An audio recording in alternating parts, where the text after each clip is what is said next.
A man takes the hunter qualification exam and shocks the world's top rank hunters. With just one punch, he destroys a level 50 monster. This scene leaves even the commander of Hunter Command unable to sit still. They must invite him to join, agreeing to all his conditions. But what they don't know is that the man was trapped in the abyss for a full 500 years. Every day, only food he ate came from the beast he hunted. As the beasts he hunted became stronger and stronger, his own power grew through endless combat. After 50 years in the abyss, he can easily eliminate low-level beasts. By 300 years, even high-level beasts in the abyss cannot withstand a single punch from him. At 400 years, he can no longer remember his family's faces. All that remains are endless battles and countless scars. At year 500, he finally becomes the strongest ruler of the abyss. No beast in the abyss dares to attack him anymore. Yet, even as the strongest, he still cannot find a way back. He once had a happy family, but at some point, he begins having the same dream every night. The dream shows a mist-covered floating island with dilapidated Western-style buildings, standing as if no life had ever existed there. Yet in one of these ruins, I see a human figure. That person seems to have been waiting for my arrival. Till I await you at the edge of the abyss. Every time I reach this point in the dream, I wake up. Though the dream has troubled me for a long time, I never mention it to anyone. Perhaps the stress from studying has been affecting my mental state. My father pats me on the head from behind. What's wrong with you? You've been spacing out these past few days. Hurry up and get ready for school. After washing up, I sit down to eat with my family. My dream is to join that self-defense force after graduation. When that time comes, I'll probably see my parents less and less. But I never imagined that on this day a massive shadow would cover the entire world. This shadow comes from towers that appear out of nowhere. At that moment, know nothing. But soon, the appearance of these towers will change human history forever. On the first day that towers appear, we receive a call from my older brother.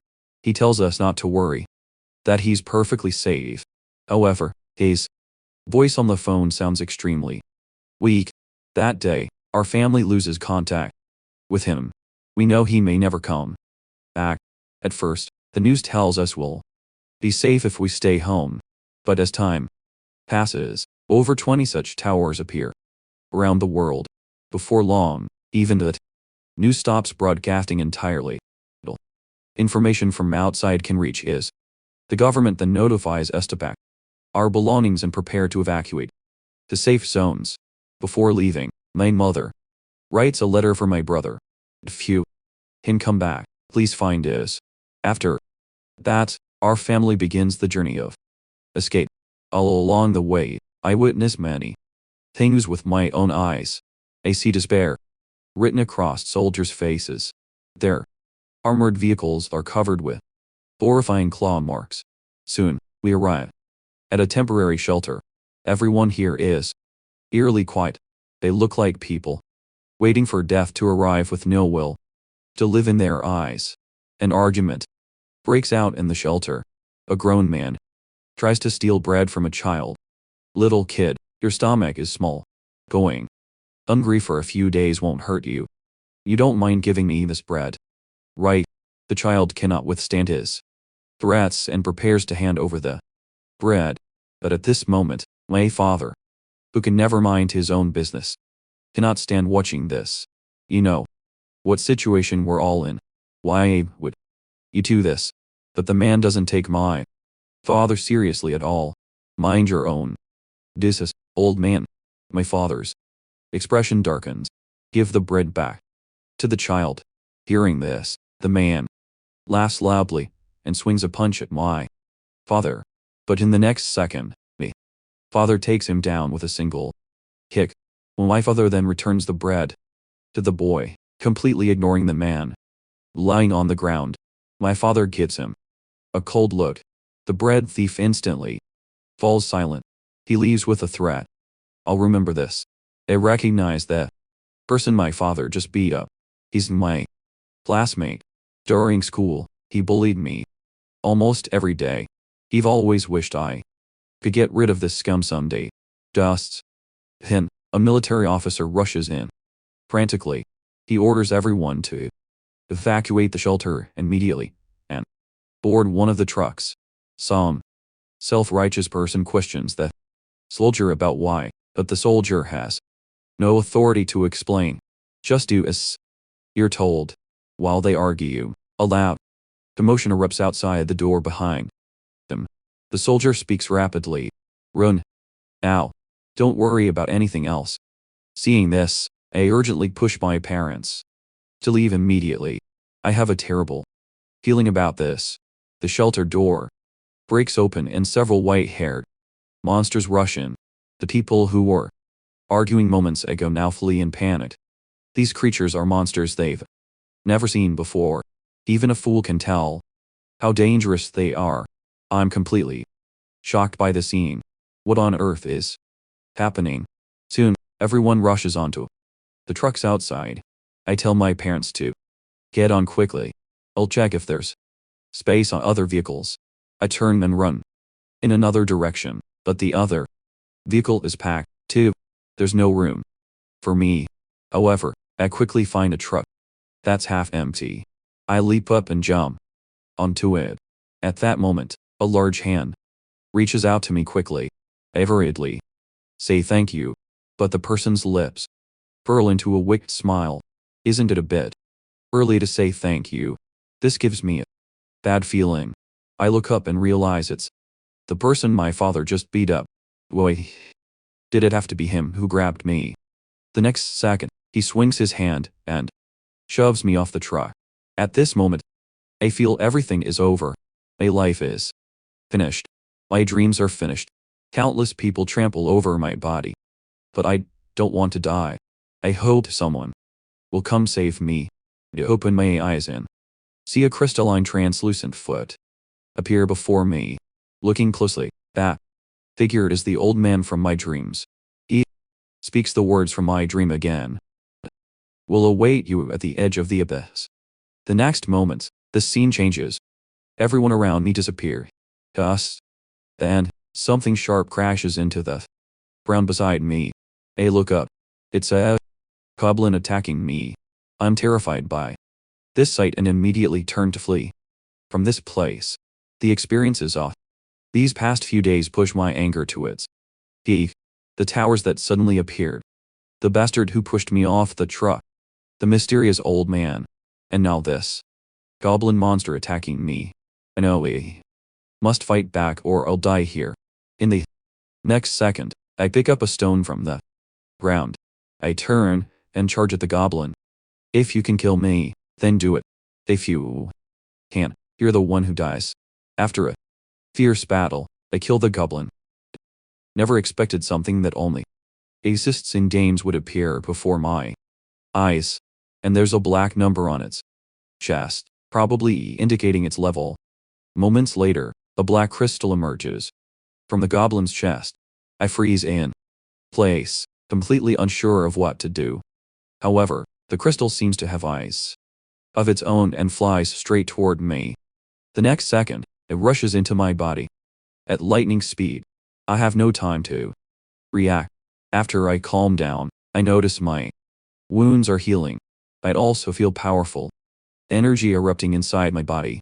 It seems that after killing a goblin, absorbing its crystal makes me stronger. Realizing this, I pick up the goblin's weapon.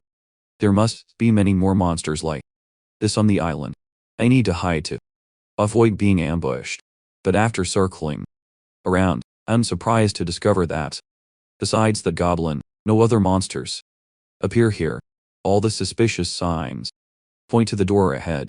This island floats in midair, and at its edge there's a flight of stairs. I peek over and find no monsters at all. I walk down the stairs step by step. This scene feels somewhat familiar, like a level in a Game where a skeleton might suddenly appear and push me off. Maybe if I fall, I'll respawn at the starting point, but I'm not willing to take that risk. Reaching the bottom of the stairs. Enter a room. It's different from what I expected. The walls here are extremely ancient. Suddenly, a flame ignites in this room. Behind this flame, there's a door. I don't understand what this means. Am I supposed to enter the door? I look at the text on the stone tablet. I'm certain I've never seen these characters before, yet their meaning flows into my mind. It reads, "In fragile shards and everything possessed by their holders will grant me the right to leave this place." Seeing this message is a mile. To get out, I need to collect all the shards. It seems there's still hope. I am now filled with motivation, thinking calmly that monster wasn't really that strong. With this thought, I slowly push open the stone door. As the door opens, a chilling aura spread across my entire body. The first floor of the abyss is an area of 900 and with monsters bearing the number 1. The second floor covers 800 square meters with one monster bearing the number 2. The third floor spans 600 meters, and among 4 monsters, one bears the number 3. Shards exist only within monsters bearing numbers. These shards are the key to entering the next floor. The larger the number, the stronger the monster. But as I descend deeper, a worrying problem emerges. These keys become increasingly difficult to find, because with each floor, the area and the number of monsters double. In this abyss, I grow stronger with each monster. A hunt. What surprises me is that my physical age doesn't seem to change much. I don't know how much time has passed. Maybe 10 years, maybe 100. Either way, I can now destroy high monsters with a single punch. As I continue to descend, the variety of monsters keeps increasing. When I reach the 15th floor, this level has over 1 million monsters. However, I don't fall, despite their terrifying numbers. Instead, I fight even more fiercely. When I reach the 30th floor, the monster count has reached 500 million. Finding the key now is like searching for a needle in a haystack. The monsters on each floor seem to value the keys highly and protect them. Some monsters, knowing they cannot defeat me, hide underground. But no matter where they hide, I hunt them down and eliminate them.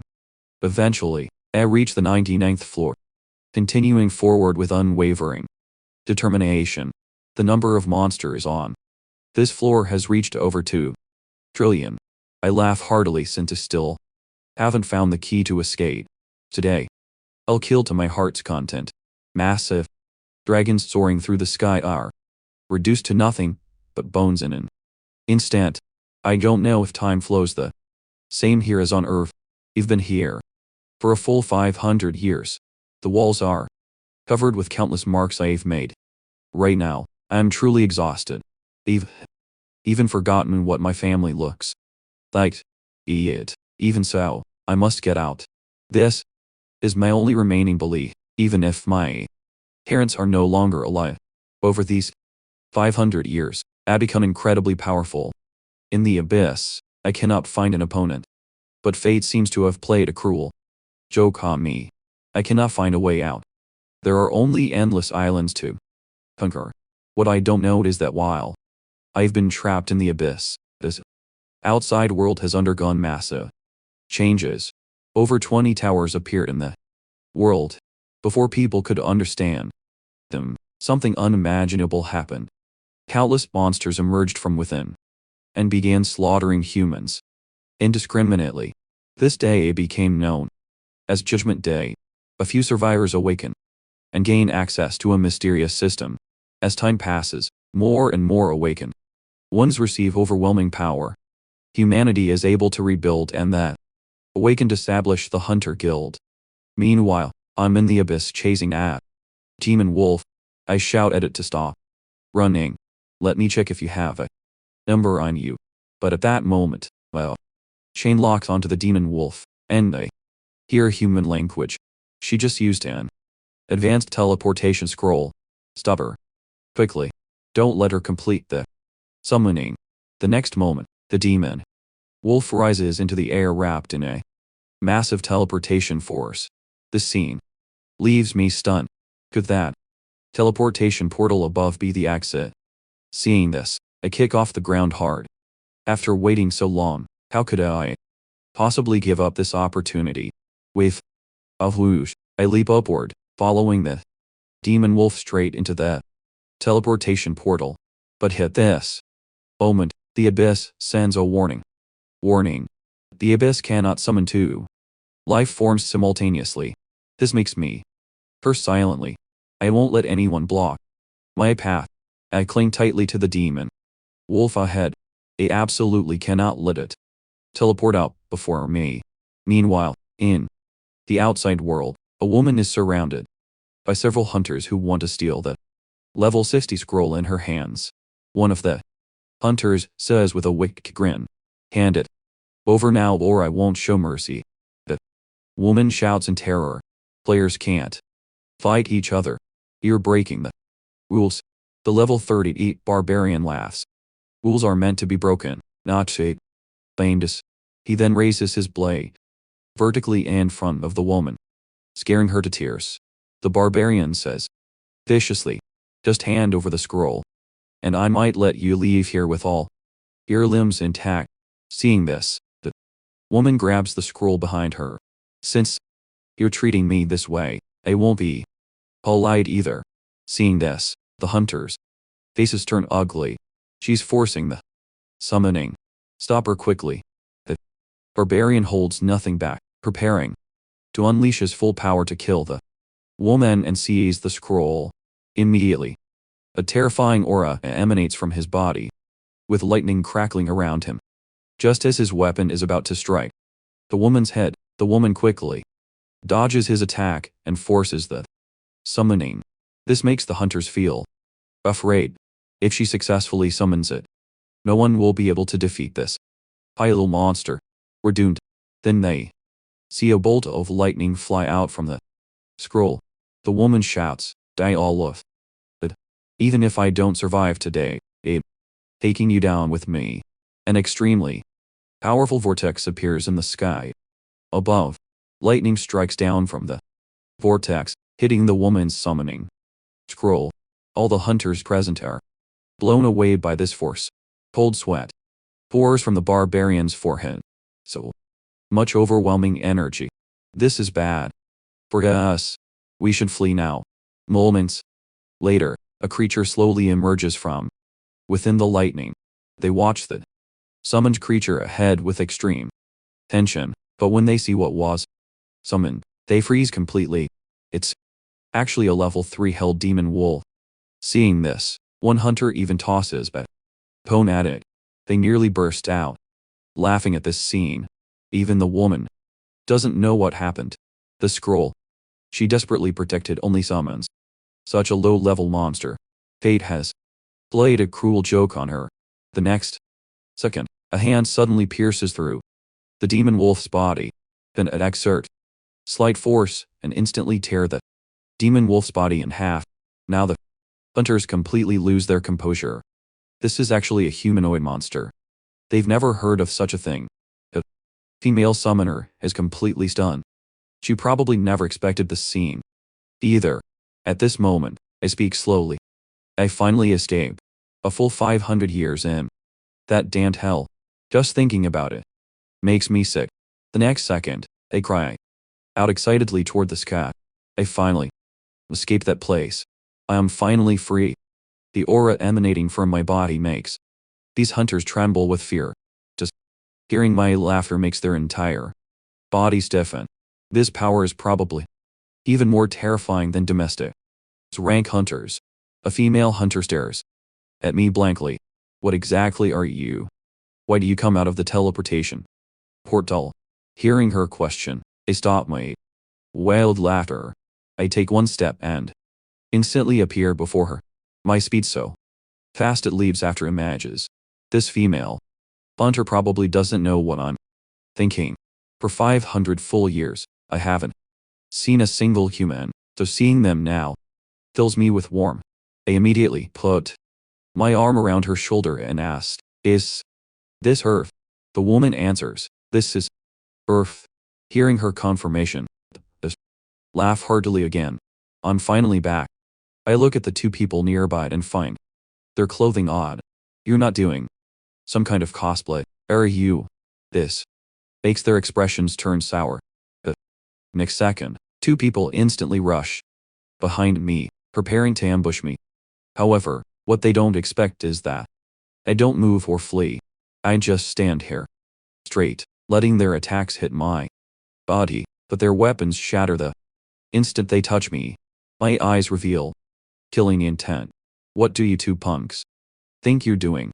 When the barbarian meets my gaze, he becomes completely terrified. What kind of monster are you? At this moment, his after image already appears in my eyes. You dare call me a monster? You're seeking death. The next second, my mind becomes hazy, and I see the barbarian is a monster from the abyss.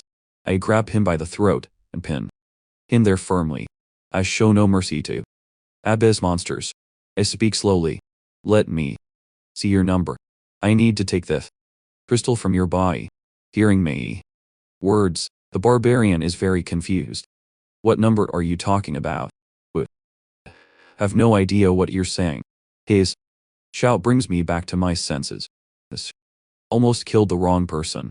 I slowly release my grip, and the barbarian's body drops instantly. The barbarian has wet himself in fear. He actually did, because the aura emanating from me is truly terrifying.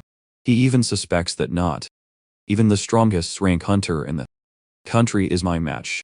Knowing they cannot handle me, they instantly think of fleeing. But the barbarian's legs have gone weak. He might not even be able to stand. I speak slowly. You four, get lost now. I don't want to kill anyone right now. If you don't leave, I'll start killing. The group flees in panic, their eyes filled with terror. After those people leave, I turn my gaze to the summoner. The female summoner sees the scars on my back and is incredibly shocked. Such powerful strength and those terrible scars. What has this man been through? But regardless of this person's origins, she's certain of one thing. He's definitely not a monster summoned from the abyss by the scroll, because she's never heard of a human being summoned from the abyss. Well, she's lost in thought. I turn to look at her. Please tell me, how many years have these towers been here? The woman is stunned for a moment before responding. The towers have been here for 5 years. This should be common knowledge. We couldn't possibly not know this. I'm somewhat skeptical of her words. After all, I spent 500 years in the abyss. If this is his really Earth, what's with that troll? And why are you dressed like this? So many questions puzzle me. Afraid of angering me, the woman quickly answers. Since these towers appeared, a system appeared before humanity. Before long, 1/3 of all cities had fallen. She then shows me recorded footage from the system. The 5th city suffered 7 large-scale invasions. I escaped from there. Seeing the information, I am greatly shocked. This is actually city, the place where I was born. This makes me very anxious. I'd immediately grab her arm and ask about city's current situation. The girl explains. City is now a wasteland. Most areas have been destroyed, but powerful individuals have been dispatched there for support. The monsters should be eliminated soon. Hearing the situation is so critical.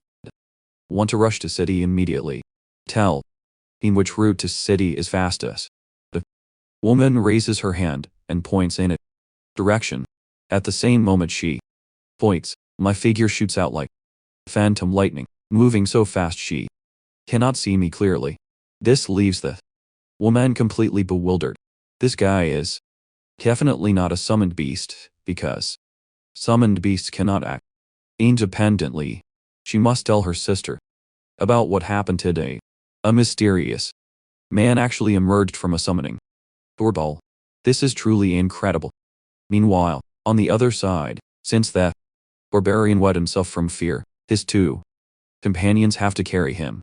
But just as they haven't gone far, a black aura suddenly appears ahead. This black aura blocks the path of the four people. One of the four people asks who has come. But when the figure turns around, it truly startles them. Today, they've really stumbled into a nest of powerful people. They've encountered yet another murderous expert. This person's aura is too terrifying. The black energy emanating from the cloak also makes them tremble.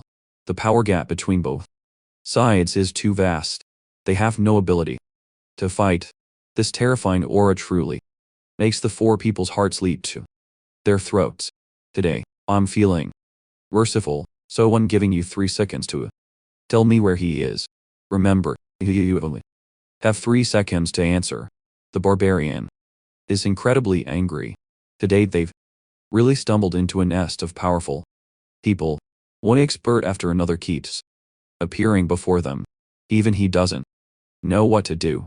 Who would have known that the next second the group instantly turns into a blood mist?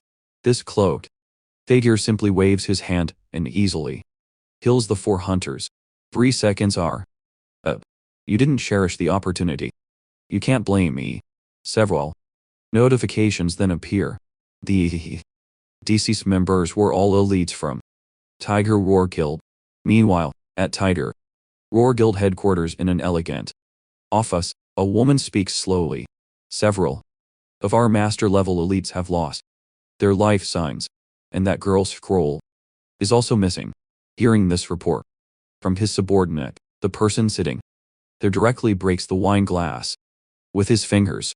Though the man appears calm on the surface, the woman knows he's extremely angry. Those people you recommended couldn't even defeat a level 19 summoner, and their signals all disappeared simultaneously.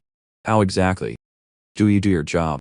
However, what concerns him is that their signals all disappear at the same time, which means all 4 were killed in a single strike. But in this world, who could possibly achieve this? This person. Before yes is Liit, a storm priest. Level 118. He immediately orders his subordinates to investigate this matter, to find out who is interfering. If the opponent isn't strong, eliminate them directly. He then walks to the window and looks down. Whoever dares to touch his people, he will kill them. But soon, he experiences a strange illusion. White-haired, long-haired man is flying in the sky. How is this possible? This makes this rank hunter reveal an unfriendly expression. This overwhelming scent of blood is too powerful. Who exactly is this? Must investigate immediately. Korea absolutely cannot have anyone beyond his control. However, he's somewhat surprised by the direction I'm flying. Isn't there a fallen zone over there? Why is this person going there? Even if seeking death, this isn't how one does it. Because the scale of this invasion is completely different. There's no doubt a powerful force is controlling things from behind. That tower that has slept for 5 years has finally awakened. He then orders all search teams to retreat completely, leaving no one behind. They must escape that dangerous place quickly or losses will definitely be severe. At this moment, I don't know that the direction I'm flying is dangerous. I only think about rushing to city quickly. After 10 minutes, I finally arrive at. However, the scene here leaves me stunned. I slowly land on a rooftop and look at the scene below, which is almost unimaginable. So many beasts flying rampantly here, and city has long become ruins. It seems this place has already fallen. I was trapped in the abyss for 500 years, but only 5 years have passed in the outside world. This news makes me very happy, but this place also makes me very anxious because it has become hell. I don't know if my parents are still alive. All those years in the abyss, all I wanted was to return to Earth and reunite with my family. Thought this could be achieved quickly, but had never expected 500 years would pass. That once weak person has become a ruler who dominates the abyss. In the abyss, no beast dares to attack me anymore. I'm the only one chasing and killing them. After experiencing over 200 years, I was almost in despair. After all, my parents surely wouldn't be alive after so long. Every day, I could only eat monster and nards to satisfy me hunger. I've long grown sick of those things. But whenever I think of my family, I swear to myself that whether my parents are alive or not, I must return. This is my obsession. Just then, a foolish bat monster rushes toward me. I prepare my attack stance. The next moment, the bat monster is directly blown away. This low-level monster probably died just from my aura alone, unable to withstand it. The good news is that 500 years equals 5 years on Earth. My father, mother, and brother might still be alive. I hope they can hold on until they arrive. Soon, I arrive at my former neighborhood. The once lively scene is gone. Every building is shattered like debris after a major earthquake. However, there are no signs of monsters killing people here. It seems these monsters only target places with many people. Soon, I arrive at my own front door. My heart pounds and my eyes show great nervousness. After so many years, it's absolutely impossible to open the door calmly. With a crack, accidentally break the door open, though. This also has to do with the door being damaged. My figure slowly walks into the former room. Sunlight illuminates me body. After entering the door, that tall figure appears incredibly lonely and desolate. After entering, I look around and find no one here. Actually, already knew no one would be here, but I came anyway because this place is full of my happy memories. However, after entering the room, I still make some other discoveries. There's a note on the table. I pick up the note and sit down to read it carefully. It says, "Dear son, everyone says you died, but your mother and father absolutely believe you're not dead. We've organized your belongings and arranged them exactly like your old room. We firmly believe you will return. You must find yes. We'd even prepared clothes from size small to large for you. All your favorite styles." Reading this, tears stream down my face. I never imagined they risked their lives to return here and write me a letter. Following my mother's instructions, I open my room's closet and indeed find several sets of clothes inside. Besides this, my mother also left me a map to shelter number 6, along with a photo of us. I don't know why my mother believes so firmly that I could return, but this time, fortunately, she guessed right. I hold the photo album and weep bitterly. 500 years. At 200 years, I had already forgotten what my family looked like. But seeing this photo, I remember everything. The next second, I find a dagger at home. In the dagger's reflection, I see my own eyes. I don't know how powerful I am now. If I can suppress all the beasts in this world, can I end this apocalypse? Using that dagger I found at home, I cut off my long hair. I also change into new clothes. In just a few minutes, I look like a different person. Perhaps I can reclaim the lost time. It's only 5 years. I can still wait. The hair I cut off is like my past. I hope a new life awaits me to start over. At this moment, I have transformed from a disheveled person into a handsome young man. Aside from the scar on my face, I look quite handsome. My current goal is shelter number 6, where my parents went. We'll proceed eastward, just as marked on the map, heading straight to shelter number 6. But the entire route has become ruins. Following the original path is definitely impossible. This trivial obstacle poses no challenge to it. During my time in the abyss, navigated all kinds of bizarre paths. This is just a ruin. So, if the original road is blocked, I'll simply forge my own way forward. In the next instant, this launch myself off the ground, propelling my body into the air. The path I'm carving out will actually get me to shelter number 6 even faster. Only one giant bird beast seems to have noticed. Its razor-sharp talons swipe toward me in an instant, but what it doesn't expect is that with a simple grab of my fingers, I tear its body clean in half. A mere low-level beast dares to block my path, truly asking for death. Whoosh, whoosh, whoosh. I leap continuously across the ruined buildings, shattering structures with each landing. My speed has reached its absolute limit. At this very moment, 2 young men are drinking. There, they seem to hear some loud commotion.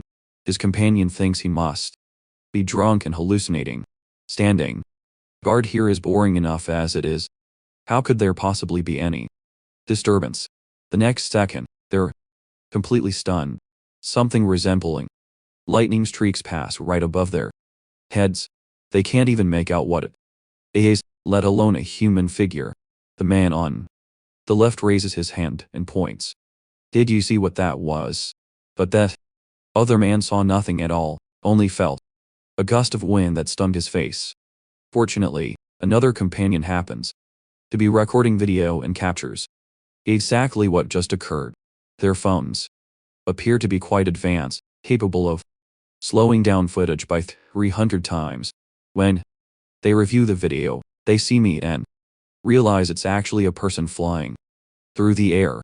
As I race madly towards shelter number 6, I hear a woman screaming below. Several hunters stand in front of the woman. Please forgive me. I just came looking for food. Never imagined there would still be survivors in this wasteland. We haven't seen a woman in so long.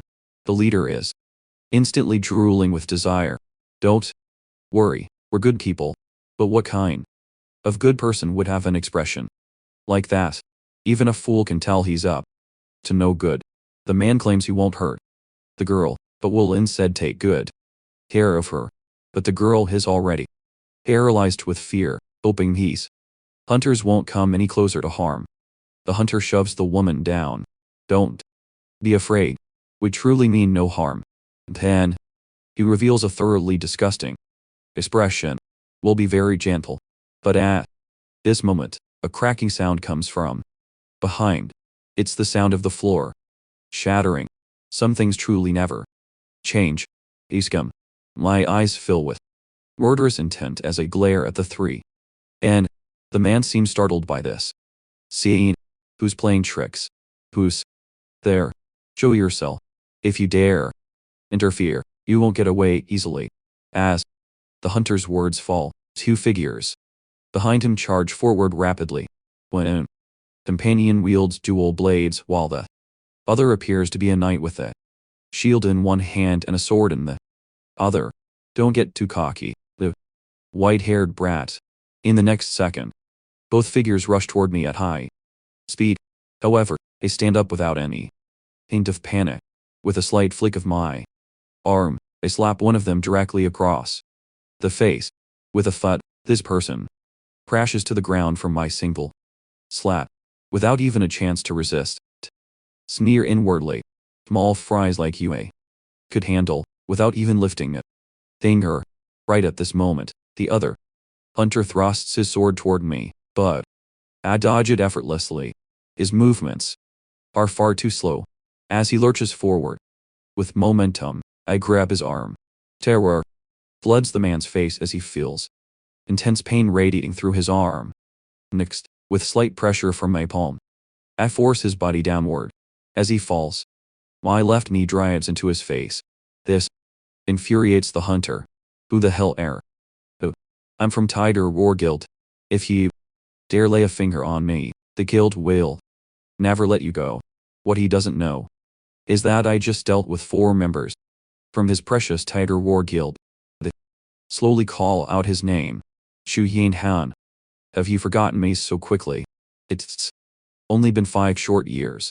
With that, I brush my hair aside to make it easier for him to recognize me. You personally ruined me before. Have you already forgotten the face you tried to kill? The man is utterly shocked. How is it possible for you to be here? You can't. Choi Yuki, can you? Shuang Han is now completely terrified, crawling on the ground, trying to escape while muttering impossible over and over. It. For every step he retreats, I advance one step forward. I want him scared out of his wits. Xu Yinghan shouts in disbelief. Don't come any closer. Wait. Are you still alive and standing here? Chuckle. Are you saying I'm not allowed to be here? As I speak, I slowly extend my palm toward him. Then I see Xu Yang on by the throat like lifting a chicken. I hoist him up with ease. Haven't forgotten 5 years ago, have you? You pushed me off that truck. Because of your push, I spent hundreds of years in the abyss. Do you have any idea what those hundreds of years were like for? The fear fills Xu Yanghan's eyes. With just a bit more pressure, he would die. On the spot. My knuckles cracked. He stayed in the abyss for so long. A place just like hell. Now it's his turn to visit hell for a while. This bastard deserves what's coming. He constantly extorted me when we were in school and nearly killed me last time, so I'm going to shred every bit of his dignity. With my current strength, I'm practically invincible. A demon seems to materialize behind me, urging me to kill him. And this thought crosses my mind as well. But killing him might be letting him off too easy, wouldn't it? During our school days, everything he did to me was torture. That humiliation and helplessness I could never forget, even after all these years in the abyss. So today I'm going to pay it all back with interest. What this guy did before left him with no way out. Every time he crushed my dignity into pieces and made he swallowed. In the next second, release my grip and throw him to the ground. I don't plan to kill him now, because I have a better way. As he gasps for fresh air, Xu Yinghan pants heavily. He feels like he almost died. Just now, I rub my eyes. After spending so many years in the abyss, I feel like I'm becoming assimilated with those demonic creatures. But I absolutely cannot let that happen.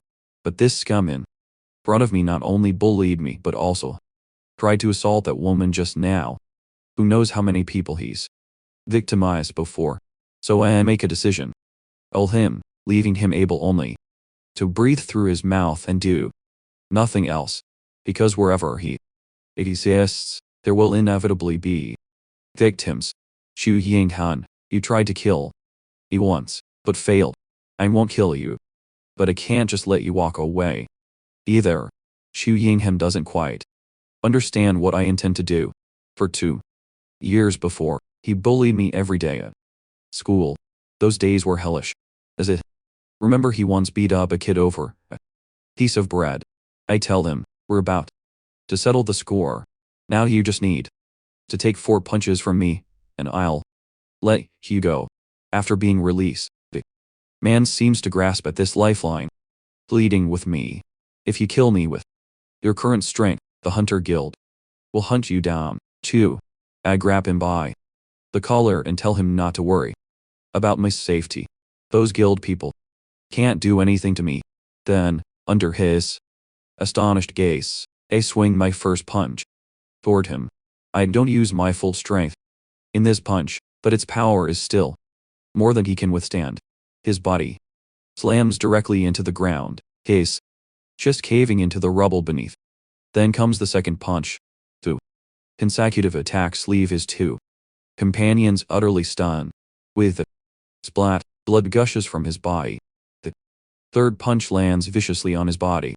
Once more, these punches are the interest for bullying me at school. No, he can barely hold on, but I tell him to stand up.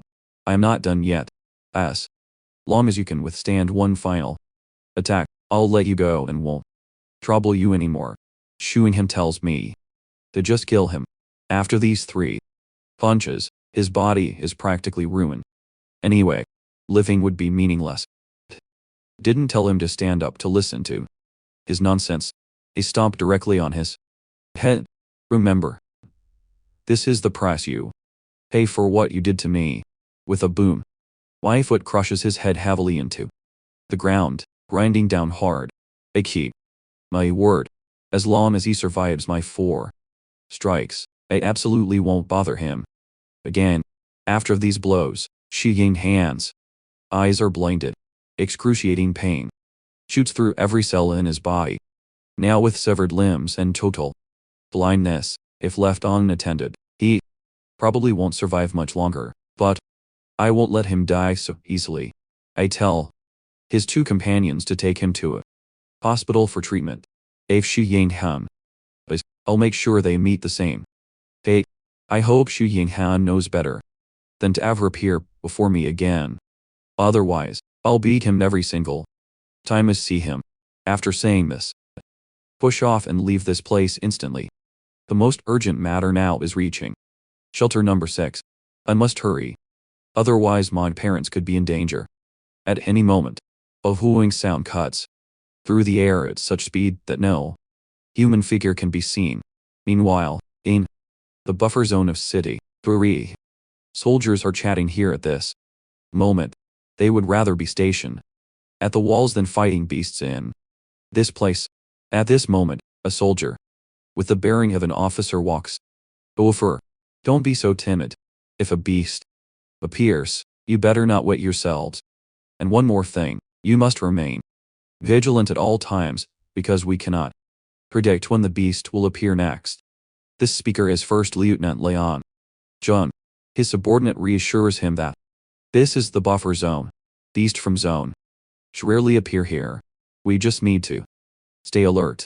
But no one expects that the moment his words fall, a beast's tentacle wraps around his entire body. Before the other soldiers can even react, they discover their companion is already dead. The beast that appears now is called a Kraken Spawn, level 45, an armored beast. The lieutenant tells them to maintain formation and not to panic. Otherwise everyone will die. They fire continuously, but unfortunately, their bullets cannot penetrate the beast's armor at all. Fury fills the beast's eyes as it scans the soldiers below, ready to kill a couple more for fun. The soldiers start to panic. This beast's level is far too high. Their weapons have absolutely no effect. If they stay here, they're only marching to their deaths. With a thunderous boom, beast launches into the air, swiftly, leaving its position. Its massive shadow creates an overwhelming sense of oppression. Seeing this, the lieutenant immediately orders his men to spread out. They absolutely cannot cluster together and give it an opening. But little does he know, the soldiers are already panicking, their legs crowing weak. In the next moment, as the beast descends, its attack rushes toward the soldiers. A single claw instantly harvests one person's life. As this group of soldiers faces this threat, one brave soldier steps forward, shouting, "Everyone get back." It turns out he's holding a large pack of explosives. "Oh, damn bastard. Today, I'm taking you down with me." As soon as the words fall, his body rushes rapidly toward the octopus beast. His companions provide covering fire behind him. Before long, under the covering fire, the octopus beast's movements slow considerably. The soldier finally reaches the beast. When the soldier arrives before the octopus beast, he wants to find a weak point and deliver a fatal blow. But unexpectedly, the octopus beast actually stops attacking on its own.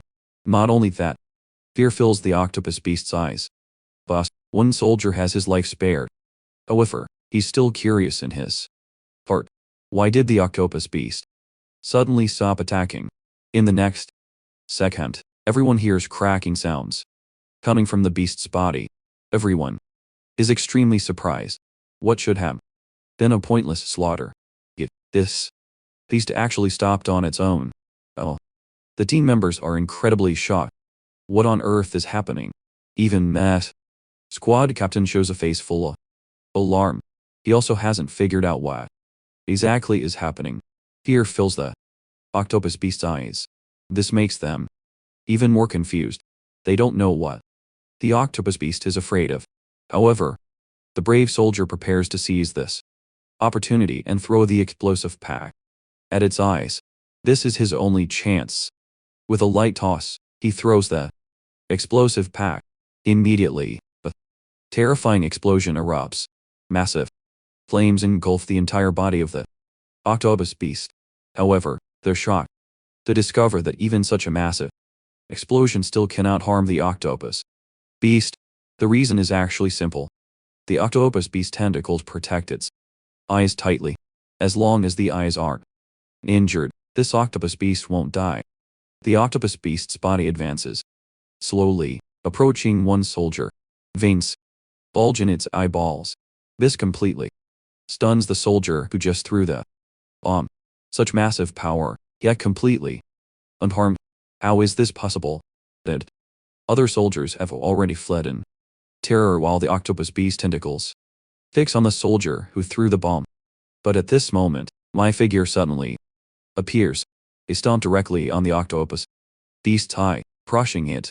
The octopus beast that was so invincible just moments ago instantly becomes a corpse. This scene leaves the soldier utterly dumbfounded. The lieutenant's face also shows complete disbelief. Could it be that the cracking sounds the octopus beast made were because it feared his arrival? At this moment, I slowly stand out, my eyes filled with murderous intent. I didn't expect to encounter military personnel here. Perfect timing to ask them how far shelter number 6 is. Even now, the lieutenant still finds it hard to believe this man actually killed with a single strike the beast that survived that explosion. His gaze instantly sharpens. He's never seen anyone like me before. This is definitely his rank destructive power, possibly even beyond strength. So, lieutenant decides he must identify who am, no matter the cost. But soon, D receives a system notification. Special ability insight cannot be used, most likely because the level gap is too great. The lieutenant is greatly shocked. This is the first time he's encountered such a situation. He's been in this world for several hours now and have learned some basic things, but my system still won't open. The lieutenant at this moment has also exhausted considerable energy, because activating that ability may cost him several years of lifespan, and merely glance indifferently. In that instant just now, I seem to feel someone observing me. Then I slowly walk toward that soldier. I have something to ask him. I want to ask him how far shelter number 6 is from here. The soldier kindly reminds me. From here it's 10 due north. However, he'll must pass through zones to get there. This brings my confusion to its peak. What is this guy talking about? What is zones? It turns out this is where they contain the beast type. Beasts are concentrated here to minimize combat damage, and many hunters fight beasts there. As I listen to the soldier speak, I also hear other soldiers' voices nearby. Whoa, today's drops are all rare items in the abyss, killing monsters, eels, black crystals, but I didn't expect that defeating beasts in the real world would also drop treasures. It's just like a game. Having just emerged from the abyss, I have no idea about my own strength level. I asked the soldier, how strong was that beast you just faced? Hearing this, sweat appears on the soldier's face. A level 45 beast is quite formidable. It's not something he could handle at all. Even an entire squad probably couldn't handle it. So, a low-level monster from the abyss already puts them in such difficulty. I ask again, how many beasts above level 45 are in the beast nests? The soldier's face immediately turns grim. There are probably no more than 100 in that place. If such beasts were everywhere, humanity would have been wiped out long ago. After finishing my questions, prepare to leave. This leaves the soldier speechless. Just how powerful must one be to have such tremendous confidence? As I'm about to leave, the soldier hurriedly catches up to me. Wait a moment. I stop and turn my head toward him, signaling him to speak. If it's not too difficult, I can agree to his request. He bows respectfully to me. Hope you can make a trip to Zonks. No, it's very dangerous there, but if there's a hunter as powerful as you, believe many people could be saved. If he's remember correctly, he mentioned earlier that the shortest route to the shelter is through Zonks. I agree quite readily. I'll help you clear out Zonks. Although Zonks isn't on my agenda, we'll be passing through it on my way to shelter number 6. So, I'll eliminate those beasts while I'm at it. Not just Zonks, but every beast I encounter along the way will be eliminated. 10 minutes later, at the rear military camp, behind the front lines, the lieutenant, who suffered backlash earlier, slowly regains consciousness. Seeing him wake, but his subordinate soldiers are extremely excited. Lieutenant, you're finally awake. The first thing the lieutenant does upon waking is ask how long he was unconscious. You were out for about 10 minutes, but thanks to the recovery item dropped by the beast, it took effect immediately. Otherwise, you might have been unconscious for much longer. The lieutenant doesn't respond to the soldier's words. Never mind me condition. I want to know, where did the hunter who saved us go? The soldier tells the truth, informing that lieutenant that they headed north. The lieutenant instinctively holds his head. It still aches, and he murmurs the word north, but suddenly he senses something wrong. What did you just say? Say that again. The soldier at this moment also seems to notice something amiss. That mysterious hunter is now heading to shelter number 6. The lieutenant's voice instantly becomes grave. Did he mention crossing zones? On this point, the soldier nods. However, judging from his expression, he seemed completely unconcerned about the beasts and zones. So, he left here without hesitation. After hearing this, the officer turns his head in fury. He's incredibly frustrated inside. After finally encountering such a powerful hunter, he's about to die so soon. Contact Central Command Center immediately. Soldier seems startled. Central Command Center. Lieutenant, are you sure you're not mistaken? The lieutenant's heart races with urgency. There are probably about 10 minutes left. We might still make it in time. During these few minutes, the lieutenant checks his watch countless times. Suddenly, another soldier enters. I've already sent the message via emergency radio. We should get a response soon. However, the soldier has a question. Why Central Command Center? Is there something we don't know about? The lieutenant speaks slowly. This operation is different from previous ones. This information is classified at a high level, so to our not informed zones, which serves as the base for this operation, is Manhwa within our beast containment perimeter. But this area is extremely dangerous because it has been designated as a bombing zone. Meanwhile, at Central Command Center, a woman speaks rapidly. Emergency call from Bezon. The heavy-set man sitting in the central chair slowly says 2 words. Connect. This is Central Commander Huang Taeyang, a level 58 flame mage. Upon receiving the order, the woman swiftly connects the call. At this moment, Central Command receives an urgent battle report from 1st Lieutenant Lai Hanjun. After receiving approval to accept, the woman types rapidly on the keyboard. The communication is quickly connected. Communication code 342. This is 1st Lieutenant Lai Hanjun. There is an extremely urgent special situation to report. Then the lieutenant recounts the earlier encounter with me. Just moments ago, a mysterious hunter has entered the bombing zone. He is unaware of this. Apparition. Huang stares at him with cold eyes. So, you're only here to report your mistake. If that's the case, there will be consequences. Hearing Huang Taomonk's attitude, he can't help but lower his head. Even as a lieutenant, he cannot afford to offend Huang Taom. The lieutenant feels it necessary to issue an emergency broadcast to notify about the incoming bombardment. The reason the lieutenant insists so strongly is because he believes I'm extremely powerful. He doesn't want to let me die like this. Just now, the lieutenant's words were transmitted verbatim. His words piqued Huang Taomonk's interest. You're saying he's an exceptionally powerful hunter. Then Huang Taon asks a crucial question.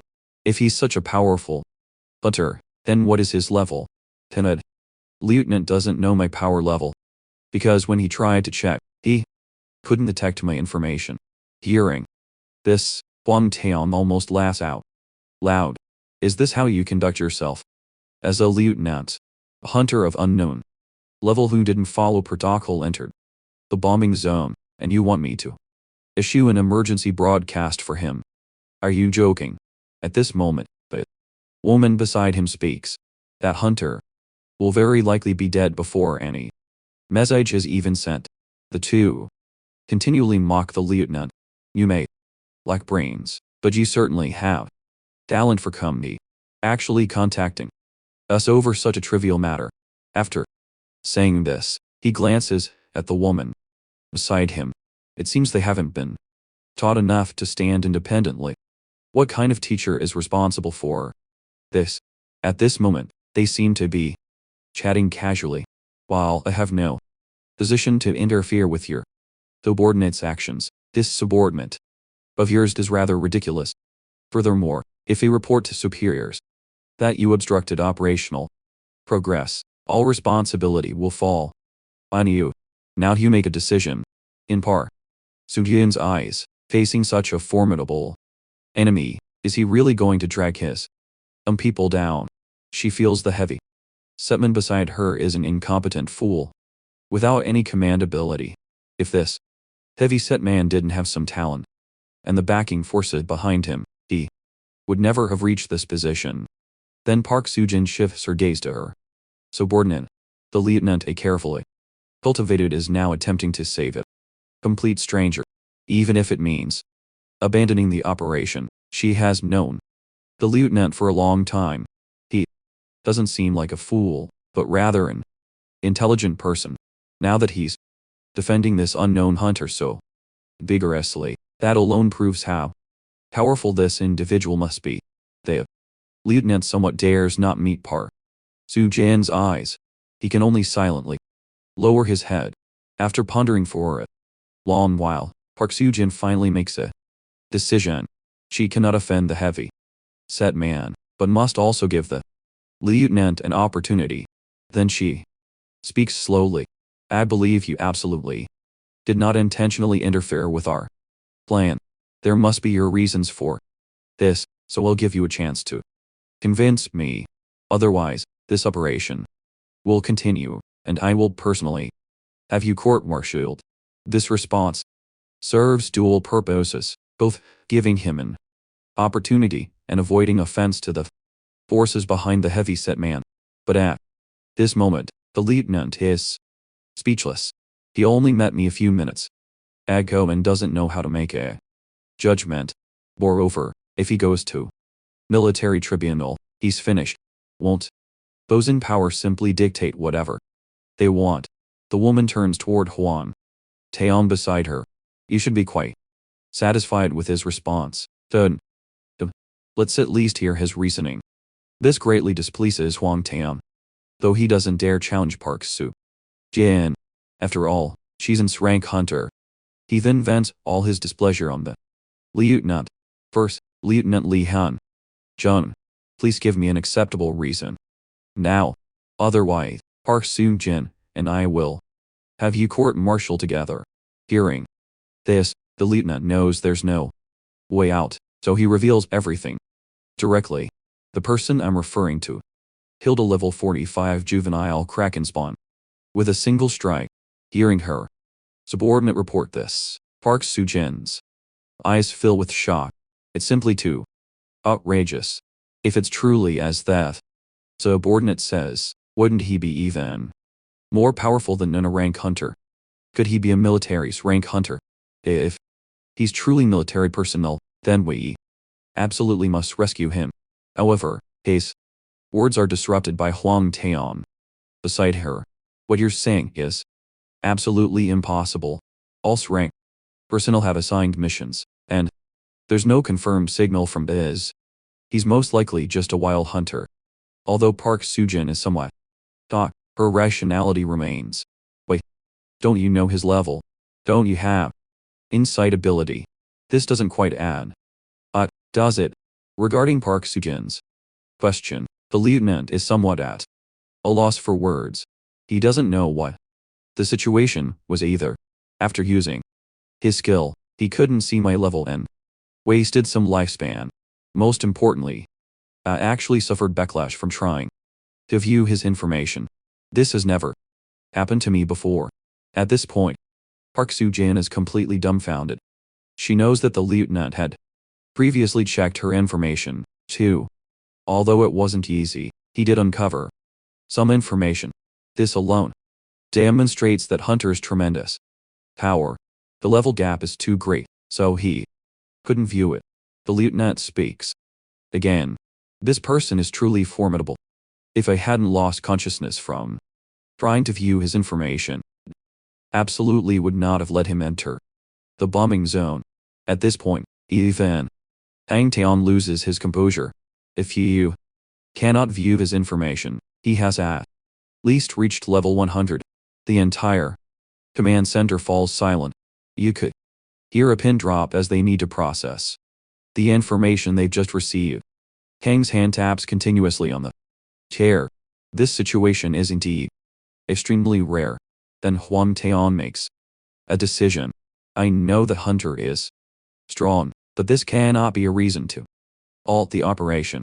As soon as the words fall, another person stands up. This is Eastern Commander Shuang Hao, level 44. A mage. He also agrees with Huang Taeong's decision. We cannot abandon our military responsibilities based on such uncertain reasons. This operation involves thousands of soldiers from 4 different corps with sufficient forces to completely surround the bombing zone and buffer zone. The original plan is for garrison soldiers to eliminate scattered beasts after the bombardment. However, if an emergency broadcast is issued, the beast will also react to that sound. In that case, beasts will converge on the same location simultaneously. Should this occur, the entire region will be completely overrun. These are the lives of thousands of soldiers. To exchange the life of one hunter for thousands upon thousands of soldiers, he simply cannot do it. Then his face shows a sorrowful expression. Even if he's an rank hunter, we absolutely cannot take this risk. I'm truly sorry. After hearing this news, First Lieutenant Leonjin's heart sinks. He truly cannot bear to see such an outstanding hunter die in the bombing zone. However, that final decision still rests with the commander. He wants to hear her response. At this moment, Park Soo-jin also shows a pained expression. At this point, she opens her mouth slightly, thinking that both senior commanders have rejected his proposal. If this continues, the situation may deteriorate further. So, Park Soo-jin rejects the lieutenant's request. We absolutely cannot waste so many people's efforts for one person. This decision is final and not subject to objection. Then, the video call before Lee Han-jun slowly disappears. No matter how Lee Han-jun calls out, no sound comes from the device anymore. At this moment, 3 people in the tent hang their heads low. Lee Han-jun is so furious. He crushes the communication device with cracking sounds. Even the commander doesn't understand him. Does he look like a fool? The soldier beside him pats his shoulder. Lieutenant, you've done your best. Please don't blame yourself. At this moment, Li Hanjun is filled with immense frustration. He hates himself for having so little authority that he cannot help at all. The nation is about to lose such a powerful hunter. Although his face is filled with unwillingness, he absolutely cannot disobey the decision made above. At this moment, the soldier beside him has a flash in his eyes as if seeing a ray of hope. Just now, he inadvertently glanced at the key at the lieutenant's waist. The soldier has no hesitation whatsoever and directly snatches the key. Noticing this, the lieutenant is quite perplexed. What do you intend to do? Why are you taking my key? It turns out that just now the soldier thought of a solution to drive to the bombing zone and warn that rank hunter. There are still 6 minutes until the bombardment. Perhaps he can still make it in time. The soldier moves with lightning speed, quickly opening the car door and starting the ignition. He prays continuously in his heart. Must make it in time. Seeing this scene, the lieutenant is extremely furious. Young fool, do you also want to be court martialed? Get back here immediately. If anyone should go, it should be me. But the soldier doesn't listen to him at all and floors the accelerator, speeding away. Seeing this situation, another soldier urgently speaks. Lieutenant, quickly order him brought back. Otherwise he truly won't be able to return. However, the lieutenant merely pulls his cap lower and does not stop. The soldier, since he has this determination, let him go. Even if he didn't go, I would have gone myself. The only thing we can do now is pray that the decision he made won't betray him. But you must come back alive, you reckless fool. Meanwhile, that soldier speeds rapidly forward. There are less than 5 minutes remaining until the bombardment. Driving might not be quite fast enough. At this moment, this young soldier doesn't know that what he's doing now will change an entire world. Because the person he's now attempting to save will become the hope of all humanity. At this moment, the young soldier keeps searching for my trail. His heart fills with anxiety, having no idea where I've gone.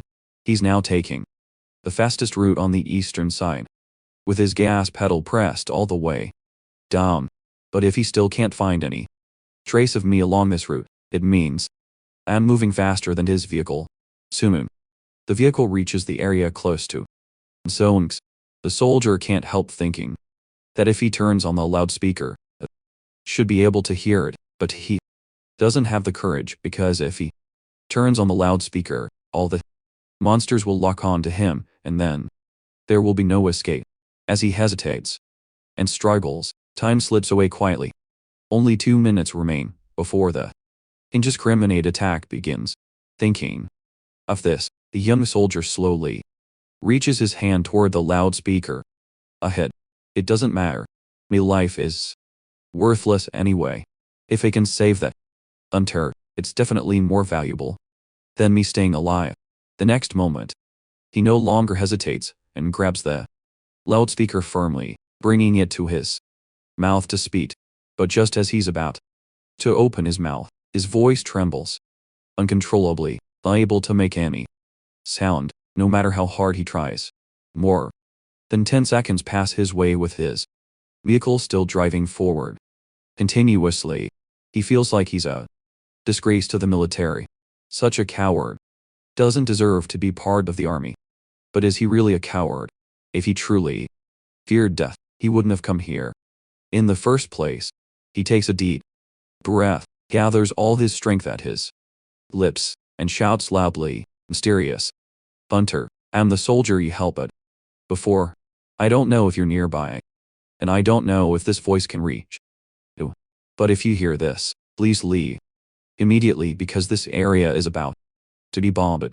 Our commander couldn't stop this operation that was planned long ago.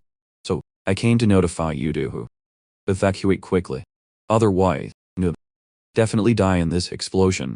His voice echoes through the entire street, repeating the words he just said over and over, and I stop when I hear his voice. So, He came looking for me. Checked the surroundings. No wonder. There isn't a single hunter around.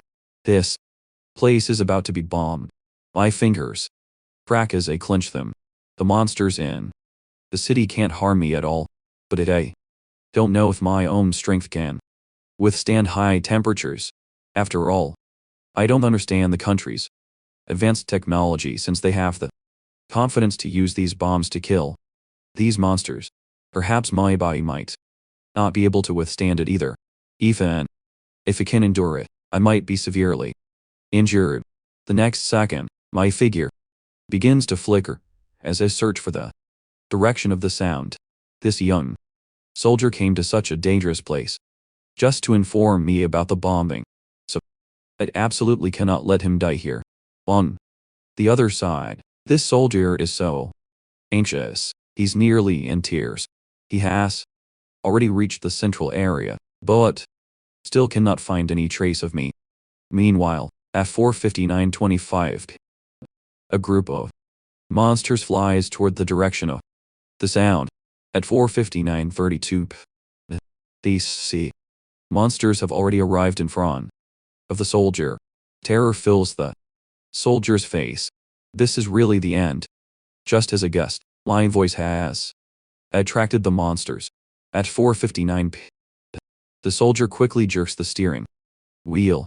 He must get out of here immediately. At 4:59:49, his right foot presses down on the brake. He brakes because he thinks of me. Still out here and haven't evacuated to the safe zone. If he leaves like this, there will be no one left to notify that hunter. But just as he prepares to continue holding the loudspeaker and convey information to me while driving, a massive monster drops down in front of him. At this moment, the soldier is already paralyzed with fear, completely failing to notice me beside him, knocking on his car window. When he finally reacts, he sees me looking at him with a bewildered expression. But, God, you are still alive. I ask him what he meant by those words. Is this area really about to be bombed? However, the soldier has no time to answer my question because the time has reached 4:59. In just one more second, this place will be bombed. With a beat, the time crosses to 50. Sharp bombs whoosh from headquarters toward the bombing zone. In the blink of an eye, all those bombs fly toward the monsters and city buildings, turning this place completely into a battlefield of flames. When the bombs hit the buildings, the airflow they carry sends rocks flying in our direction. At this moment, a stone part on the ground. Immediately, any stone walls emerge from the ground. The flying debris that just came is all batted down by my single hand, leaving the vehicle and that soldier behind me completely unharmed. On the other side, the command center monitors every action here. Constantly, they bomb zones simultaneously from 5 directions. Now that the bombing is complete, they should have eliminated quite a few monsters, Hang Taeyong says with a serious expression. Deploy the drones. It says how many monsters we eliminated this time and in which direction the survivors are moving. But what puzzles them is that the drones aren't detecting any life signs now. The people at the command center are very curious about where these monsters have gone. But just a few seconds later, this woman shows a shocked expression. These monsters are still inside the bombing zone. Not only that, the monsters at the bombing center are also completely unharmed. This startles the two people at headquarters. How is this possible? Our weapons can't have any problems. Monster below level 50 shouldn't be able to withstand such a fierce attack. Park Soo-jin slowly speaks. Switch to the drone footage first. Let's see what the scene looks like over there. Then that woman rapidly controls the distant drone on the keyboard. She syncs all the footage from the drone to the large screen at the command center.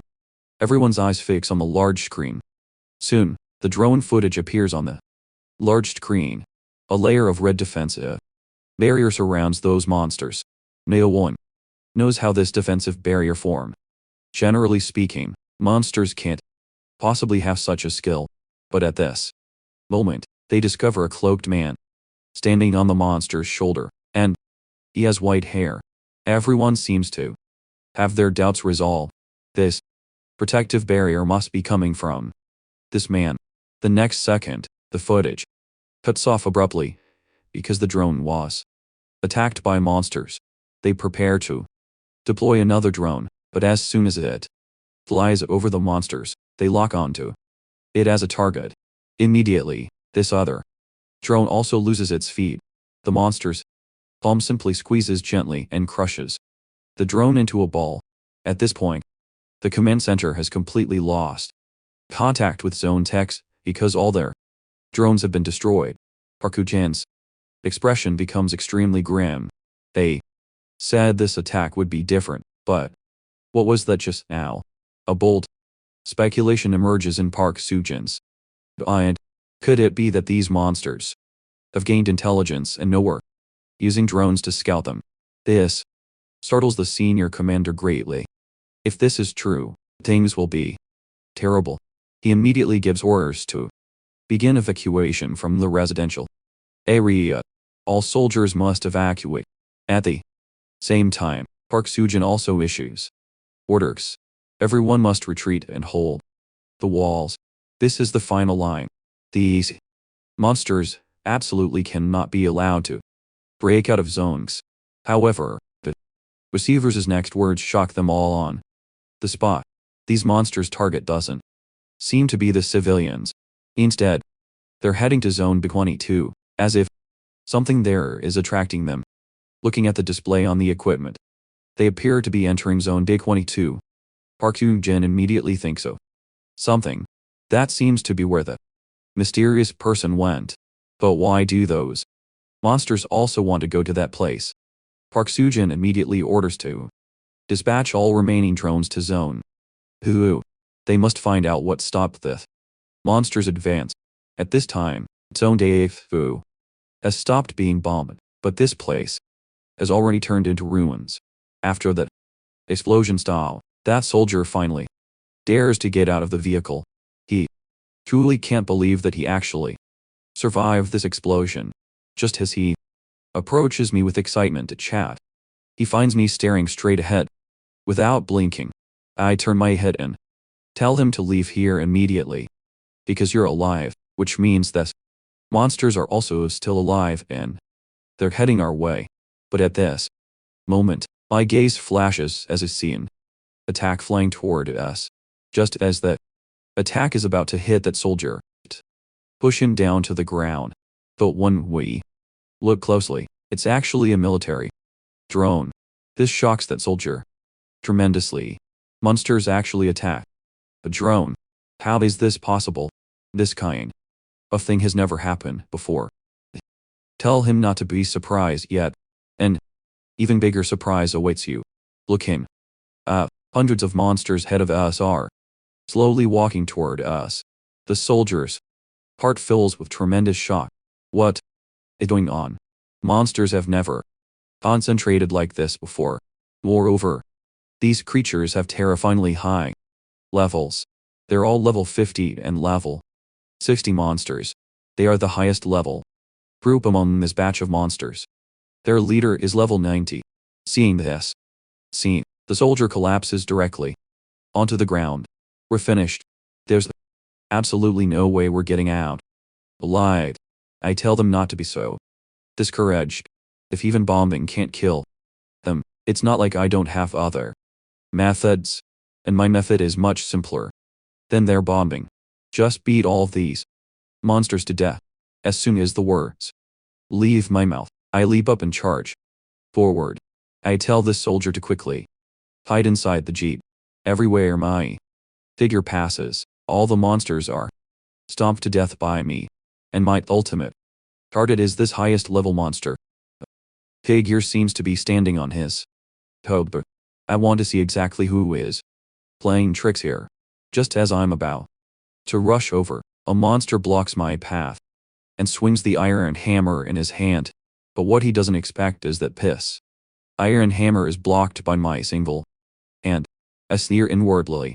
You think such a simple attack can hurt me? How ridiculous. The next second, this level 16 monster before me rises into the air. Immediately, my large hand presses down heavily and slams his body onto the ground. Then, my steps don't stop. Instead, I charge toward that figure on the monster's shoulder with a terrifyingly frightening aura. Seeing my assault, that monster instantly raises a shield, preparing to block my attack. But in my eyes, his so-called defense doesn't exist at all. I slowly raise my fist and gather my full strength. With a boom, this monster close to level 60 is shattered by my single punch. His entire head is smashed apart. In an instant, his head turns into ruins like a blood mist, and I arrive opposite the figure on his shoulder. When I come before him, I can't help but feel greatly alarmed, because I can't sense any aura emanating from his body at all. If I hadn't seen this figure with my own eyes, I probably wouldn't have noticed him at all. This makes me feel this is tricky. This guy's strength is definitely not comparable to those monsters. The man's crisp voice slowly says, I've finally been waiting for. The next second, the head I just shattered now seems to have something healing it. In just a moment, that head returns to its original position, as if my previous attack didn't cause him much damage. Not only that, what surprises me is that this monster actually speaks human language. Ithi, give me back my stuff. I look at him speechlessly. What is this guy even talking about? When did he steal anything from you? The man laughs strangely. At the same time, a red energy burst from his palm. He says, I stole his thing. Must repay with my lie. A moment later, black sharp swords appear behind me. This seems to be his ability to summon weapons. The next second, with a whack, I crush the weapon in his hand. Just this little thing can't hurt me. He can't even break through my body's defense. My gaze locks onto that person. If this is all you've got, then you will die. Having said that, I point the weapon he summoned at him. First, take off your cloak and let me see your true face. The next second, that massive beast reaches toward me. With a slap, his enormous hand strikes down on the trying to use brute force to smash me to death. At the same time, a drone flies in the air, monitoring our scene. That man just glances at it indifferently. Isn't that a surveillance device made by humans? Did it come specifically to monitor me? On the other side, the instant the giant's hand strikes down, I push it back up. The figure swiftly charges in the man's direction. If you really want to kill me, you better take it seriously. Otherwise, you won't possibly be able to kill me. But this cloaked man seems very dismissive of my attack. I sneer inwardly. I didn't expect that after becoming the strongest in the abyss for 500 years on my first day back on Earth, I would be looked down upon. The next second, I thought my attack would pierce the man, but unexpectedly, he suddenly disappears and flies away as a wisp of smoke, and the weapon that was about to pierce him now pierces the monster's shoulder. This makes me very confused. How did he disappear? The man's figure slowly appears at the monster's feet. Being watched by such despicable humans is truly disgusting. The next second, the cloaked man slowly raises his hand, with airflow swirling around it. It turns out he's controlling the monsters to obey his commands and ordering them to destroy the drones and eliminate the remaining human observers. At this moment, inside a ruined building, inside this building, a man remotely controls a drone, observing the actions outside. A moment later, he discovers his drone has been destroyed, but fortunately, he completed his mission and recorded video footage. In his footage, he sees May figure. He speculates this might be the reason the monsters change direction. Shock fills his eyes. Could it be? Is he that hunter who faced the beast tide all alone? Indeed, you can sense his strength just from his stance. Just as he prepares to report his situation to the commander, a monster's hand quietly appears behind him.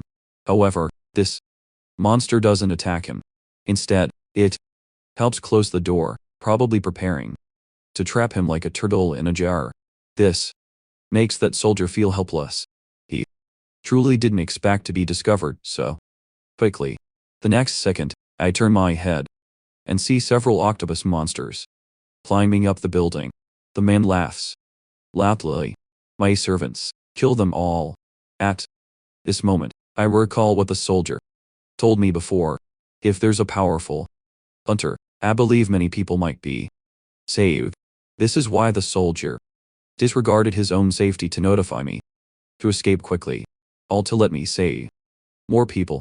At the same time, this soldier's vehicle is trapped by some rubble and can't be driven out at all.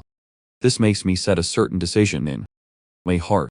The next second, my body descends from above. To hunt enemies, must first take down their leader, because only this way will the enemy's leader have no ability to hunt our people. In no time, my figure arrives below. If I want to save as many people as possible, I must eliminate my enemy as quickly as possible. At the same time, that giant monster also launches an attack at me. I instantly retreat and dodge his attack. I feel something seems off. After that monster merged with that man, his attack power seems to have increased. On the other side, while I am dealing with that monster's offense, that mysterious man also launches an attack on me. Watching his figure approach. Don't panic. You're really persistent. Do you want my life that badly? At this very moment, I discover something that shocks me tremendously. This guy before. He looks exactly like me, but I don't have much time to think because that guy has already summoned a black long sword. This is definitely not good news for me, because I sense extremely powerful energy fluctuations contained in that sword. At this moment, the man slowly speaks. I will kill you, you thief from the abyss. I will take back everything I lost. Without another word, he swiftly thrusts the sword at me, but already seen through his attack trajectory. As he attacks, I also swing my fist with a snap. My fist strikes heavily on his wrist. The intense impact forces him to drop the sword in his hand, and at this very moment, my left hand snatches that sword away. I give him no time to react.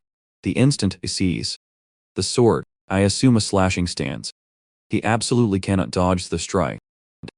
Terrified expression appears on the man's face. With a bang, I swiftly swing the sword in my hand, but no piercing sensation comes from my hand. I didn't expect him to still escape the strike. His ability is very strange. Even he haven't heard of it before. He can actually nullify his own body. At this moment, I carefully examine the energy of this sword. I don't know if it's my imagination, but this sword's energy feels very familiar to me. He sense it. Once more. This definitely can't be wrong. This sword contains the power of the abyss. This is truly a pleasant surprise. I didn't expect the outside earth to also have such an aura that it really sees the good treasure this time. The cloaked man's face fills with anger. Do you only know how to steal other people's weapons? The next second, he lightly waves his claw. Immediately, the weapon in my hand vanishes like ashes. So, this is the power of the abyss. It seems there are still many pieces I haven't discovered yet. That upcoming battle will probably be even more intense. I need to first send that soldier to a safe place. Then I ask him if he's afraid of heights. He says he's not. Hearing this, I directly lift the entire vehicle up. I tell him to hold on tight. Hold on. Because there will definitely be violent shaking when he run. I'll send you back to headquarters. First. But who knew the cloaked man would show a wild smile at this moment? You fool. I've caught your weakness. Want to protect him? Then I'll just kill him. As soon as the words fall, massive abyss power appears on his palm. The strong do not exist to protect the weak. They exist to become the strongest. As the cloaked man's palm swings down, an attack appears behind me. This makes me feel he's really being relentlessly persistent. Even if I run away now, this black orb will catch up. So I slowly set the vehicle down on the ground. In that case, I'll destroy it first. The next moment, my figure leaps up. After I crush this orb, I'll take the soldier back. Then, I gather all my power in my right fist, preparing to destroy it with one punch. Immediately, my fist strikes this black orb. I thought I succeeded, but I quickly realized there's no impact sensation at all. Looking up, the real black orb is hidden behind the black mist. But at this moment, I hear the soldiers cry below. I sense trouble. What a good diversion tactic. At this moment, I can't be in two places at once, and the cloaked man's attack has already taken control of the entire vehicle. I can only shout loudly, telling him to jump out of the car quickly. Even if he breaks a bone, it's better than dying inside the car. But does he know many black vines have appeared inside the vehicle? The cloaked man's voice sounds beside the soldiers. Here, you don't need to be afraid. Poor little lamb. I'll take you home soon. Immediately, I witness an extremely enraging scene. Those soft vines from just now instantly transform into spikes and pierce through the entire vehicle. This means the soldier died inside the car. My body swiftly approaches the vehicle, wanting to see if the soldier can still be saved. Seeing me like this, the cloaked man seems very happy. Are you angry now? Don't get so worked up. But the angrier you are, the happier I am. With a snap, I directly break off his spike attack. At this moment, the soldier's corpse has been suspended by him. Open your eyes and look at this soldier. His corpse is still moving, and this is a very evil ability called necromancy, which can make dead corpses move again. The cloaked man acts like a victor, constantly showing off above. I want to watch with wide open eyes as all the people you care about die before your eyes. This feeling is truly wonderful. What he doesn't know is that this behavior has completely enraged me. Today, either you die or I perish. Me mouth slightly opens as I speak. Did you also take pleasure in trampling on others' dignity? This reminds me of how I was bullied by those people in school. Seeing my angry expression, the cloaked man becomes even more excited. Please, don't state such obvious things. Okay. Where's the fun in that? Then he begins to launch an attack on me. Countless sharp stones rapidly fly out from his palm. Facing these attacks, I don't dodge. Instead, I let these attacks hit my body because I know these attacks aren't lethal to me. After hearing his answer, I appear very calm, but the anger in my heart has already reached volcanic eruption levels. Then, a figure instantly disappears from the original spot. When I reappear, I've already arrived on the ground and assume an aggressive stance. Gumley, shouldn't be alive in this world. Next second, I take a deep breath and pour all my strength into my fists. If you've got the guts, don't run today. Have a life and death duel with me. Guarantee I'll fight you to the end. Next second, the cloaked man on the cart directly disappears from the spot. Facing such a powerful attack, he won't be foolish enough to take it head on. Not running would be idiotic. With a boom, they strike out with a punch, as if to tear apart this very space. Just that airflow from the swing shatters all those spikes of his. I stare at him through gritted teeth. You better pray I don't catch an opportunity, otherwise I'll definitely smash his head with one punch. Then I catch the falling soldier. He's already dead now. I can't let his corpse be attacked again. The violent collision causes debris to fly across the ground.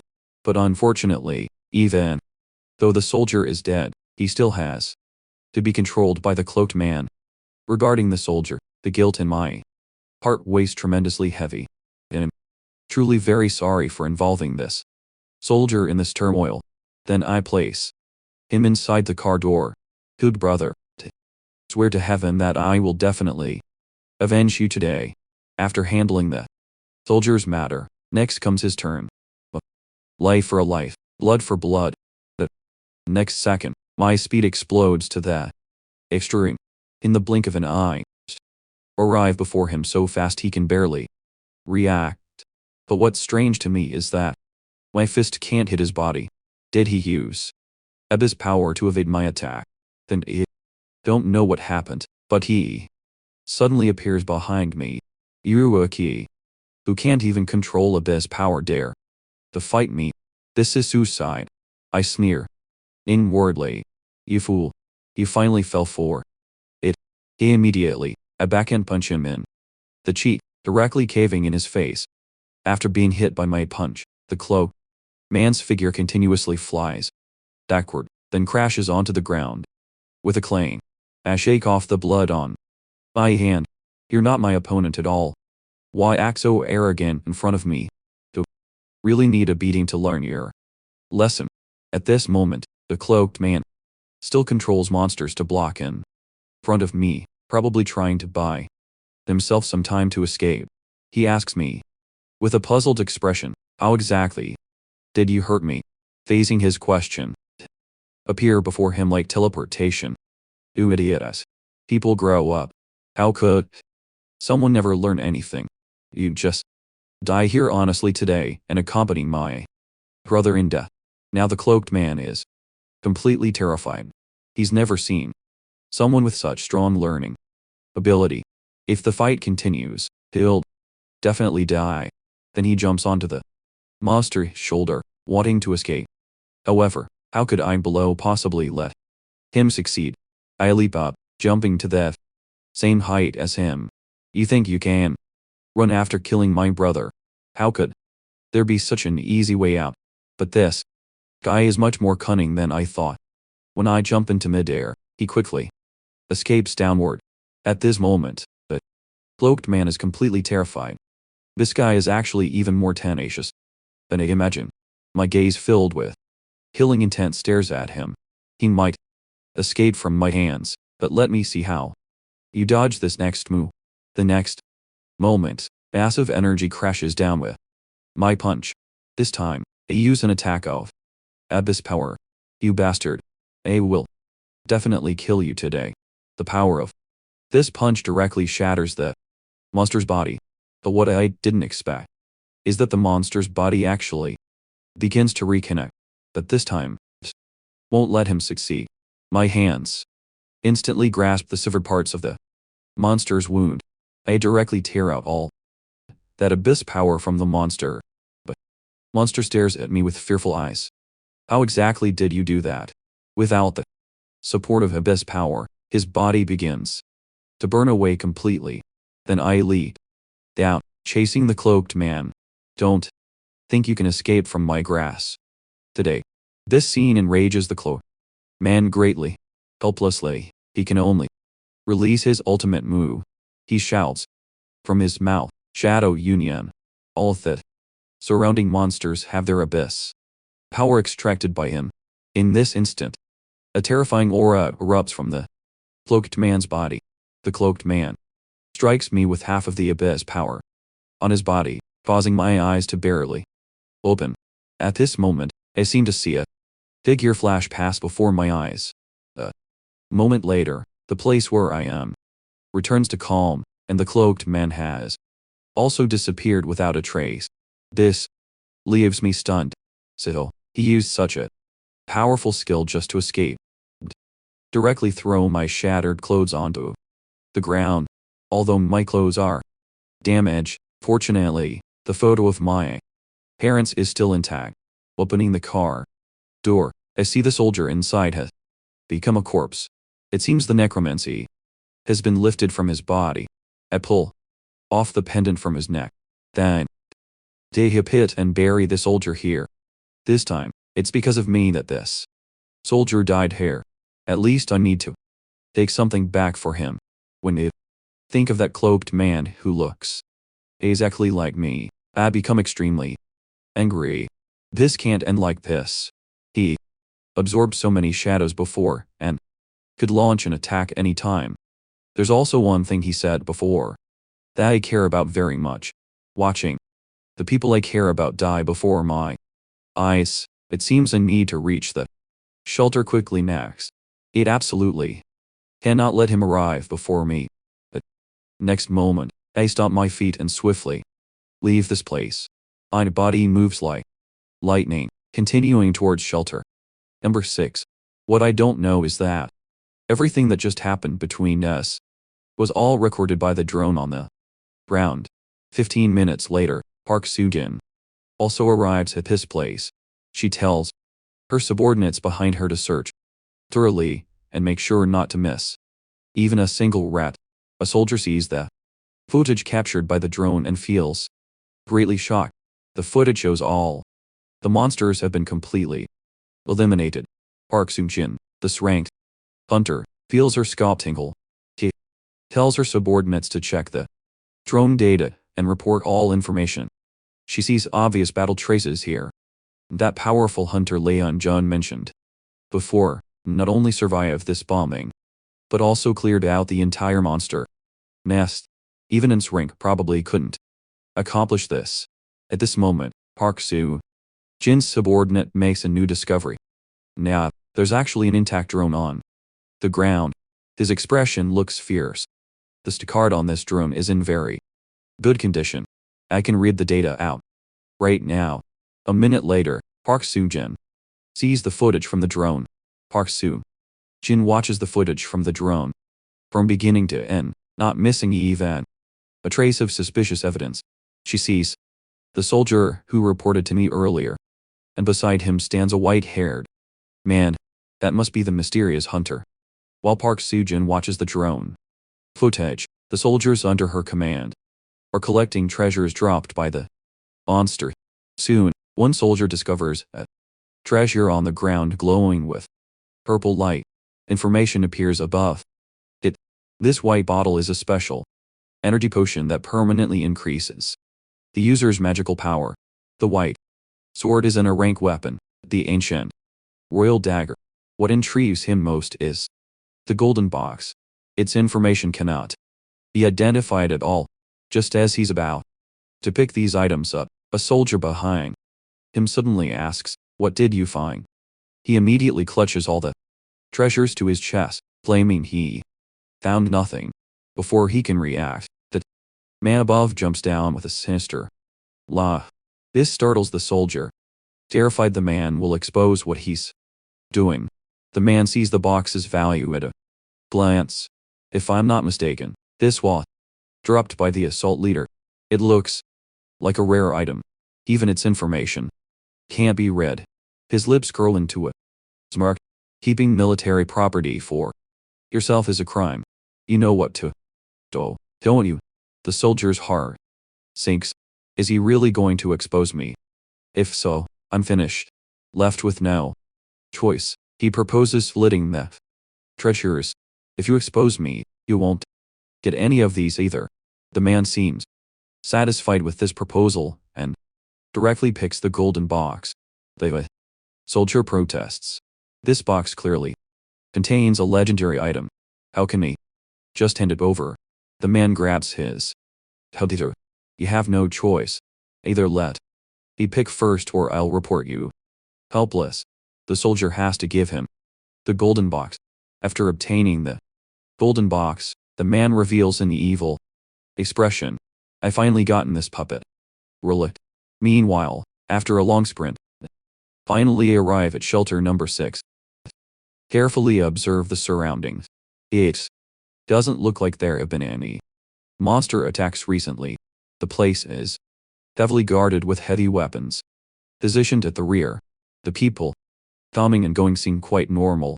This Shelter must have powerful individuals protecting it. And move forward, preparing to enter the shelter. My mind keeps thinking about that cloaked man earlier.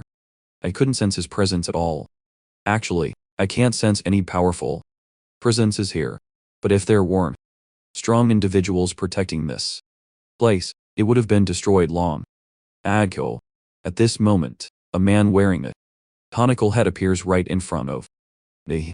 This puzzles me. Is this guy blind? Doesn't he know to watch where he's going? However, he seems to be looking for me specifically. Your blood is so thick. You must be from the outside world, right? I give a brief acknowledgement. What do you want? Busy right now and have no time for idle chat. The man laughs. In that case, let's make a deal. He pulls out a sack of bills. I'd like to purchase some information about the outside world from you. I have no objection. If it's something I know, I can tell you. Just as the man feels pleased and make it requests. Before that, I have a question for you. A monk addressing me so formally. You must be a fake. The man laughs heartily. I didn't expect you to see through me so quickly. This outfit is just my hobby. I point at his eyes. Is covering your eyes also your hobby? This makes the man look flustered. What? A troublesome guy, he thinks. He pulls down the eye patch, revealing closed eyes. I recently developed an eye condition. My eyes can't open. His words can't fool me, though.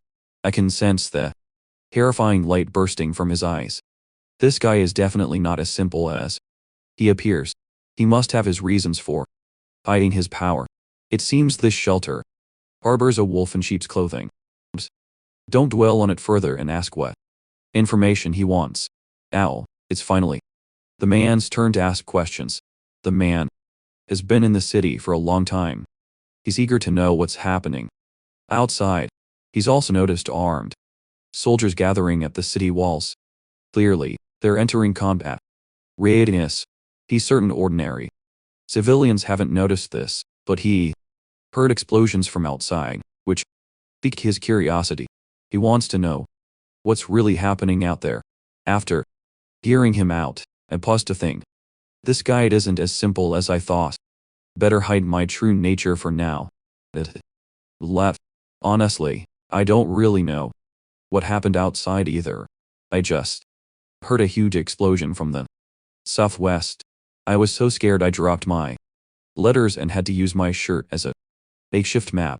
This surprises the man. See, he says aloud while thinking. You're hiding your power, too. Still, he pays me for the information.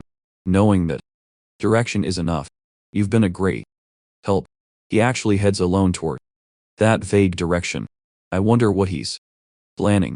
I don't know how many fighters like him are in this city, so it definitely can't cause too much commotion. It might hinder my search. Another thing worth noting, a suspicious person like me can move freely in this city. This proves there must be powerful individuals in charge here, though it's also possible we face a common enemy, so their guard against humans has loosened. Time quickly passes to evening. I enter a clothing store and buy some clothes. Using the money from that mon, I'd buy a trench coat. It looks pretty cool. Wearing it makes me feel like someone. I think his name was Chen Xiao, but that priority right now is to find my parents. Looking around, I realize this city is much larger than I imagined. It seems I'll have to use the most traditional method to find them. I hope everything goes smoothly. So, gently tap a woman's shoulder. Excuse me, have you seen this couple in the photo? But, to my surprise, the woman looks shocked. She waves her hands frantically, saying she's never seen these people. Then, hurries away. This leaves me speechless. Her reaction was way too intense, as if I showed her a ghost. At this moment, a man approaches from behind, cursing loudly. His voice successfully catches my attention. To my surprise, he walks right up to me with an annoyed expression. Shoot, hitting on women in The middle of the night. How pathetic. Hearing this, I instantly appear before him, glaring. You better watch your tone. When our eyes meet, sweat clearly drips down his face. You don't look like a local. Pointing at my photo, he says, what era is this? People still use photos to hit on others at night. Oh. Lame. I hold up the photo for him to see. Have you seen these two people? The man is speechless. Are you just approaching everyone you see?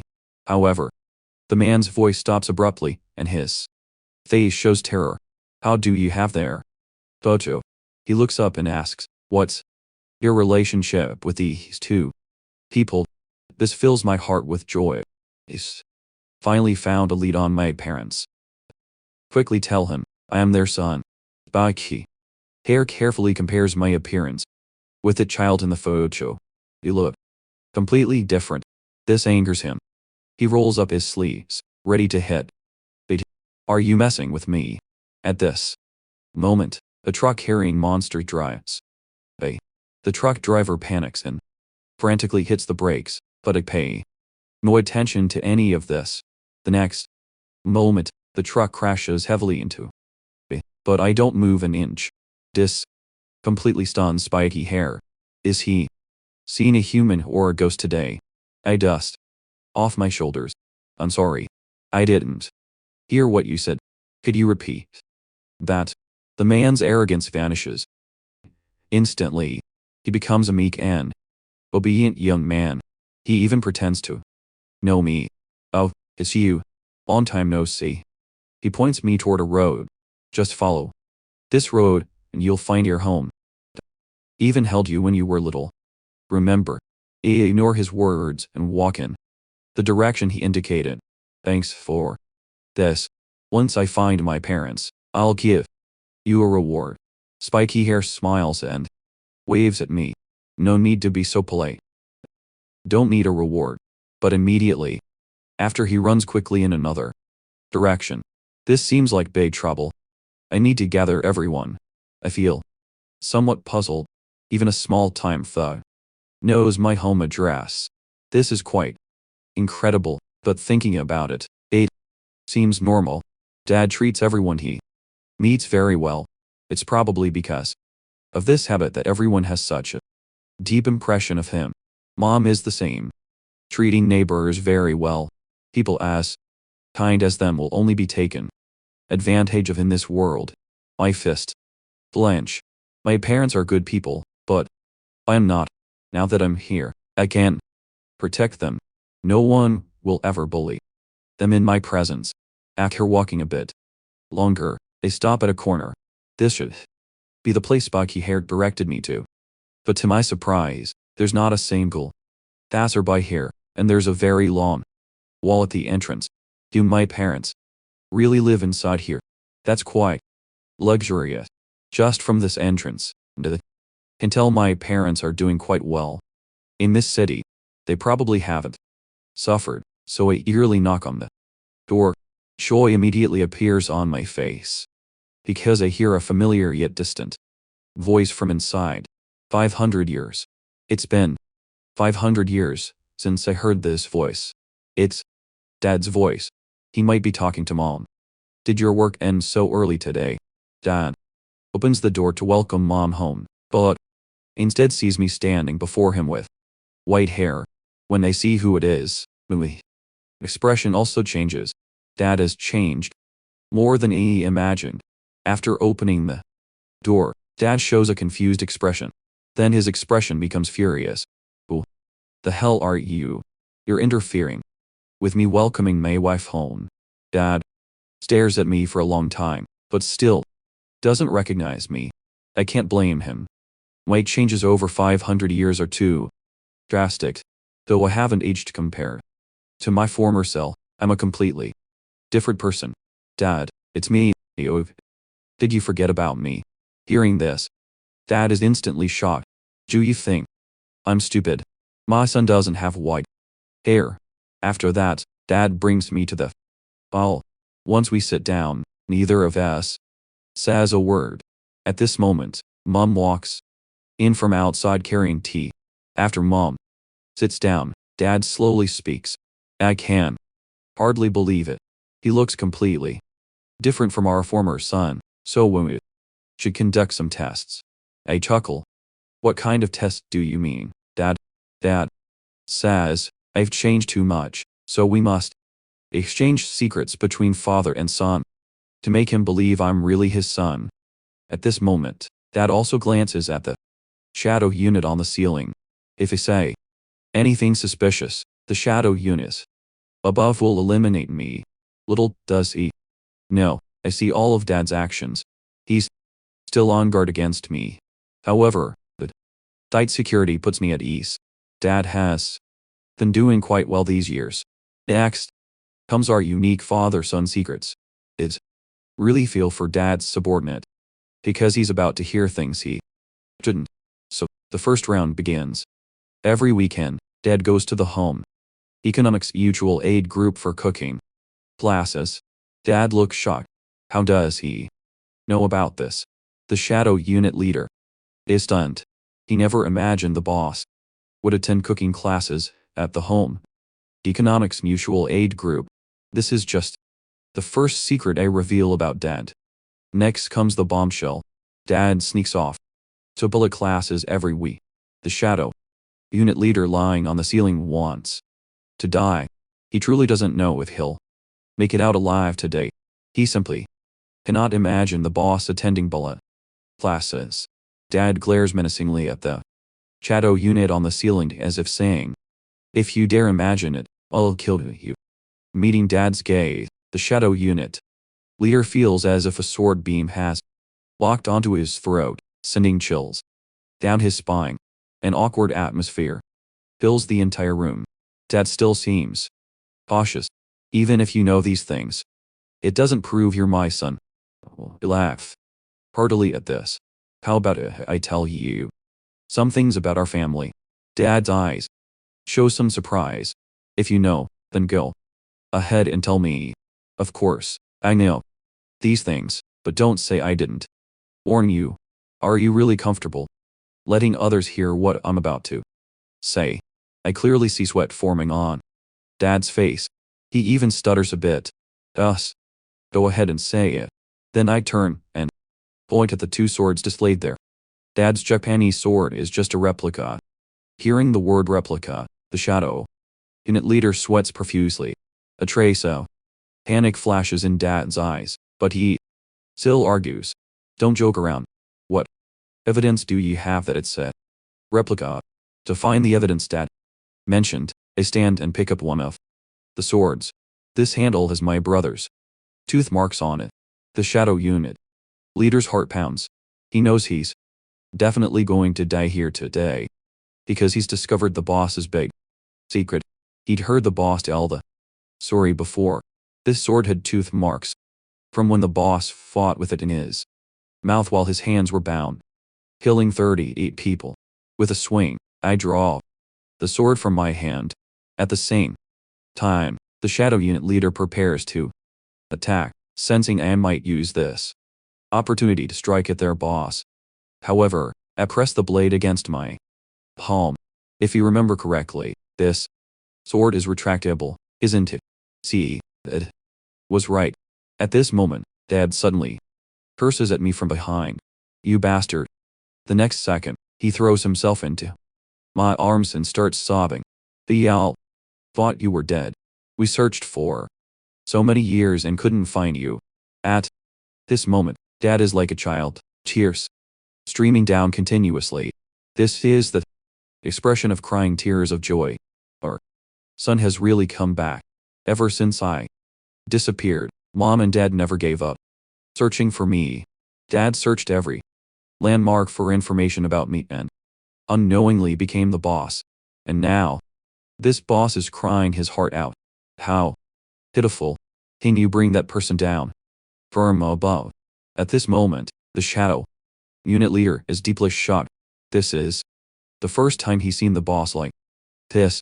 The boss who once lived through bloodshed and carnage, killed countless people. He was like a war god. Past events keep flashing through the leader's mind. He suddenly realizes something. He's never seen the boss shed a single tear in all these years. Even if he tells this scene to others, probably no one would believe him. As he watches, something suddenly feels wrong in his mind, and sweat pours down his forehead like water. He feels this place is more dangerous than hell. He must leave quickly, only hoping we won't kill him to silence him. At this moment, a hand suddenly breaks through the ceiling and grabs his leg. He stared at the shadow unit leader with a smile. Don't be in such a hurry to leave. My dad wants to talk to you. Could you do us the honor of coming down? Then the four of us all sit at the table. Dad speaks to the shadow unit member. Among all my subordinates, you have the loosest lips. You know what to do, right? I pick up where Dad left off. If you leak this information, you'll bear the consequences. Dad and I say this at the same time. At this moment, the shadow unit leader is probably scared witless. I promise I won't say a word. Please, spare me. Now, even a blind person could see that these two are cut from the same cloth. If they're not father and son, what are they compared to the danger from Dad and me? Mom's voice descends upon his ears like an angel. You two, father and son, just have your fun. Stop threatening him. This makes the shadow unit leader show grateful eyes. It seems only the lady of the house is gentle. However, though Mom's expression is smiling, it's eerily sinister. Do absolutely cannot say a word, or even a can't save your life. The shadow unit leader nods repeatedly, promising he won't remember this. I'll forget as soon as I leave. Dad says angrily to Mom, I'm so glad he didn't mention me. Farting or snoring in my sleep. Bonnie, why did you expose your own embarrassing secrets? Witnessing this warm scene, can't help but smile. This is the life I longed for during 500 years in the abyss. It has finally arrived. Now I'm back, and my family is still alive. What I need to do next is protect them well. At this moment, they keenly sense movement outside the house. The next second, with a crash, my family's gate is pulled open by spiky hair. Behind him are several fierce-looking underlings. Boss, a white-haired kid is looking for you. He seems really powerful. He even wrecked a truck. But when he opens the door, he's dumbfounded. He never expected to find me sitting peacefully here with my parents. I glance slightly backward. Error. You talking about me when you mention the white-haired kid? Hearing my words, he's shocked. Looking carefully, he realizes I'm exactly the white-haired kid from his memory. He turns pale with fear. Boss, I'm talking about him. This kid is incredible. When the truck hit him, it got wrecked. Then he says, trembling, even if you're strong, but of numbers, you can't beat us all. Little does he know his legs are shaking as he speaks.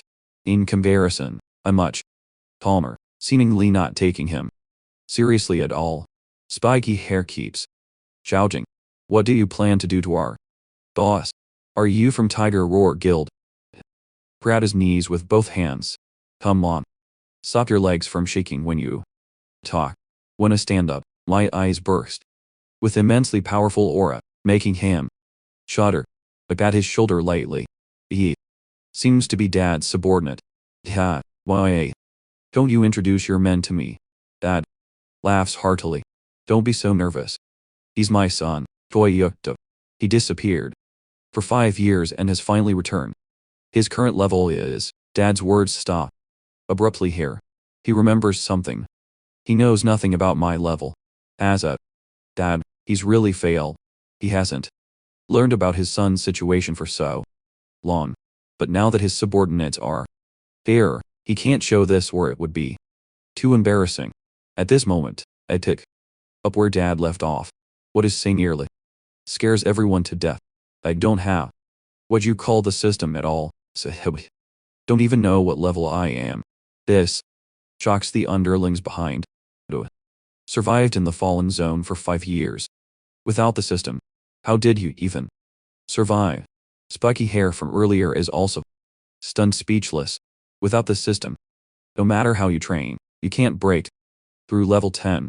I chuckle at spiky hair, although I don't know what abilities their system gives them. Can a level 10 withstand a truck collision? That seems a bit unrealistic to me. Long hair behind spiky hair says slowly. Didn't you say he was strong? But how is he a rookie without the system? Spiky hair is speechless about this. Maybe he got it wrong himself. Though he says this, he knows in his heart. Hidden. Definitely extraordinarily powerful, but he's also curious why I don't have the system. Having just returned to Earth from the abyss, I don't know what their system looks like either. So, I asked Spiky Hair to use the system to check my level. This completely freezes his expression. Then he explains to me, "You might not know this yet. Since you don't have the system, you obviously don't know the basic information. If you had the system, you could see monsters, levels, and related information, but you can't see other people's levels. Without the inspection skill, you can't see others' information. This inspection skill is particularly rare, but my dad happens to have it." I turn my gaze to him. "Dad, in that case, I'll have to trouble you to check for me. I don't know if Dad's skill can see any information about the abyss." A moment later, everyone present watches Dad pointing and gesturing in the air. That's because they can't see other people's system interface. I ask Mom, "Aren't you going to check, too?" Mom shakes her head. "Right now, I just want to stay by your side. I'd already know what I need to know anyway." As soon as Mom finishes speaking, Dad's exclamation rings out in the room. What on earth is going on? Dad's system panel shows only question marks. It can't retrieve any of my information at all. He looks very confused about this. No matter how many times he tries, the result is the same. Dad has two theories about this situation. The first theory is that I don't have the system. The second theory gives Dad quite a shock that my level is far higher than his, so he can't view my information. At these words, all the underlings in the room freeze on the spot. The boss is already like a war god, and his son is even more powerful. This is too incredible. According to his dad, the system interface can't display my abilities and personal information, but it can show my name. This suggests the second theory is very likely true. More importantly, my son survived outside for 5 years. If he were a beginner, he'd be dead already and couldn't possibly be here. So, your level must far exceed mine. Hearing Dad ask what I experienced in these 5 years, I can't help but recall some bad memories and my face darkens. Mom speaks up to rescue me. "Stop interrogating your son. He's safely returned now. Isn't that worth celebrating?" In Mom's heart, she's always believed I'm a strong child who can overcome any difficulty. Mom also knows I must have endured many hardships to return. Seeing me safe and sound now is truly wonderful. Hearing Mom's words, my eyes moisten. I've missed her so much these 500 years. Oh, my experiences in the abyss flash through my mind. But having gone through all that, this moment of reunion makes it worthwhile. My tears flow uncontrollably. I assure Mom that I'll never wander off again. I'll stay by their side and protect them.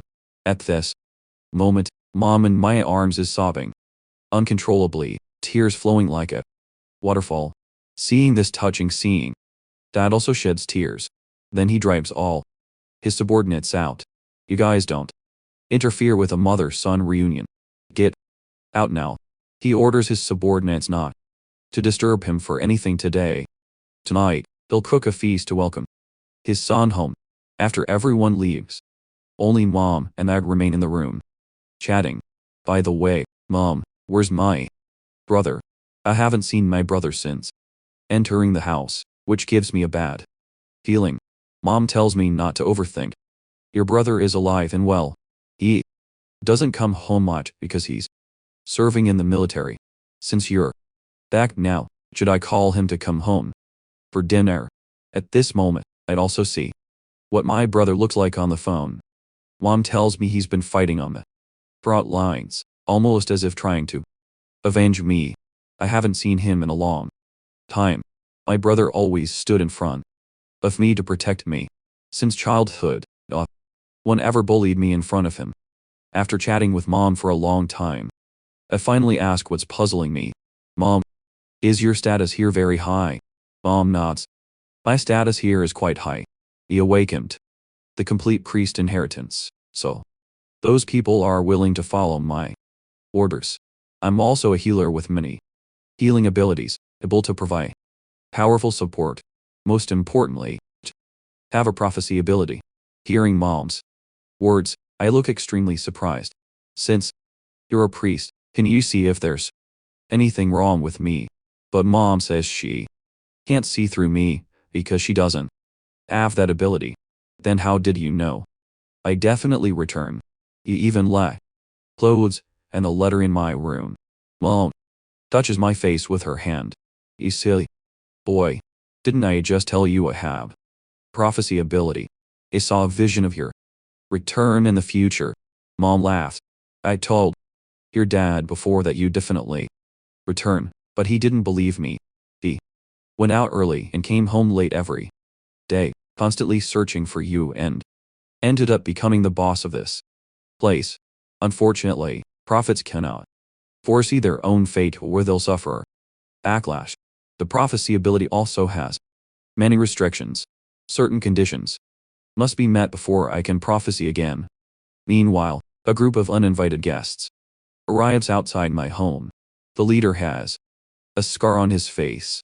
Seeing them arrive, Dad goes forward with his underlings to greet them.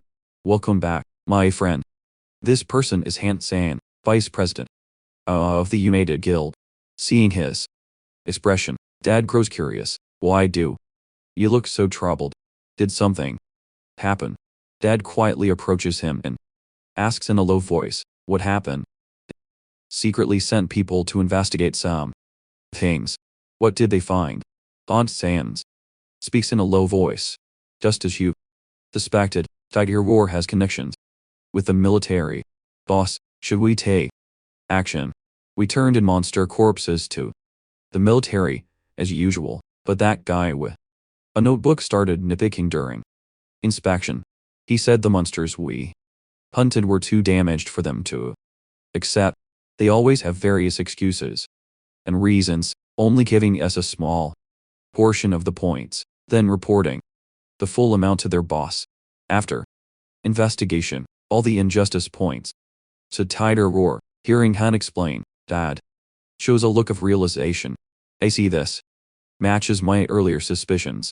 If Tiger Roar, which should be neutral, is pulling these tricks, things are tricky. But we can't just sit idly by and let ourselves be trampled. This will affect the town's future. Dad doesn't seem too concerned about this. The worst outcome is just a fight. What's most important now is to get his friends something to eat first. The next moment, Dad spreads his hand wide, and a sword instantly appears in his palm. After we eat, I'd personally go to Tiger War and settle this matter completely. At this moment, Dad's eyes are filled with murderous intent. We must show them that the United Guild is not a pushover for anyone to squeeze. Hearing about Tiger Roar Guild, my eyes also show hostility. Thanks to that black shard, all my abilities have entered an overloaded state. Not only has my strength increased, but my senses have also become sharper. Now I can capture sounds from afar. It seems those bandits I encountered earlier are also connected to Tiger Roar. I turn my head toward Dad's direction. Now that Dad is going to negotiate with them, I'm a bit worried because I don't know Dad's strength. The next moment, I push open the door and stop. Dad, you're going to eat, right? I am hungry, too. How about it? join you for the meal. And after we eat, I'm going with Dad to Tiger Royal. I want to see exactly who dares to bully. However, Unton standing beside him is full of confusion. This white-haired young man before him gives off an oppressive aura, yet he has never seen been in the city. Dad quickly steps forward to explain that this is his son, who had been missing for 5 years, named Todosid.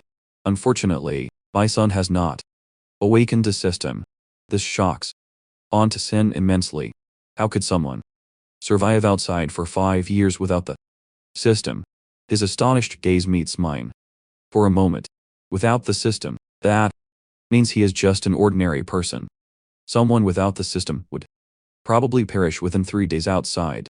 If one possesses elite attributes and top-tier survival skills, survival is not entirely impossible, but without combat skills, once the situation turns into a fight, he would become a burden. Sun keeps his thoughts to himself and laughs heartily instead, saying, "This is truly good news, but since you just returned, you should not participate in this operation and should rest well." Dad agrees with Hasan, telling me to just stay home and keep Mom company. Mom chuckles and tells me to listen to Dad, saying she has not even given me a tour of our home yet. Cannot help thinking that they apparently consider me an ordinary person, though this is within expectations. Did anyone with the system? I am merely an ordinary person. Thinking carefully, I have not fully grasped the complete picture of this shelter.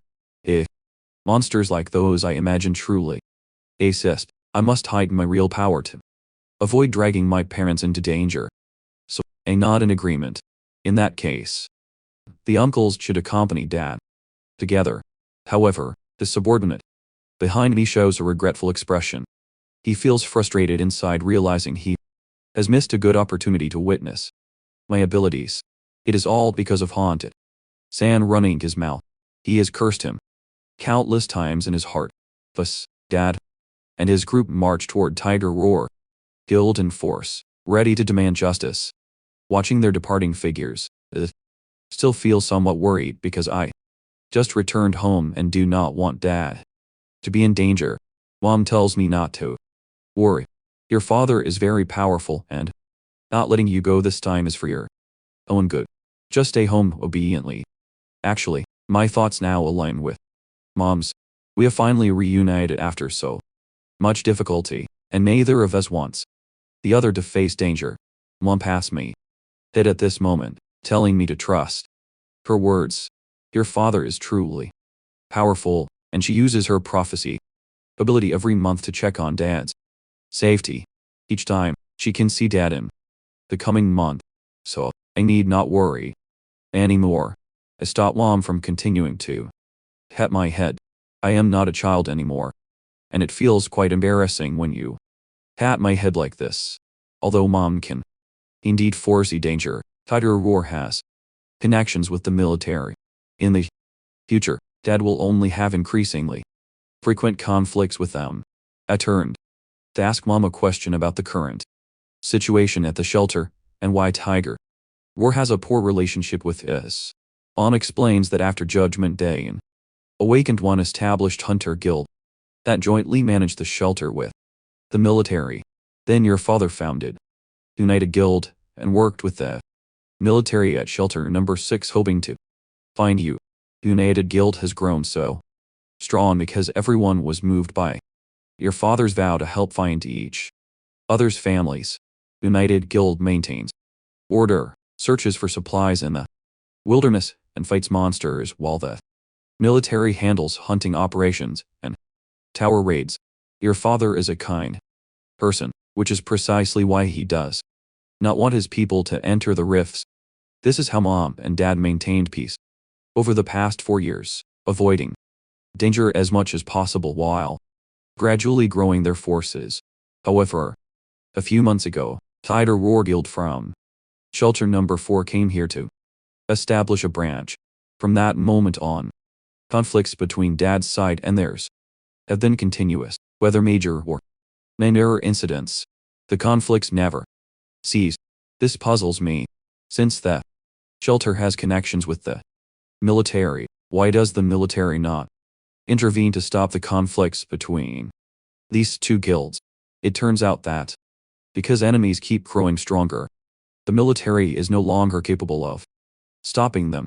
However, Tiger Roar was established to conquer the towers, and their power is so overwhelming that the military has no choice but to rely on them. Information about tower raids is of tremendous value, so the military cannot ignore it. Moreover, Tiger Roar organization possesses an awakened one, chosen by the tower god. This awakened one is named Asar. He is the one chosen by the tower god and is Tiger Roar's true ace with terrifyingly formidable power. Hearing Mom mention the tower god leaves me confused. This is the first time I have heard that gods actually exist. The so-called tower god is the tower lord. As humans, their powers almost equivalent to that of deities. If one passes the tower god's trials, one can become an SR and receive God-given power. Outside the towers, they are called messengers of God, while inside the towers, they become guardians. Currently, Tiger Roar organization possesses many SRs. Since each SR harbors absurd power, Tiger Roar instantly absorb all neighboring hosts. Your father's guild is beloved by the locals, but they have never conquered a single tower. We are the only guild in the alliance struggling without an SR. This makes me feel the situation is quite dire. However, something feels off to me. If people deeply love United Guild, why do they behave like a criminal organization? Mum chuckles at this, saying that is just her personal quirk. This makes everything clear to me. Mom actually admires gangster culture quite a bit, and the guild she helped create even bears traces of that style. Mom tells me not to worry so much about it. What does it matter? As long as everyone is happy. At this point, Mom gently pushes my back, urging me to go take a shower and rest well. We can continue talking about anything tomorrow. If you need someone to scrub your back, just call me. But how could I feel comfortable having someone scrub my back? After Mom leaves, they stand alone in the room, but my mind cannot settle down. I activate my perception to check Mom's location. Wave of abyssal power spreads out from within my body. In my perception, Mom has truly left this place. Earlier, I agreed to rest at home because I never imagined the situation would be this serious. However, now I need to go to dead side. Otherwise, I will never feel at ease. Then, I pull open the window. If I go now, I should still be able to catch up with Dad. With a whoosh, I leap up and instantly vanish from the spot. At precisely this moment, Mom is still at home and catches sight of my figure. A complex expression appears on Mom's face. They all told you to rest, but you just will not listen. It seems you are as troublesome as when you were little. On the other side, Dad leads his people toward Tiger Roar Guild with murderous intent. Meanwhile, I follow from home to reach higher ground, wanting to observe Dad's team. Since everywhere outside the central area is pitch black, they easily locate Dad. However, at this moment, the vision becomes doubled and my head feels dizzy. This feels wrong to me. Ever since I was enhanced by the abyss fragment, I cannot even catch a cold. How could I possibly feel dizzy?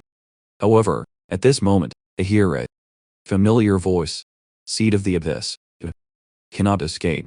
I immediately turn my head to search for traces of the cloak.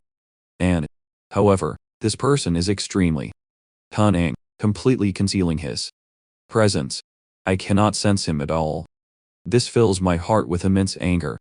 I never expected he would actually follow me to shelter number 6. Just as I am in this state of anger, I suddenly feel a wave of dizziness.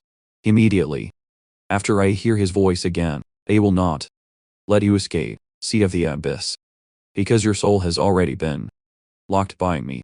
Anything marked by me cannot hide from my sight. Soon, I see his head right on my shoulder. The next second, I fiercely swing my fist and directly scatter the cloaked man's head. However, my fist cannot actually strike him, passing straight through his head. This is clearly not his real body. This cloaked man laughs hardly. Your soul has been marked by me. You absolutely cannot escape from my grasp. When I carefully sense his head, I realize this seems to be something like a string of code that only repeats these few phrases. And that cursed expression, I shouting, attracts the attention of people around. What are you doing up there so late? Are you planning to jump? The powerful flashlights they hold make it difficult for me to keep my eyes open. The next second, I leap directly and vanish from the spot. During my airborne sprint, notice that face from earlier has disappeared again. So, it immediately stop preparing to investigate further. If that person is nearby, he is definitely a dangerous presence. What he did not expect is that the instant I stop, I see the cloaked man again. He once more repeats what he said earlier. This makes me form a hypothesis. Could his earlier disappearance have been because of the powerful flashlight? Thinking this, I feel it necessary to conduct an experiment. So, I move beneath a street lamp and position my arm toward the light. In my assessment, if I remain in darkness for 7 seconds, the soul mark will be activated. If I lose my composure, it might also activate the soul mark. This thing is quite annoying. Thinking this, I use my other hand to gently press against the soul mark, keeping it in darkness for 7 seconds. Just as I suspected, that cursed head appears again. However, this time, I mirror his expression and even say the same words. Your soul has been marked by me. He cannot escape seat of the abyss. After a passerby witnesses this, he curses me as a delusional teen. It appears only I can see this face. When I walk under light, harsh noise begins ringing in my mind. However, after a while, the mark disappears, and I can no longer see that cursed head. He must have planted the soul mark on me long ago when I was at home. Was it because of the sunlight and indoor lighting that I did not experience these things earlier? My speculation should not be wrong. It must be this way. This makes me feel somewhat troubled. How should I deal with this head?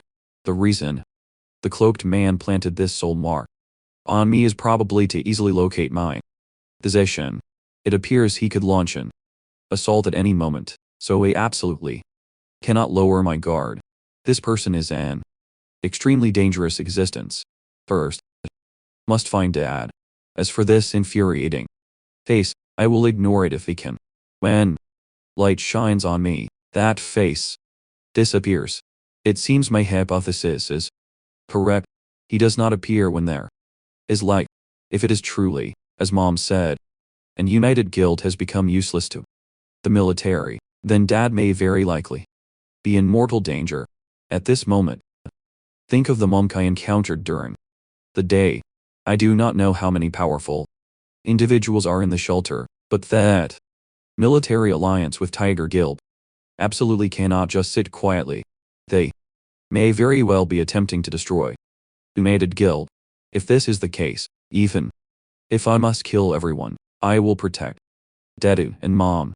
Everyone who threatens our lives must die.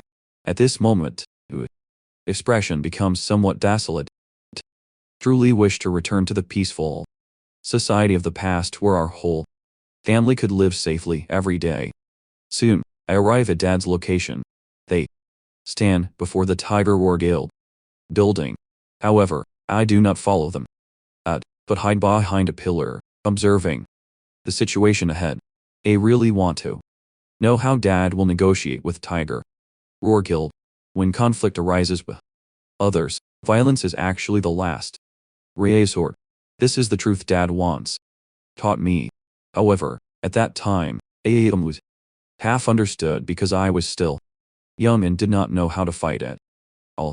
I do not know whether Dad will actually fight with Tiger Roar Guild members. If he does, I will have to step in. Just then, I hear what seems like commotion in the crowd.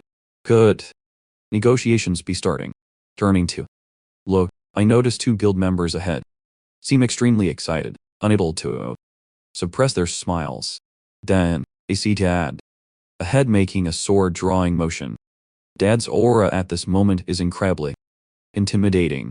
His guild members mentioned that last time, Dad left a nearly 20-meter scar on an opponent. At this point, Dad speaks, his eyes filled with murderous intent. Park John, I have already arrived at your guild's doorstep. Will you still not come out to greet me? The next moment, the blade in Dad's hand is instantly unsheathed. At the instant of drawing, I sense a terrifying power radiating from the sword. With a sharp ring, a resounding sword cry swiftly rushes toward the building ahead. Beyond this, I also see a blade aura. The next second, rubble flies everywhere. The entire building is sliced into two halves. At this moment, Dad's expression has completely lost the warmth he showed at home. All that remains is endless murderous intent and domineering presence. On its son beside him watches all this expressionlessly, while his subordinates behind him are extremely excited. This scene completely shocks me on the spot. Everything Mom said was true. Dad is truly powerful. It seems my worry was somewhat unnecessary. Afterward, Dad slowly jev his sword. That building has been diagonally split in half by him. At this point, Dad speaks slowly.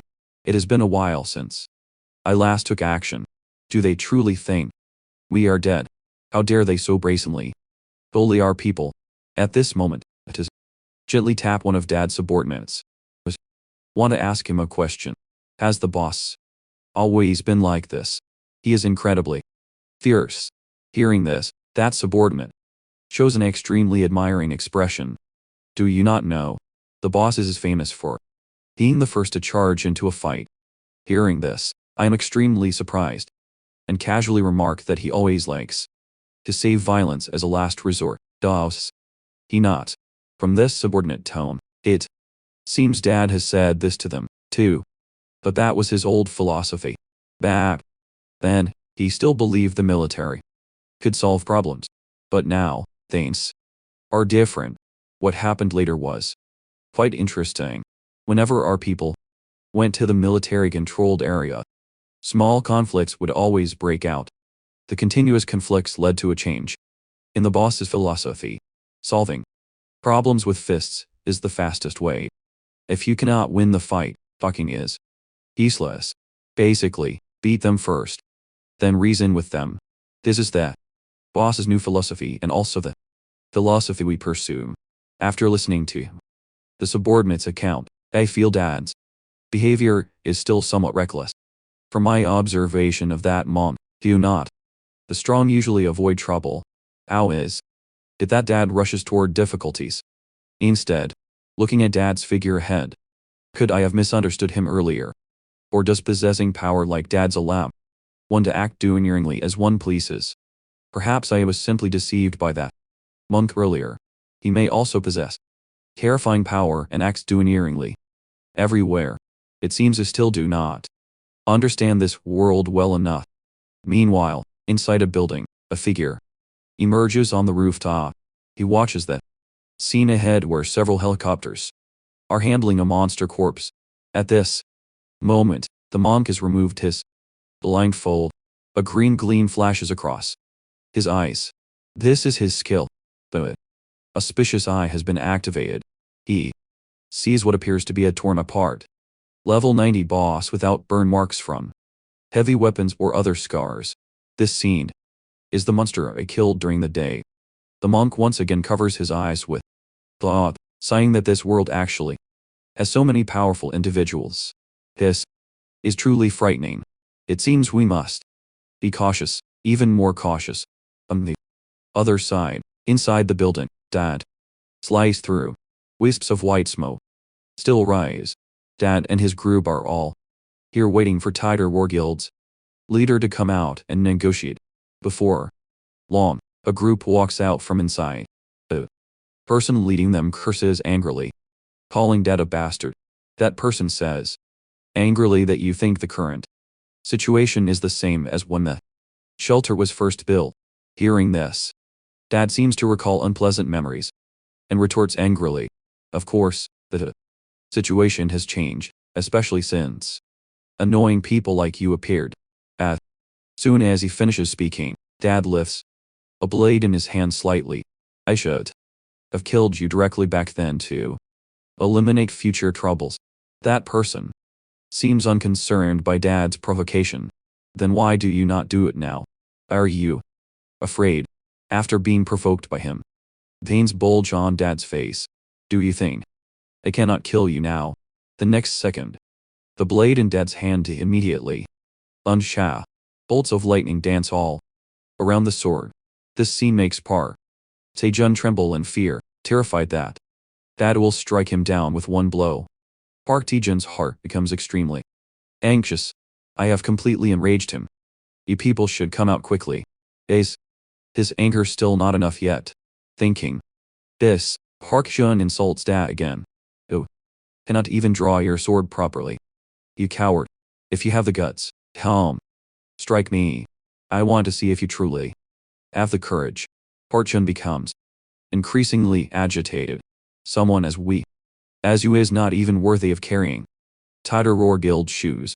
The next moment, Dad becomes completely enraged. Gripping his sword, he charges straight at Park Tae-jun.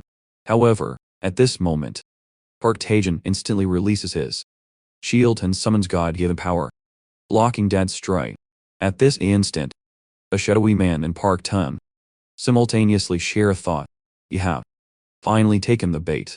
The next moment, a man walks out from behind. All of you do not move. This man is a level 63 assassin. He says angrily that you have quite some nerve, daring to incite conflict within the shelter. His appearance greatly shocks the guild members. This is someone from the military. How could they appear here? They intend to join forces with Tiger or Guild. I glance at that level 63 assassin. He must be the soldier supporting Tiger Roar Guild, but this is absolutely not a coincidence. I fix my gaze on the building above. I can sense many people lying in ambush inside this building. It feels like Dad is definitely going to suffer this time. This person's appearance is absolutely not accidental, but inevitable. He must have set a trap long ago, waiting for Dad to fall into it. This person's appearance brings the fight to a halt. However, the situation remains at stalemate. Dad knows in his heart that he has definitely fallen into a trap.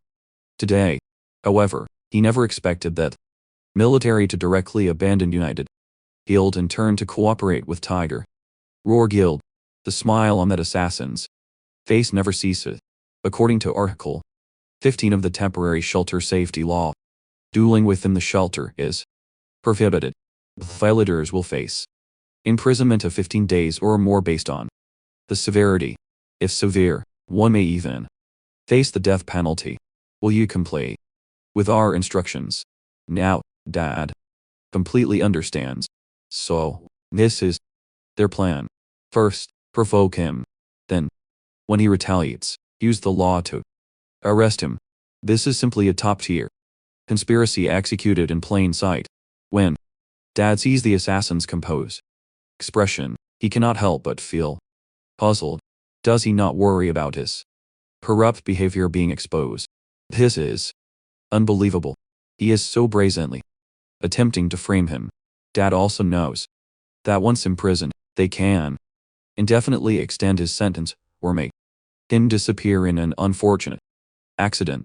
So, he absolutely cannot be caught by them.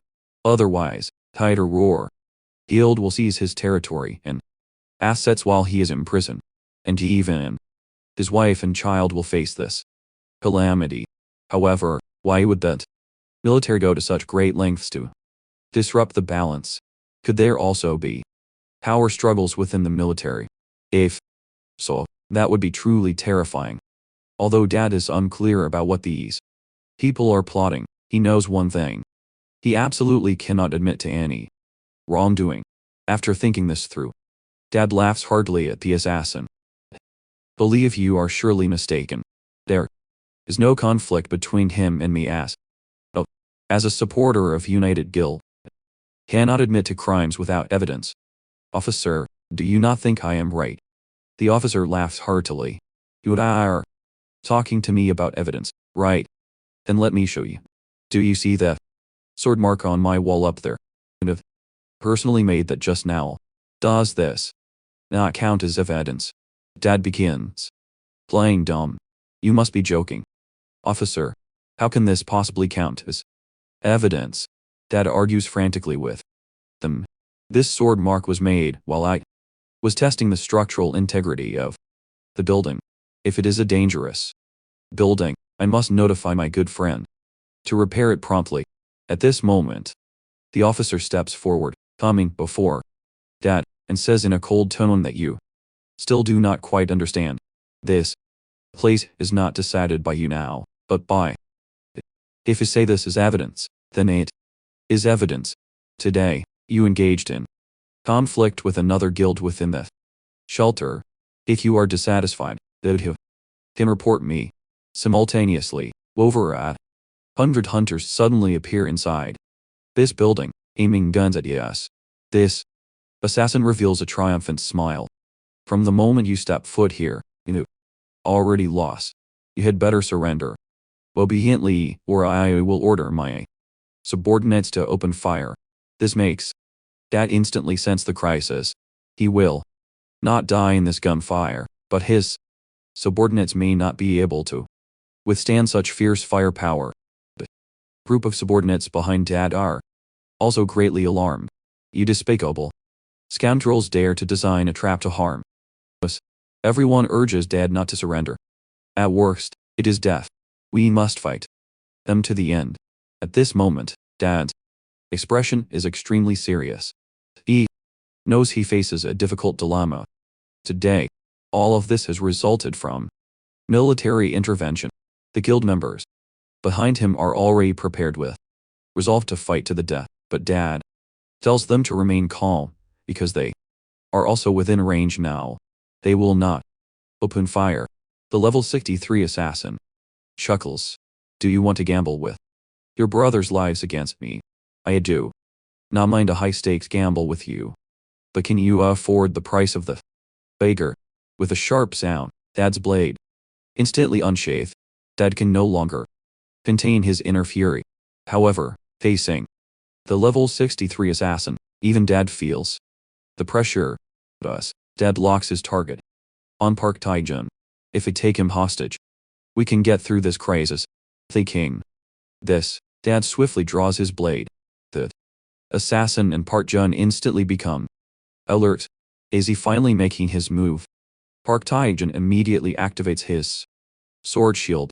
He cannot become the weakest link, and agent's defensive skills differ from other classes, allowing analysis of more information about incoming attacks. Therefore, Park Tae-jun believes that at this distance, he should be able to block Dad's attack. What Park Jun deploys is sword shield defense, which can only block sword-type attacks. However, precisely because of this, when facing swords, he can perform beyond his level. Park Jun previously tested his sword shield and confirmed it can block a full force strike from at level 69 warrior. Therefore, he believes Dad, a level 65 warrior, poses no real threat. At this moment, he is already imagining in his mind the sight of Dad's sword breaking after striking his shield. Park Tae-jun shouts loudly, if you have the ability, shatter this shield of mine. On the other side, the military personnel continue pressing. Chum Jian-han, will you comply obediently now, or do you want to be locked up together with all your companions? Koi. Jian-han's expression is extremely grim. Now is the time for him to make a decision. Aunt Sun behind him urges Dad never to surrender. Even if it means death in battle, he must absolutely not surrender. Choi Jin-han's heart is conflicted. He does not want to drag his brothers down. Choi Jin-han's hand pauses on the blade handle for a moment. He makes a decision in his heart. He directly hands the blade to the other party. This action represents his abandonment of the fight. Ontas is immensely shocked. He never expected the boss to make such a decision. On the contrary, the military personnel reveal a triumphant smile. It seems you have made a wise choice after all. All the guild members show angry expression, watching the military personnel so brazenly mock them. How can they not feel furious? Little do they know that Ontasen has already prepared for battle in his heart, because he and Cho Jin-han share a signal. When he raises the sword, it means ready. If he releases it, that represents imminent combat. The next second, he erupts with a terrifying aura. Magical power circulates wildly within his body. Others do not know he and Cho Jin-han have this tactic, so they will certainly be careless for a moment. With a surprise attack, they might successfully eliminate the strong opponent. At this moment, Dad throws the blade directly onto the ground. This signals the battle begins. Park Tae-jun is somewhat surprised. He does not understand why Choi Jin-han's blade disappeared. However, there is no time for him to think further, because Choi Jin-han's body swiftly charges toward him. This frightens him into directly maximizing his shield's energy. With this shield present, Park Tae-jun's heart gains reassurance. This shield bears magic to block sword strikes. No one can break through it. The next moment, Cho Jin-han waves his hand again. The sword's phantom suddenly appears in his grasp. Since you are so confident your shield can block my attack, let me test it. Park Jun remains completely unfazed by this. This shield cannot even be broken.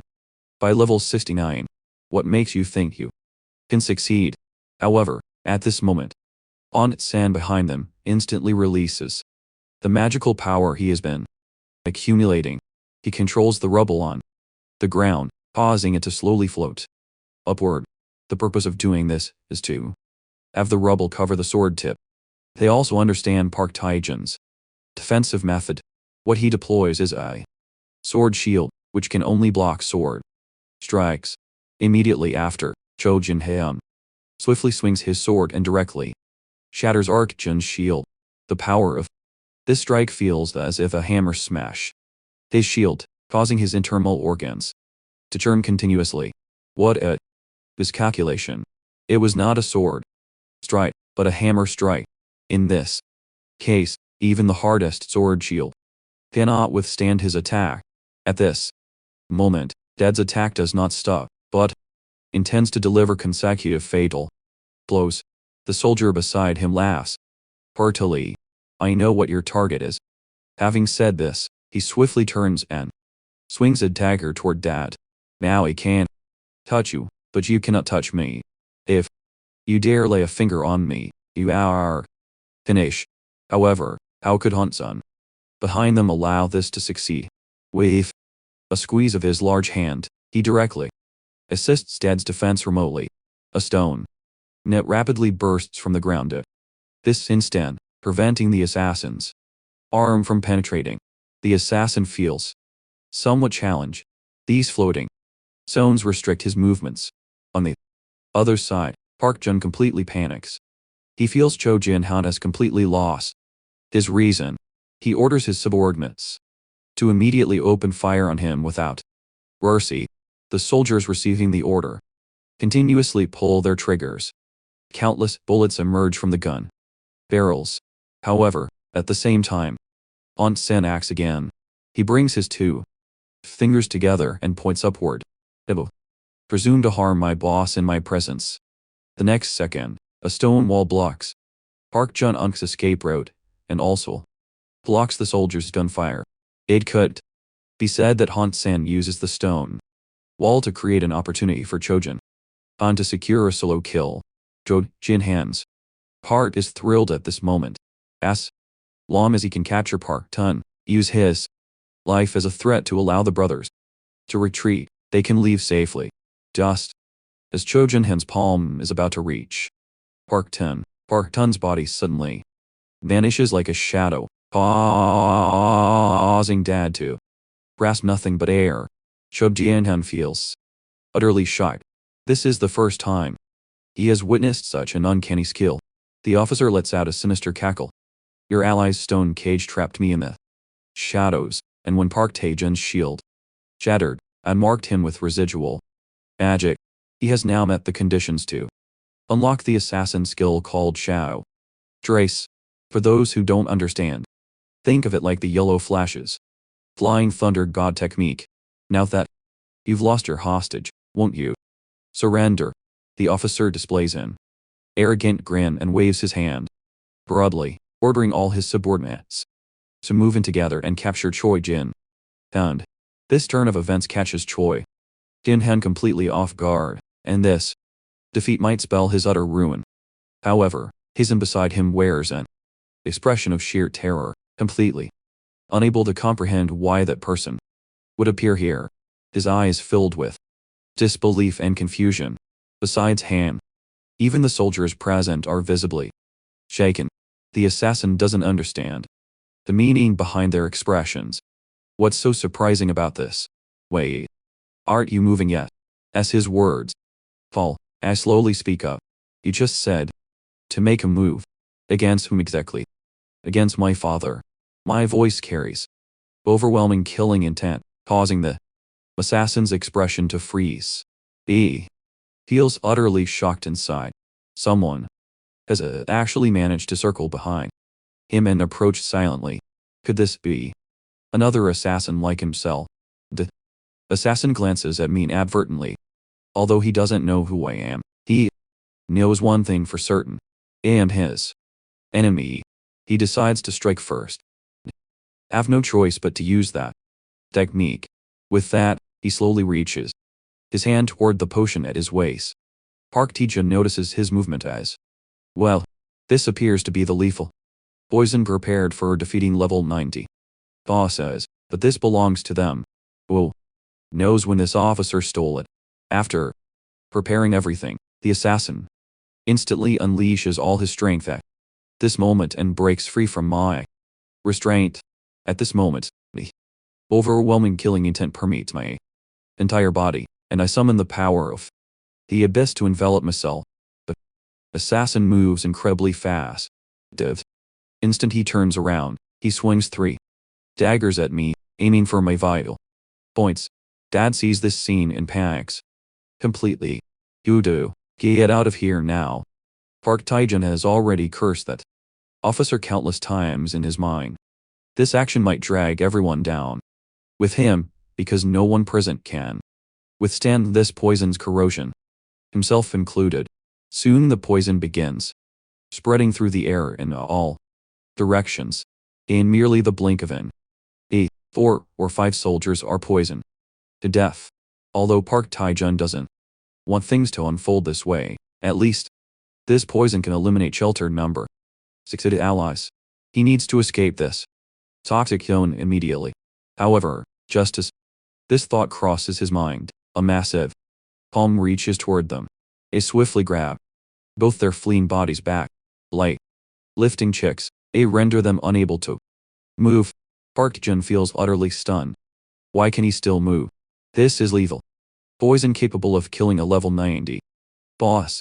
Even the assassin officer displays a terrified expression.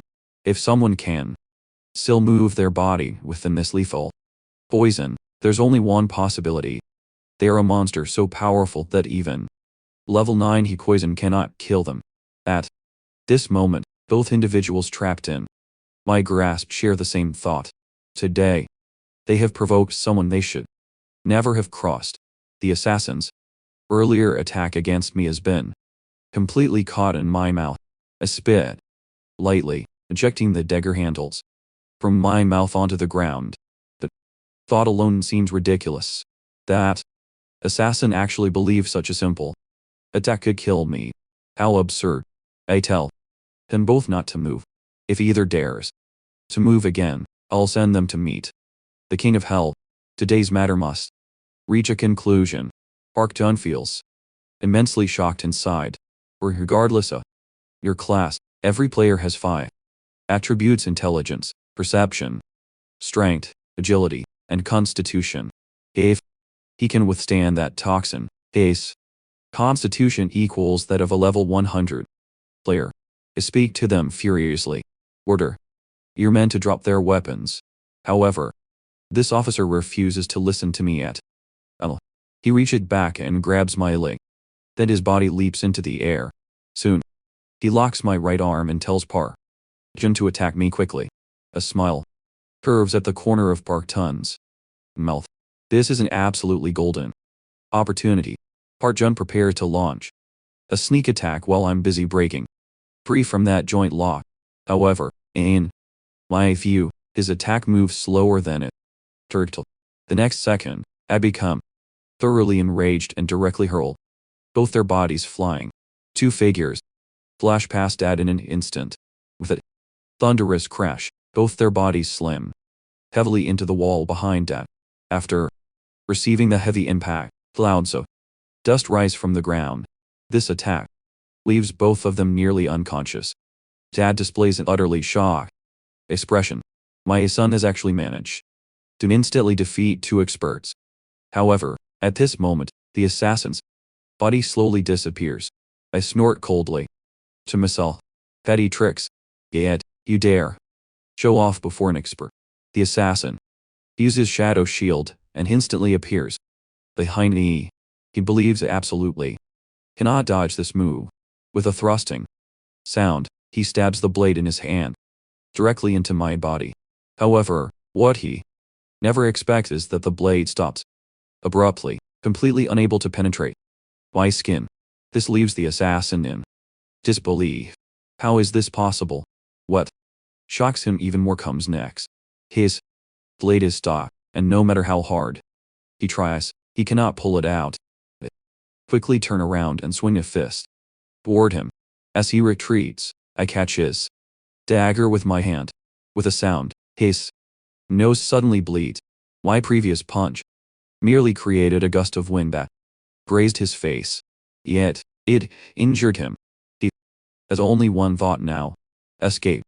However, I will not let him have his way. The instant he wants to flee, appear before him, my gaze locked firmly on him. I have no interest in wasting words with him. I directly press one hand on his head and push down firmly. The assassin has only one thought in his mind. The speed of this person before him is unimaginably fast. Having dealt with the assassin, I slowly stand up. Since the crisis has been resolved, it's time to return. At this moment, Antis and his subordinates are so shocked they don't know what to say. With each step I take forward, the soldier beside me step back. Their commanding officer is in my hands, yet they dare not come forward to demand his release. One soldier wants to stop me, but the soldiers behind him shake their heads frantically, signaling that he absolutely cannot do so or everyone will die without knowing how. I speak with my back to Dad. I'll leave the other person to you. Once we're done, let's head home. Quickly. Dad's mouth twitches. Fortunately, his son came today. Otherwise, these people would have been in grave danger. The next day, we return home. Dad pushes the door open and enters. It seems the interrogation has ended. Unfortunately, Dad hasn't extracted any information from them. However, this doesn't matter. At least, we now know Tiger Roar Guild's position. We must remain vigilant these next few days. Besides this, another matter weighs heavily on Dad's mind. Setting aside Tiger Roar's plans, son, tell us about your situation. The 3 people present want very much to know what I have experienced these past 5 years. In barely 5 years, I have grown to this extent, which leaves them utterly astonished. After witnessing the conflict between Dad and them, he realized the implications of my actions. I feel it's time to explain everything to Dad. I then recount my experiences from these 5 years. 5 years ago, I fell into a place called the Abyss. During that time, I continuously hunted monsters. One of the towers must have trapped me. Inside, I tell them everything about my time in the Abyss, including how I spent 500 years inside, until finally a summoner teleported me back to Earth. This makes Dad stroke his chin thoughtfully. This incredible experience is truly hard to believe. There are 16 towers in total, but none match your description. If this is the case, it appears that tower is one not recorded in the files, and I was extremely unlucky to be teleported inside. Bond. Son speaks of at this moment. If that tower is near shelter number 6, we can prioritize clearing it. Dad sigh with emotion at this moment. Son, I'm already deeply relieved that you've returned alive. Leave the rest to me. Dad's words. A cunt son beside him burst into laughter. After your son returned, he's a million times stronger than everyone else. It's not just relief, is it? If it were me, I'd probably wake up laughing. In my dreams, Mom also touches my hand with a pained expression. Whatever happened to you doesn't matter. What matters is that you've returned safely. Now, after my return, Dad holds one conviction in his heart. He absolutely cannot let this family fall apart again. He will do everything in his power to protect this home. Just moments ago, noticed Mom's hands covered in scars and Dad's are the same. It appears both of them, like me, bare hands full of battle marks. I vow silently in my heart that I will never leave them again. I will use all my strength to restore our family to how it once was. At this moment, the light above our heads suddenly goes out. As the light goes out, my mind seems to waver for a moment. I know that person is about to appear again. Dad and Hayes look puzzled. What's happening? Is there a power outage? The next second, just as suspected, the cloaked man's face materializes beside me. This makes me feel this person is truly too annoying. The cloaked man repeats the words he spoke before. I will not let you escape. Seed of the Abyss. However, I quickly notice this time differs from before. He actually speaks words beyond his usual script. I finally found you. At this moment, Mom cannot see this cursed person at all and simply stares at the extinguished light bulb, and she is puzzled. The next moment, the cloaked man's eyes widen sharply.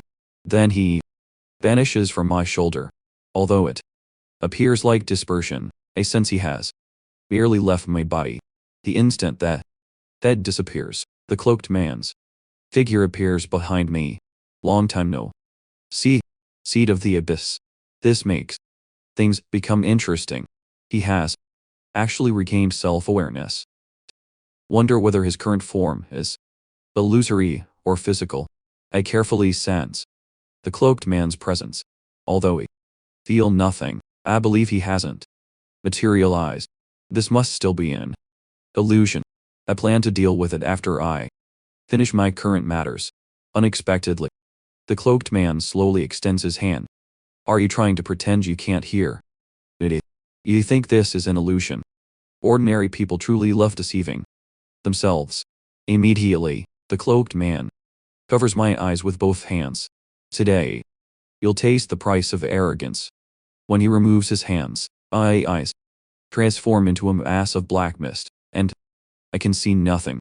At this moment, the black mist continuously emanates from my eyes, spreading across my entire body.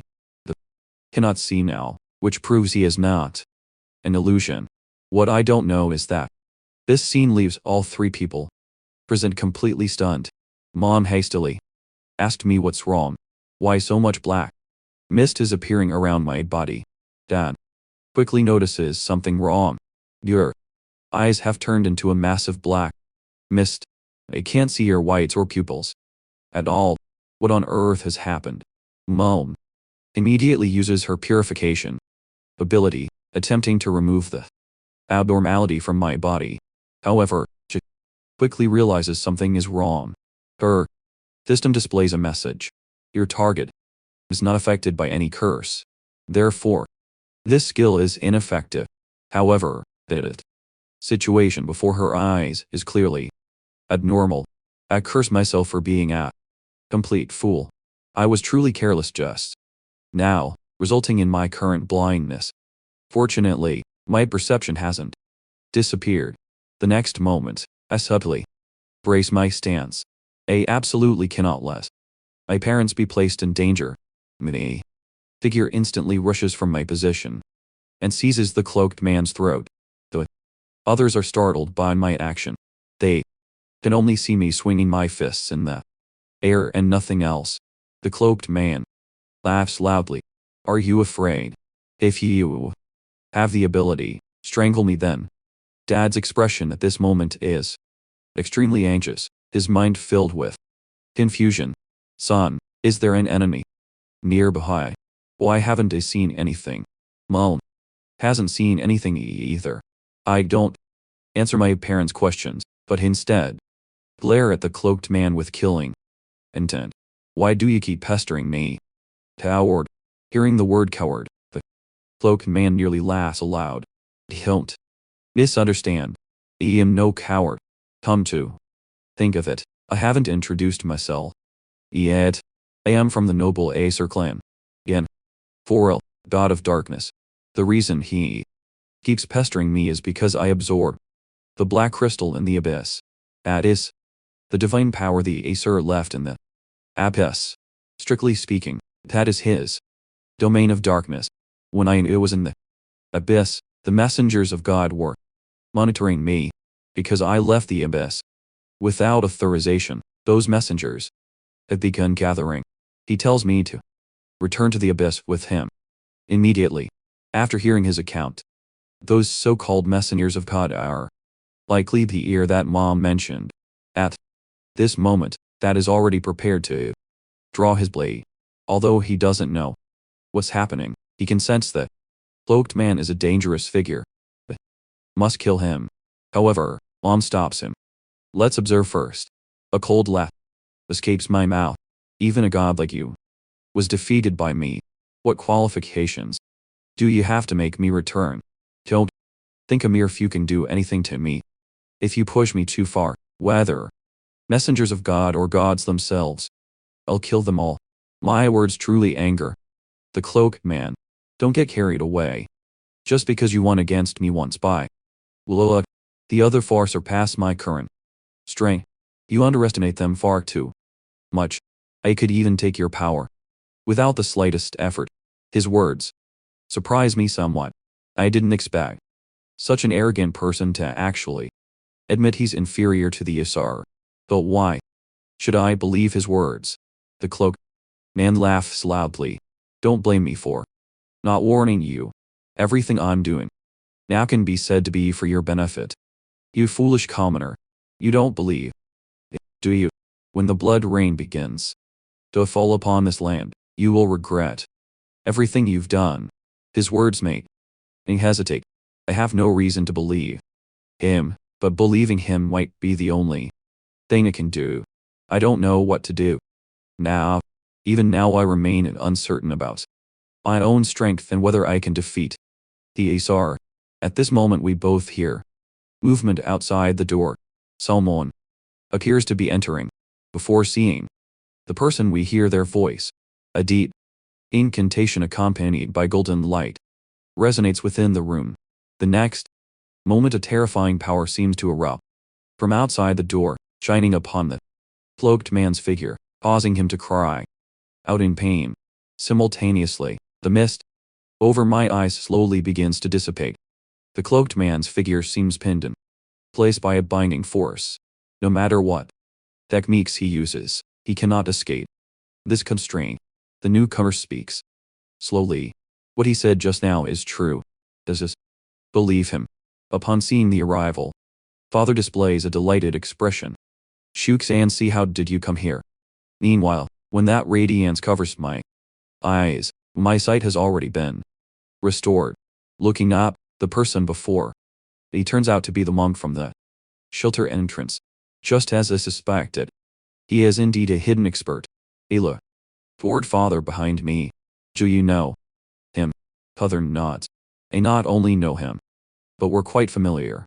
It was he and I who founded the United Guild together. However, he now has a matter he needs to discuss with you, and it's extremely urgent. Dad steps forward to inquire. What exactly has happened? I'll tell you later.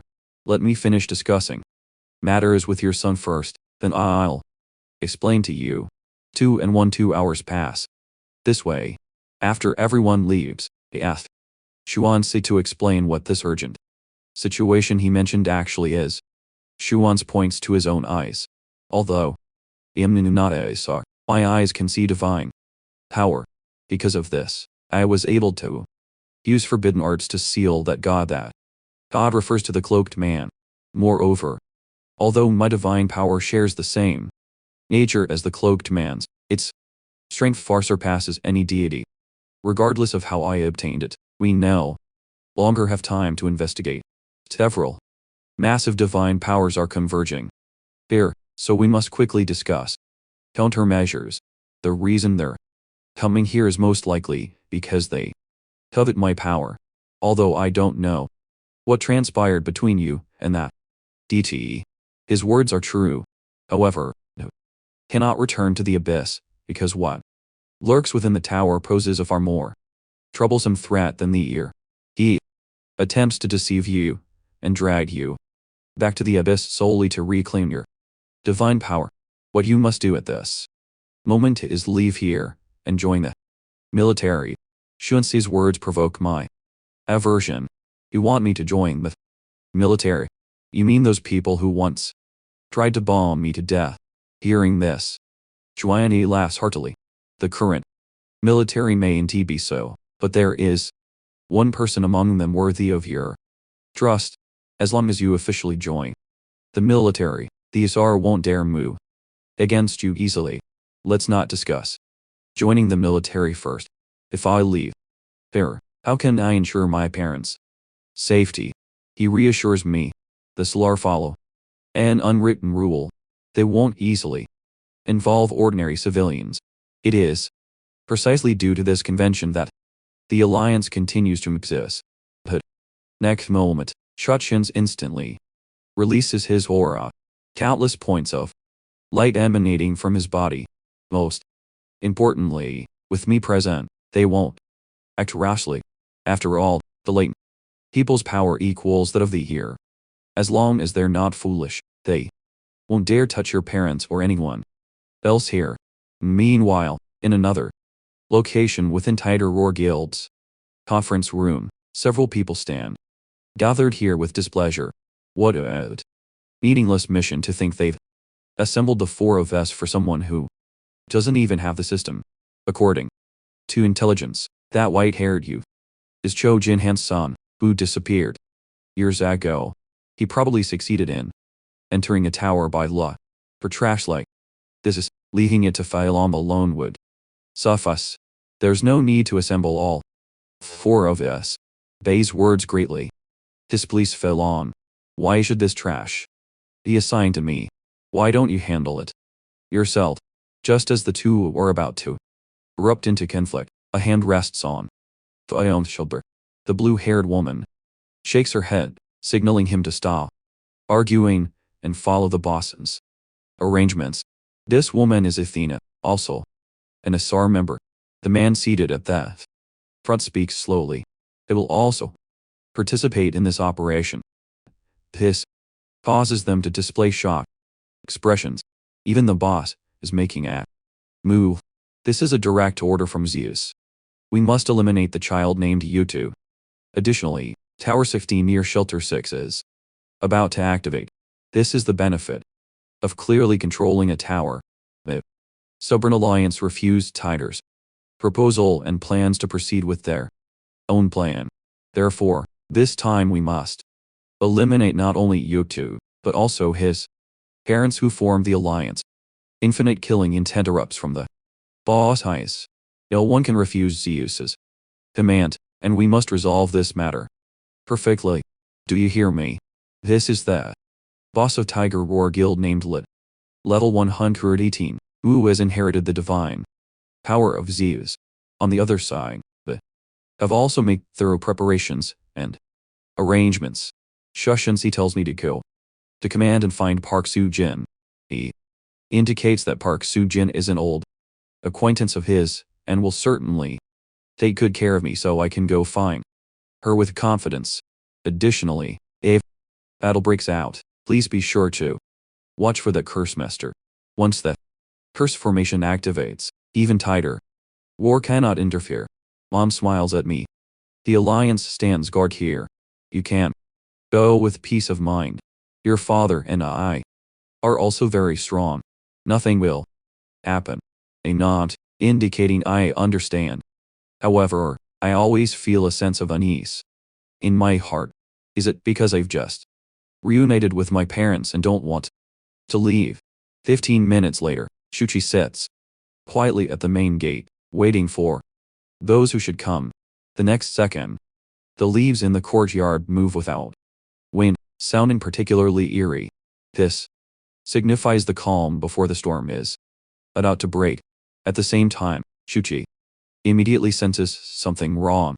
Extremely powerful divine power and killing intent spread from within this courtyard. It appears they've arrived. Immediately after, pitch black divine power bursts in from outside the gate. Looking carefully, 4 figures stand at this entrance. Each person's aura is immensely powerful. It appears they are all ear. Such a fierce attack rushes in from outside, but Shutni remains completely calm, supporting himself with one hand on the ground. He instantly releases the golden bell barrier. The instant this black mist contacts the barrier, it all rebounds, completely unable to penetrate the shield. Behind Shuchen stand my parents and Han. All of them are shocked by this aura. After a brief greeting, all 4 Isar enter, their eyes filled with killing intent. This scene truly terrifies Suchin. He never expected Tiger Roar Guild would actually deploy all 4 SOAR. However, this is not all. Behind them, another figure appears. Upon seeing this figure's appearance, they all bow respectfully. One can clearly see how high this person's status is in their hearts.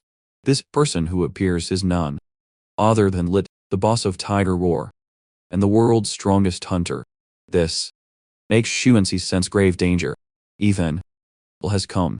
This matter likely brought us extremely ill. Lit orders Bei to begin. The next second, Bei waves his hand broadly, and black energy emanating from his hand rushes forward.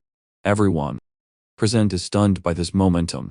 This black mist transforms into demon-like faces and reaches toward Father. Dad senses trouble. Lit's members' positions have been detected by that specter. Even stealth units have been discovered by them. Such perfect detection leaves nowhere to escape. Then, Dad activates Eye of Detection. This detection leaves him utterly shocked. Each person has actually surpassed level 100. Our side's combat levels are mostly 60 to 75, completely incomparable to those on the opposing side. This level difference is no joke. If mishandled, people will truly die. Jujani speaks slowly. It's quite late. What brings you all here?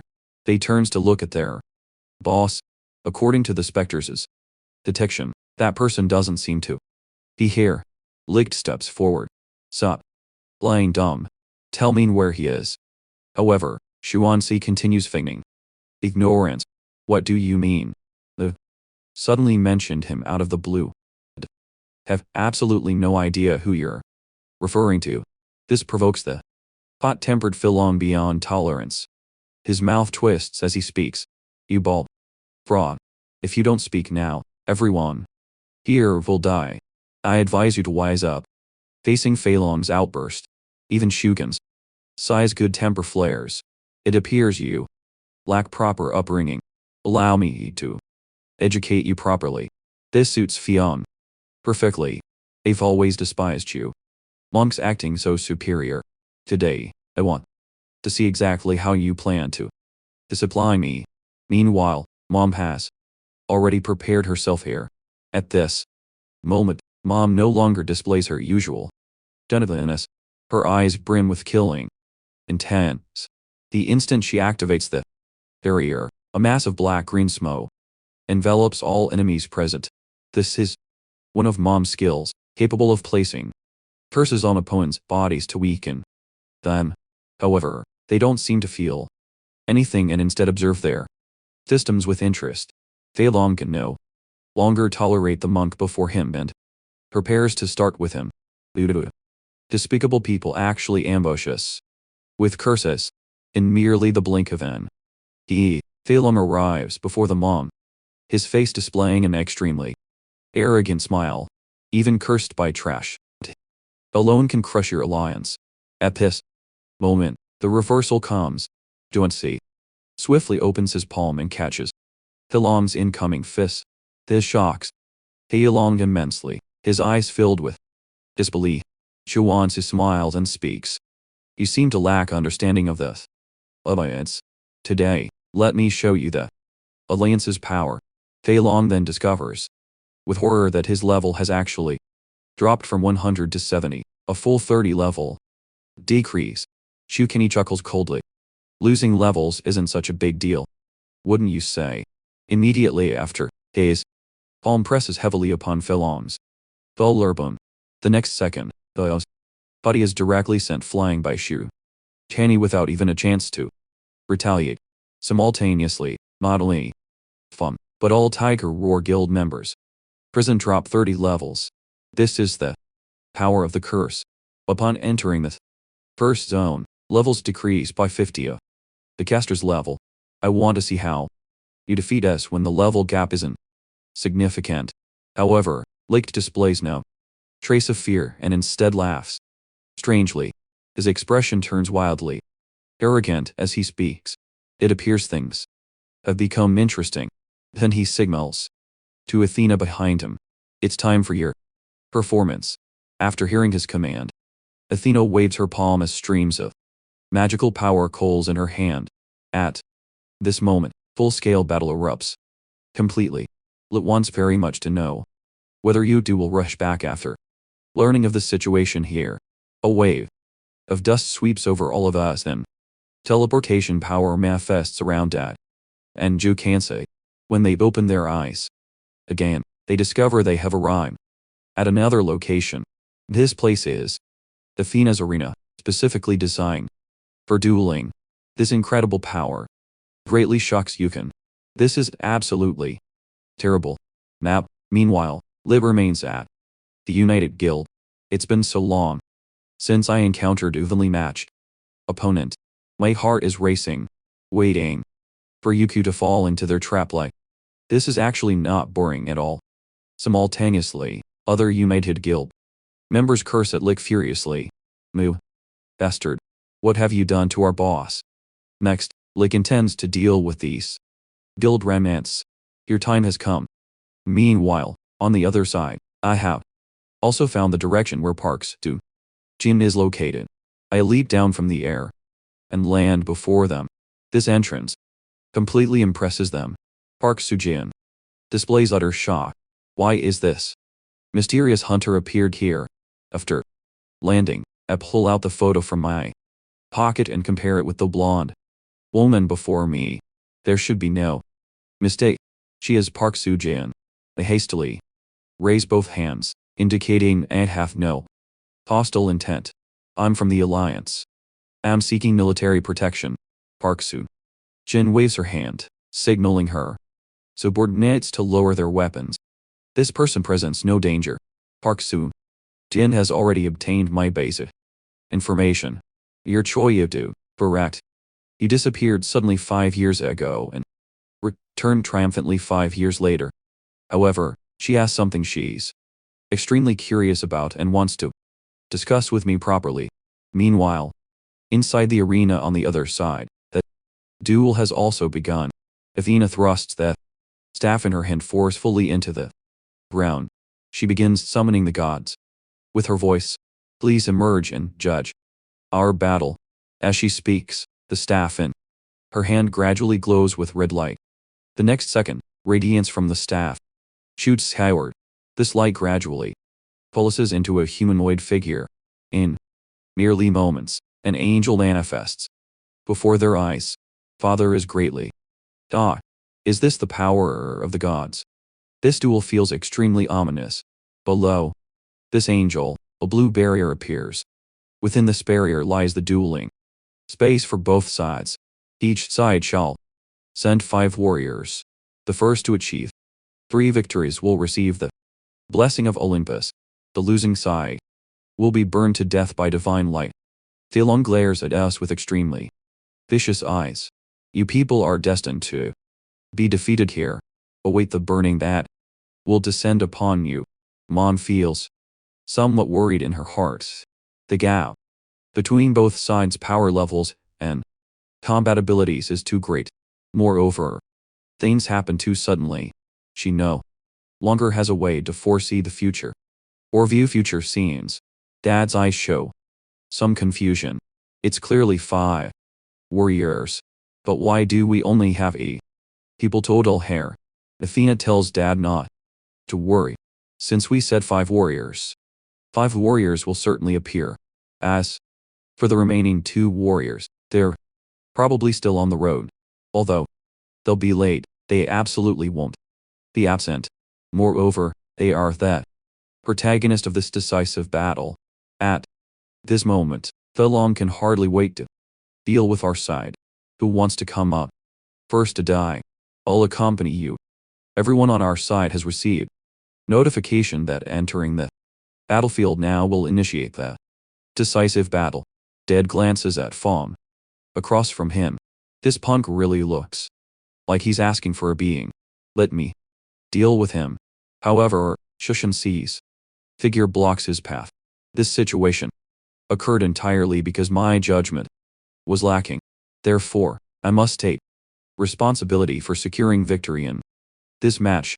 Dad pats his shoulder, telling him not to worry too much. Unexpected things happen in everything. There's nothing you could do about that. Just saying by my side is enough.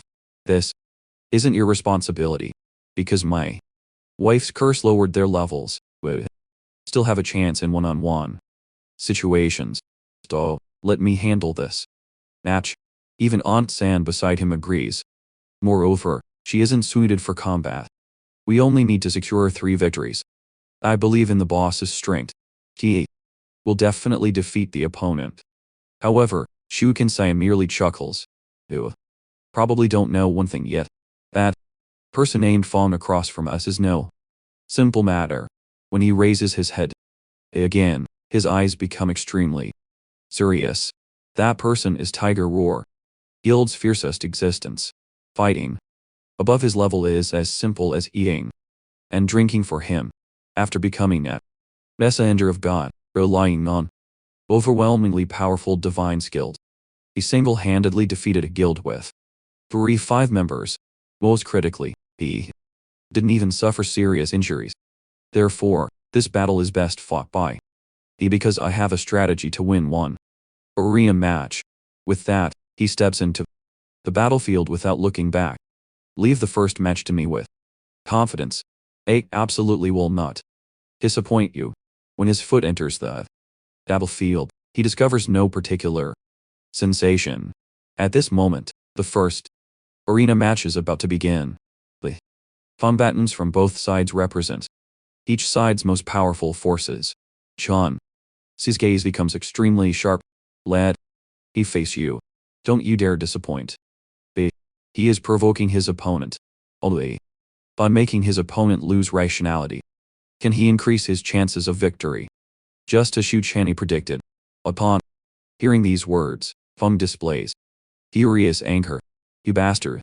Don't be too arrogant. Athena in the sky above waves her hand broadly. Both sides take your positions. The first arena match officially begins. The moment Athena announces the start of the match, a terrifying aura emanates from Fiong's body. In the next second, he charges towards Shu Huni at blazing speed. But, wretched monks, spare me your nonsense, and see if you can block this punch. However, the monk blocks all of his attacks. No matter how fast moves, he cannot reach the monk's vital points. Dad and his team witness everything happening in the battlefield. The speed of both fighters is almost too fast for his eyes to follow. At this moment, Phil Long seems overly excited. Those moves were just appetizers. Now you should use your full strength to block my attacks. The moment his words fall, Xuan catches his fist. This excites Dad tremendously. It appears that Xuan's speed surpasses Fei Long's, and winning the first round seems certain. At this moment, a sinister and terrifying aura emanates from Fei Long's body. The expression on his face shows no concern whatsoever about his hand. Dean caught Xuan's expression changes drastically. Something is wrong with this guy. How did his combat power suddenly surge so much? With that said, Xu Shen swings his hand forcefully. Regardless of anything else, he must injure his opponent first. After striking with his palm, Xu Shen's figure retreats more than 10 meters. He must maintain distance from Fei Long now. Sinister laughter escapes from Fei Long's mouth.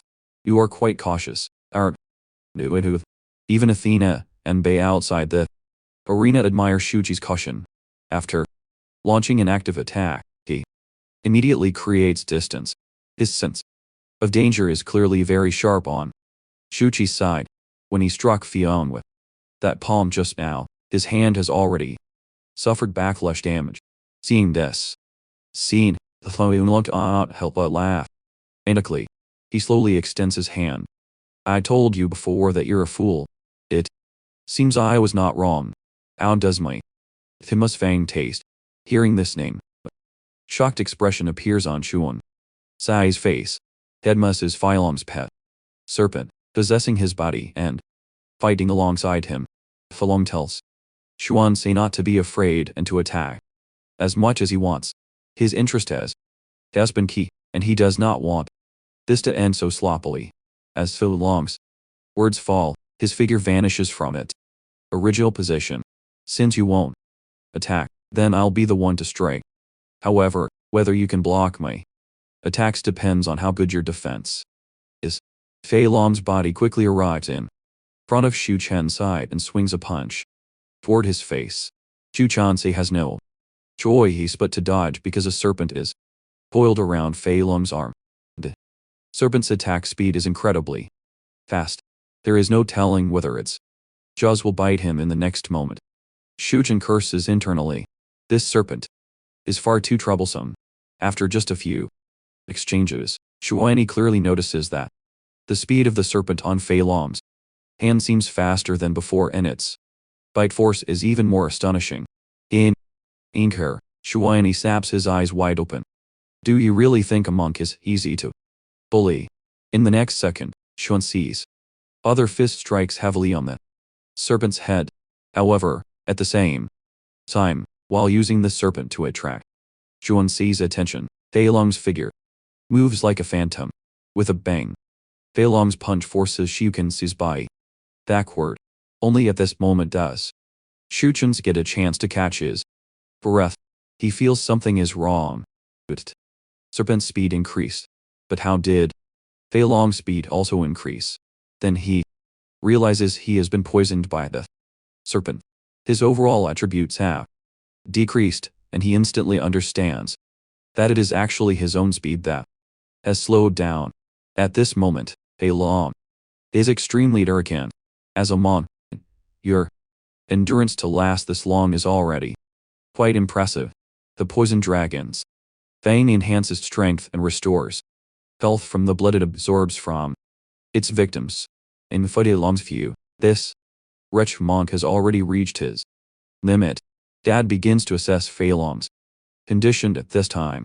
If this battle continues, the gap between them will only widen. He wonders whether Xu Chen can survive this ordeal. The battle between Fei Long and Xuanxi is raging intensely, with Fei Long currently holding the upper hand. At this moment, Fei Long kicks out and strikes heavily on Xuanxi's shoulder. While continuously attacking, Fei Long laughs mockingly. How does it feel to have dragon poison permeating your entire body? I want to see how long you can last. In the next moment, Fei Long's punches all land on Shukuni's body. However, Shukuni has no time to counterattack right now. He continuously chants sutras from his mouth. Hearing these muttered scriptures, Fei Long laughs heartily. Ew. Rich mom. Do you really think chanting sutras now will help? Do he expect Buddha to come save you? However, what Fei Long does not know is that Athena and Bei have noticed something unusual. Are my eyes deceiving me? Is there really divine power enveloping this monk? He is not even in. So, at this moment, golden rays of light emerge on Shuani's body, covering him. Zedong, engaged in battle, does not notice this. Shuani blocks Fiat attacks while continuously chanting sutras. Dead outside the arena is greatly shocked. He witnesses an incredible scene. This move is extremely risky, but under these circumstances, he actually thought of such a breakthrough solution. We are really going to win this match. Because at this moment Shu Chani is virtually invincible. At this time, Shu Chani brings his palms together. L. Dharma's return to one. The Dharma form is forged within the Vajra precepts. Pay homage to all Buddha manifestations. Heed my summons. At this moment, Dylan finally realizes something seems wrong. This guy's aura is actually surging explosively. In an instant, a golden Buddha appears in the void. The eyes of this golden Bodhisattva are filled with contempt, seemingly not placing Fei Long, the messenger of foreign gods, in its regard at all. Its majesty is absolutely unshakable. However, this scene only shocks Fei Long briefly. He does not care about any gods. These are just pay tricks. Do not think they can block my attacks. The Shuansai figure is suspended in midair, controlling this great Buddha and preparing to launch a counterattack. Suddenly, Shuansai's figure bursts forth, moving at an unbelievable speed. However, this suits Fawn just fine. You made it. You actually want to engage in close combat with me. Your confidence must come from the armor forged by divine power on your body. This reminds Fei Long of a certain point in the past when he had killed someone just as foolish as Kuchini. That person had believed he could use condensed divine power to block the poison dragon's fangs. However, what he did not know was that divine power is an even richer energy source than fresh blood. As a result, that person did not even last 2 rounds in Fei Long's hands before being killed outright. Now, before him appears another fool just the same. So, Fei Long believes the outcome should be identical. However, what Fei Long never expects is that Shuchensi's fist actually strikes heavily on his face. The speed of this punch gives him absolutely no time to react. Shut swings his arm, and the recoil force of that power directly sends Fei Long's body flying. This fills him with disbelief. He actually used divine power to suppress the poison dragon's debuff and restore his own speed. Then, immediately after, Xuanzi's large foot kicks him in the lower abdomen. Fong spits out a mouthful of fresh blood. It seems not only has his speed recovered, but his strength has also recovered along with his reaction ability. It appears he has received a significant boost in all aspects. Having regained his strength, Zhu Chani furiously beats Fei Long, as if venting all the frustration he had just endured.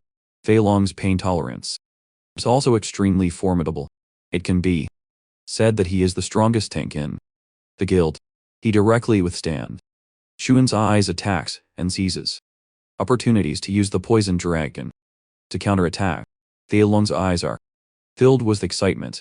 You probably do not know yet, but the divine power on your body is the most perfect nourishment for my pet. He cursed Mont, just obediently become food for the poison dragon. This shocks Shoshi immensely. How is this possible? His divine power is actually being absorbed by the poison dragon. Fei Long laughs heartily. Your divine power is now mine. So, I have won this arena match. However, what Fawn never expects is that the divine power he just absorbed can actually restrain his movements. His expression turns to one of horror. He has no idea what just happened, because at this moment, his ability to mobilize divine power has been completely blocked. In other words, he can no longer control divine power. Jody chuckles. You arrogant fellow, do you not think you are celebrating too early? As his words fall, he blasts out a punch, striking the poison dragon. You always call me a fool, but it turns out you are even more foolish than me. Probably do not know yet, but the rushes of power on my body places an extreme burden on the body. These words completely stun Fion. Does this mean even my poison dragon cannot absorb your divine power? How is this possible? Janny looks at him, as if looking at an idiot. When did I ever say this was divine power? You are far too naive. Although he is conversing with Fion, Shuan's attacks have never stopped. Woof. A bang. Fawn flies out after being struck. Who would have thought that the renowned Fawn of Tiger Roar Guild would actually be beaten up by a Mond? If word got out, probably no one would believe. 8. Mon outside the arena calmly watches this scene. It seems the battle between Shui and Fiong should be secured. Mon previously could not understand Shun's feelings about why he wanted to transform into a Rakshasa. This not only prevents him from ever becoming an SR, but even the power on his body will be limited to the strength of his physical body. Moreover, the karma of that power is extremely strong and difficult to control. He must regularly accumulate merit to maintain this power. Only meditative power can prevent karma from devouring him. Karma refers to cause and effect. Thailong has already absorbed karma beyond his control. For him, even moving a muscle will become extraordinarily difficult. At this moment, Shuichi, believing the outcome is decided, brings his palms together and bows to him. However, his words are not polite in the slightest. It seems your frequent evil deeds have left you without any meditative power, which is why you cannot possibly control my karma. Dad laughs heartily. I told you all to rest assured. John is very powerful. If he says he can win, he will definitely win this round. On the other side, Athena and Bay are also extremely surprised. They had no idea such power existed. However, with just this little trick alone, it is not enough for him to win this battle. If this is all there is, then they are greatly underestimating us Islers. At this moment, Fong props himself up with one hand, trying to rise from the ground. In the next second, he uses all his strength and finally regains control of his body. However, Fong is now extremely weak, and his divine power cannot even maintain the poison dragon's form. His eyes burst with towering rage. If that is the case, then at worst, we will fight to the death. No matter what, he absolutely cannot lose this match. Suddenly, Phylon grabs with both hands, and tears open the mouth of the poison dragon on his shoulder. It will go all out one last time. Prepare to die. Wretched Mon. Afterward, Shuchui sees a large mass burst forth from Phylon's body. Just a single drop of the poison dragon's blood falling to the floor causes a large amount of pink smoke to rise. Seeing the situation, Shu Kei immediately covers his mouth and nose and holds his breath. This blood actually contains lethal poison. This forces him to be careful. Looking up, he sees that a large amount of mist has already dispersed throughout this space. Shu Chani hears a thunderous sound, which instantly sharpens his gaze. Dada and Pont-san outside the arena are extremely shocked. This sound seems like war drums. But how is this possible?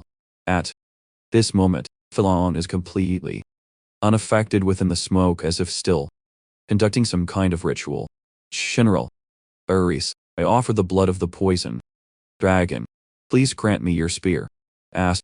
His words fall. This mass of smoke slowly forms into a tornado. In an instant, a spear of the same hue appears. In midair, Fon wants to extend his hand to catch this spear. This is his final trump card. As long as he has this spear, he can continue fighting until this body turns to dust. There is no fear in Fei Long's eyes, only endless battle intent. Athena is utterly astonished upon seeing this. This is actually a divine weapon. Even Anisar cannot use it without level restrictions, and can only wield it briefly. It carries the power of the gods, and can adapt to the combat style of the Asar who wields it. They laughs heartily. This is probably the insurmountable gap between ordinary players and acelers. Shukansai might be doomed today. At this moment, Athena feels somewhat worried. Theon offered the poison dragon as Ares gave him. If the gods see through this little trick, they will surely be furious. However, given Ares' merciful nature, if Phelon wins, he probably will not pursue the matter. But conversely, the same logic applies. If Theon loses, then he will face unimaginable punishment.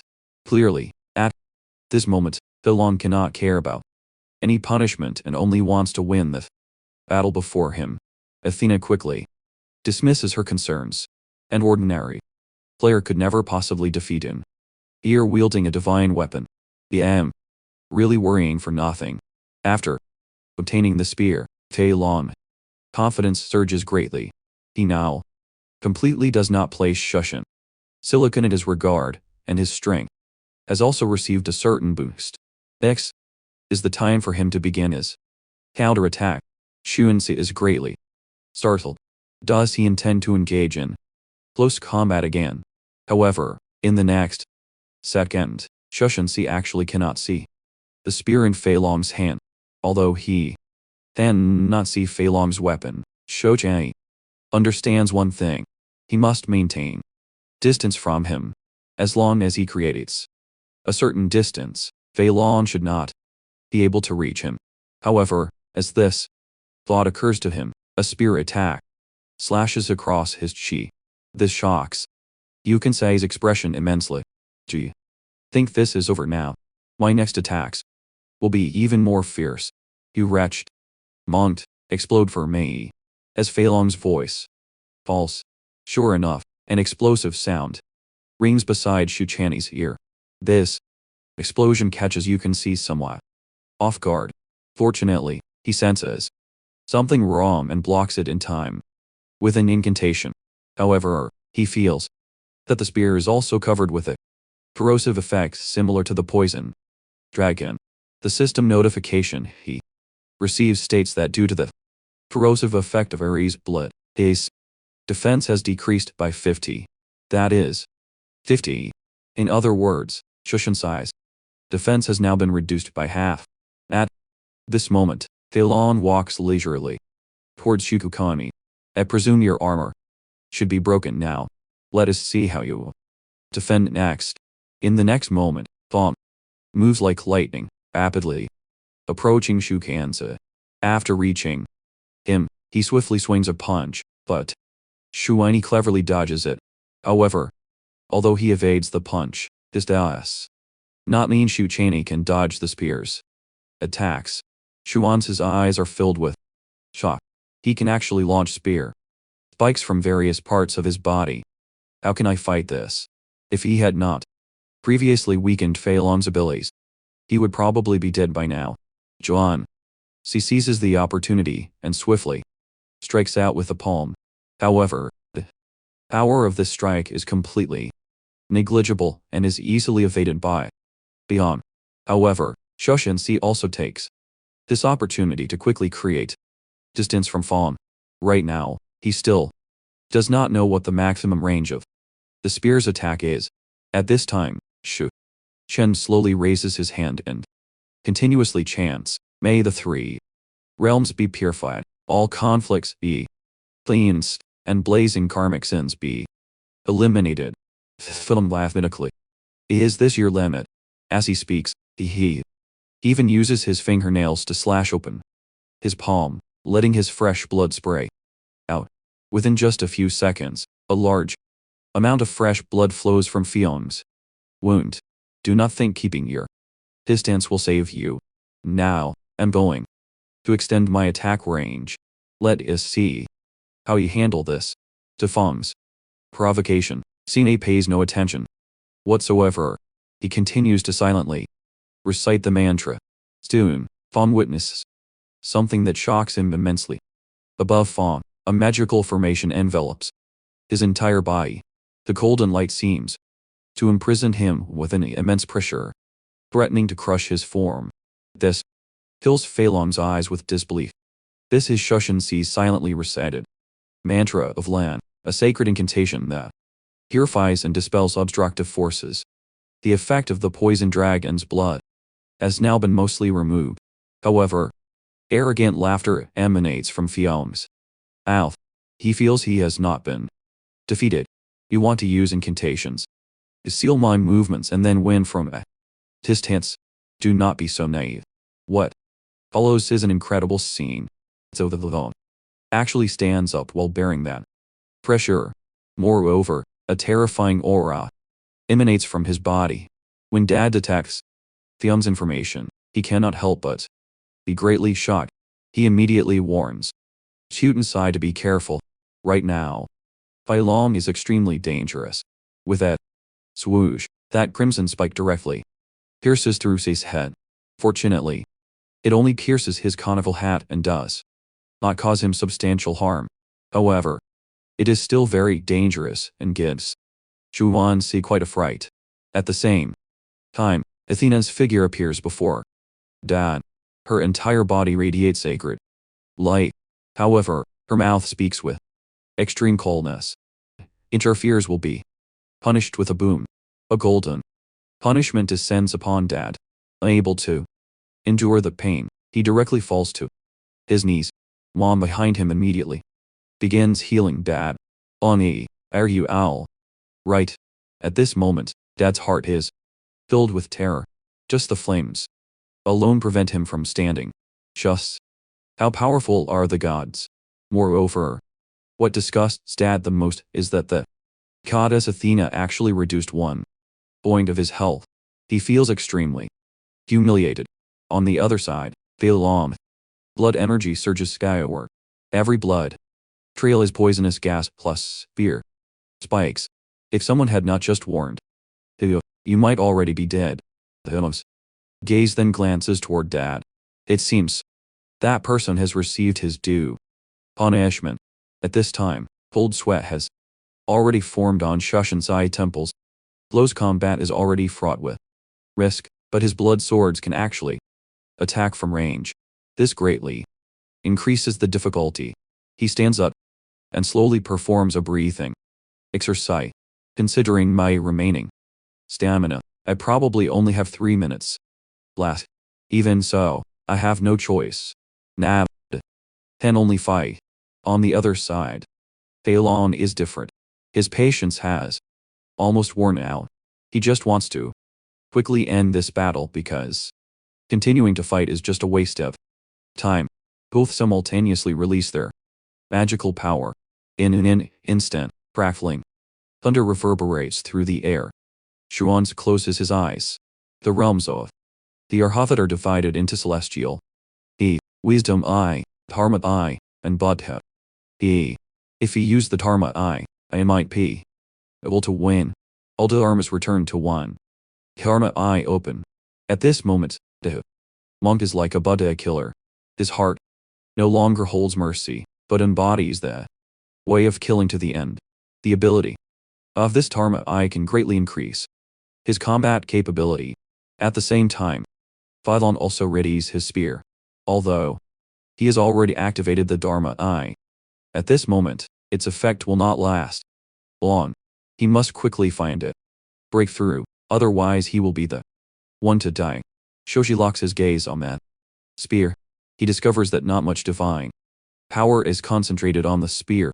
Not only that, but the blood sword from earlier is the same. There is not much divine power covering it either. At this moment, Xuan finally understands. So, that is it. The person before him is already a tiger with its teeth pulled.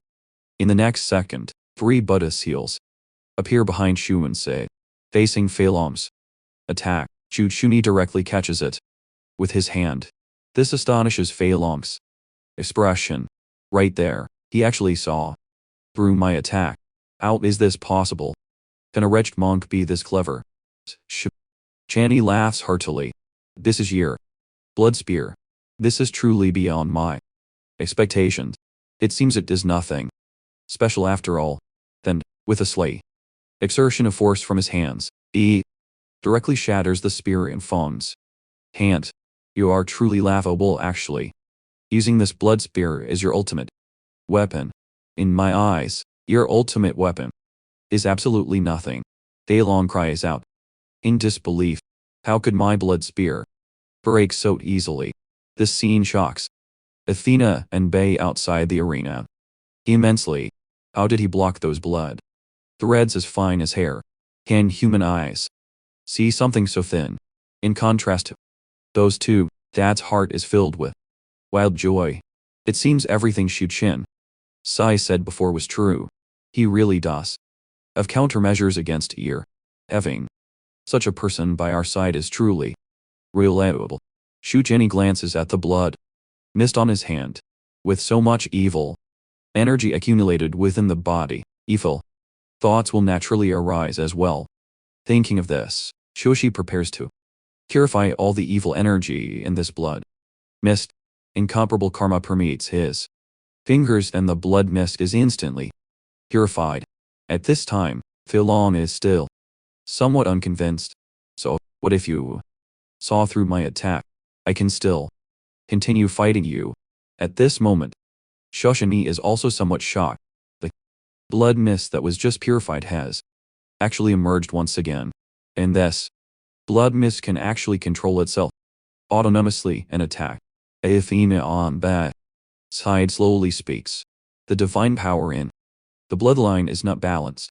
And because the blood is so diluted, it can actually penetrate the enemy's defenses. This blood mist will become a lethal attack, rushing madly towards Shukuni. Athena and Bei also want to know how Shukuni will handle this situation. At this critical moment, Shukuni instantly unleashes the Dharma Eye. A powerful gravitational force presses down on Fei Long's body, making it nearly impossible for him to stand. Fei Long's expression is extremely ferocious.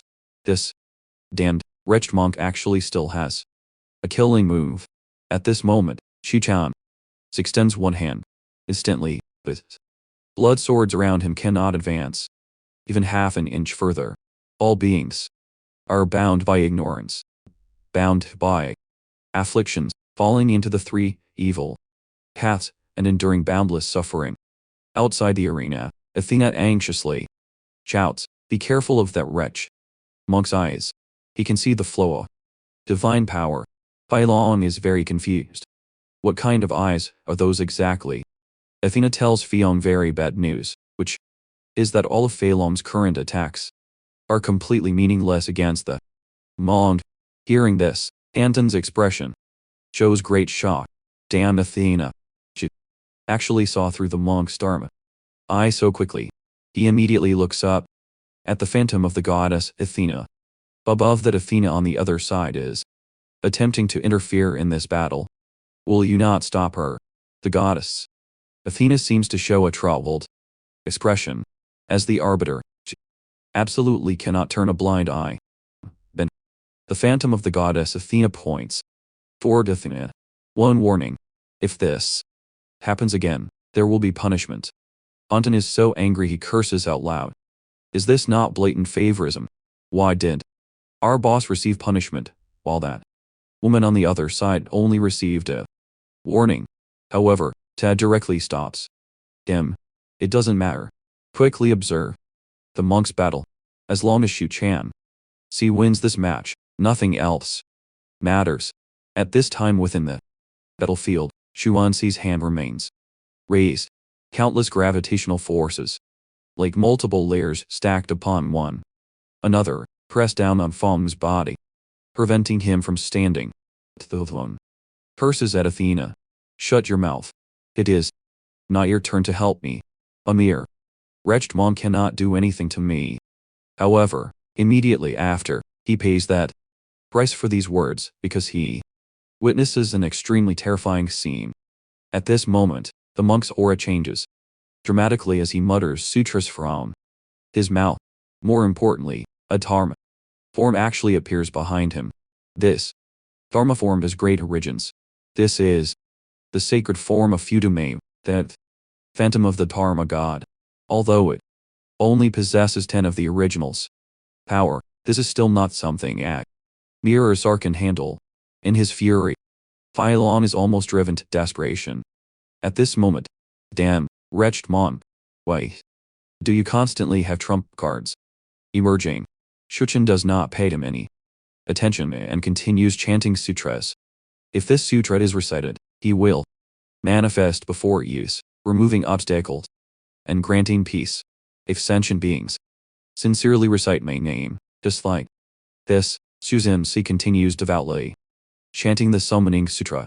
This is the sutra that all monks learn first. But this does not mean it is weak. On the contrary, through manifestation, Pomeyu's attack power and defense can be enhanced by more than double. To accomplish this requires immense talent and perseverance. As long as he completes the recitation of this sutra, he can obtain 10 of the original's power. However, this sutra requires 30 seconds. During this period, he absolutely cannot be distracted in the slightest, otherwise all previous efforts will be wasted. Little does he know at this moment, Hyung's face has already twisted with rage. His body begins to secretly exert force, trying to break free from this gravitational hold. However, just as he is about to stand, Shukani's hand presses down lightly, and Hyung kneels before him. Once again, Shuanxi's heart is immensely satisfied. When his eyes look toward Feng, they reveal a mocking gaze. Reciting sutras for 30 seconds in front of an enemy is simply the ultimate humiliation. The clever Felong thinks of a foolish move, which is to tear open his own flesh and blood, letting fresh blood flow out to launch a sneak attack on Shu. When his blood flows onto the ground, it rushes toward Shui at extreme speed, attempting to interrupt his recitation. Seeing this scene, Athena cannot help but worry. This is truly an idiot. He could have broken the seal and then disrupted the sutra, but now he is actually doing meaningless things. Fainlon's attacks now cannot harm Sutran's head all with the Dharma eye activated. No matter how many blood swords there are, Shuanzi can easily evade them. Unfortunately, at this moment, Fei Long's mind has already become chaotic, or rather, he has completely lost his rationality. His only thought is to make that damned bald monk on the other side die here. However, this point will likely disappoint Fei Long because his attacks consistently cannot reach Shuchen's face. This incantation possesses the power to suppress evil dragon bloodlines. Forcibly breaking it requires consuming massive amounts of divine power. Therefore, Thadham's attacks are completely meaningless. Before this Dharma eye able to even injure him, Fion releases several more blood swords, but they are cleverly evaded by the monk's movement techniques. Filong has now gone completely mad. At the same time, Chuchensi's sutra recitation has about 15 seconds remaining to completion. As long as the sutra recitation is completed, Filong's defeat is certain. However, at this moment, an accident occurs. Blood actually flows from Shush's eyes. It appears his eyes have also reached their limit. He originally could not use the Dharma eye for too long. It seems both sides have reached their limits. What follows is to see who can hold out longer. Seeing this scene, Thalon's heart fills with wild joy. Since the monk on the other side has also reached his limit, now it is his only chance to counterattack. His hands devilly pound the ground and countless streams of blood emerge, just as Fei Long prepares to release all the blood in his body without leaving a trace. The Dharma body of Fu Meiyu above becomes more and more solid. In at most 10 seconds, the monk will be able to complete the suture recitation. 9 seconds remain. Mom's side already shows a triumphant smile. When 6 seconds remain, Athena has already closed her eyes. She does not believe Fei Long has any trump cards left to counterattack. Behind her, Fei curses out loud. This hothead truly has no brains whatsoever. 3 seconds remain. Dad and Han also feel victory is assured. This duel should no longer have any suspense. However, no one present knows that Zhu Chanyi has now surpassed his limits. The Dharma he is now releasing is sustained at the cost of his own lifespan, but he still does not dare to be careless in the slightest, and continues reciting the sutra. Al follows the mind like the world honored. But when Xuanzi finishes reciting this phrase, the time has reached 0 seconds. As his words fall, the Fu Meiyu behind Xuanzi begins to move. His speed is extremely fast, and he contains a mysterious power that presses down on Fong, making him even more unable to move. Hui's strong strike lands heavily on Feng's body. The power of this punch directly causes him to lose consciousness. Thus, this rank hunter of Tiger Roar Guild, the Sword Guardian, Messenger Filong, is thoroughly defeated. The victor is the vice president of United Guild, also Wen. Rank hunter, Qianxi, Shoshi excess. A long breath. He had long reached his limit, but fortunately before he collapsed, he defeated the opponent's strongest fighter, Dua. Athena in midair announces the victor as the ally forces. After announcing the victor, the barrier begins to slowly disappear. Our group breaks into joyful cheers. Shu Kanai bows to everyone. Abilities are limited. I was fortunate enough to defeat the opponent Fei Long, which truly fills me with shame. However, fortunately, I did not disappoint everyone. Athena's phantom addresses the crowd with an announcement. The winner of the first finals match is the United Guild. After Theum teleports out, Athena begins healing his injuries. Fei Long's body proves remarkably resilient, healing completely in just over 10 minutes. At this moment, Athena speaks to him with an icy tone. It's time you trained harder. You couldn't even handle a mon. What a disgrace. Either of them notices that a pair of feet has appeared behind Fawn. Upon sensing the auras of these two figures, Fathom's eyes fill with dark. One wields a long sword, the other holds a long whip. They feel ashamed of Fiam's defeat, so they intend to teach him a harsh lesson. Fawn repeatedly apologizes, promising he will never lose again. However, his apologies prove utterly useless. A thunderous roar silences him. Shut your mouth. Failure. He's failure. No reasons, no excuses. Mockery spreads across their faces. Father sent us a message expressing his deep disappointment in your performance. Now you have the honor of being executed by us. Our weapons will claim a portion of your power. Terror fills Fiam's eyes, but he remains helpless, forced to passively accept his punishment. The next moment, the shadowy figure behind him viciously lashes the whip against Fei Long's body. These strikes draw blood, sending chills down Chojin Han's spine as he watches. Is this how they treat their own allies?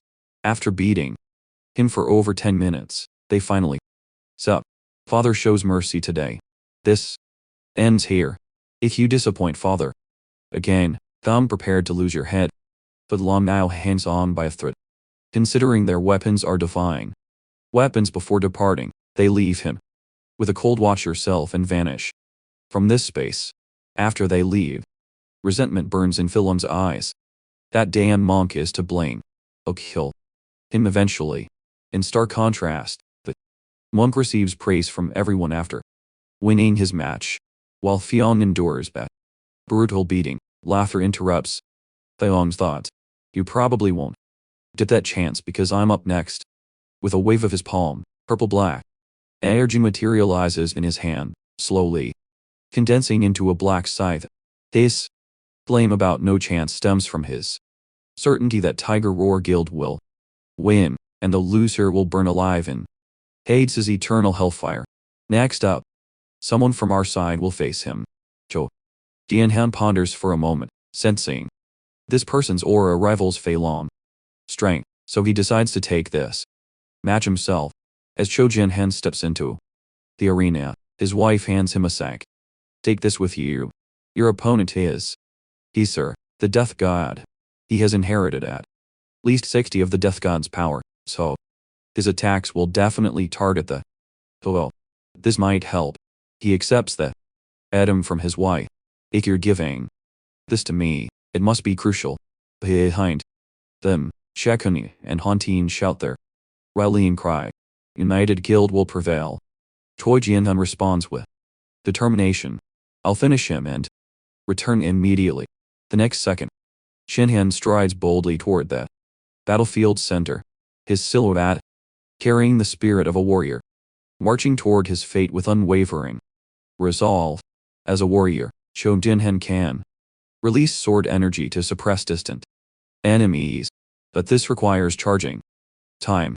In one-on-one combat, close quarters fighting represents his optimal strategy. Choi Jianhan mentally rehearses the battle sequence. First, he will use Flash Step to close the distance, then unleash continuous killing strikes to prevent counterattacks. Third, identify the opponent's weakness and deliver a decisive finishing blow. He names this plan the three-step assassination method. This approach represents the simplest yet most effective tactic. At this moment, ghostly shadows emerge from Bayer's body, swirling around him. Athena's phantom in midair waves her hand. Warriors, take your positions. This match begins now. The instant the match starts, Bay swiftly swings his scythes and countless ghost shadows rush toward Jianhan. Choi Jianhan focuses completely. Following the first step of his three-step method, he will use Flasha to face through the spirits and analyze his opponent's movements. With this thought, he rapidly slashes left and right, creating an X pattern that carves a path through the evil spirits. Witnessing this, they feel somewhat surprised. Appears to be just another conventional, predictable swordsman. As Bay speaks these words, Choi Jianhan's figure already appears behind him, and positioned for an Aiutsu strike. Yet Bay seems completely unfazed, his face maintaining an expression of absolute control. With a sharp ting sound, Choi Jianhan's blade slashes horizontally, cleaving Bay's body in two. The strike's power proves devastatingly fierce, giving Bay no time to react. However, shock fills Choi Jianhan's mind as his hands detect no sensation of cutting solid matter, meaning his strategy has failed. The figure he just struck turns out to be a ghost shadow clone. Undeniably, Choi Jianhan has missed a golden opportunity and exposed his trump card to the enemy. Cho Jianhan curses under his breath. Damn it. Dozens of evil spirits materialize behind him, lunging toward him. The spirits instantly form a black mist tornado, engulfing Cho Jianhan's body.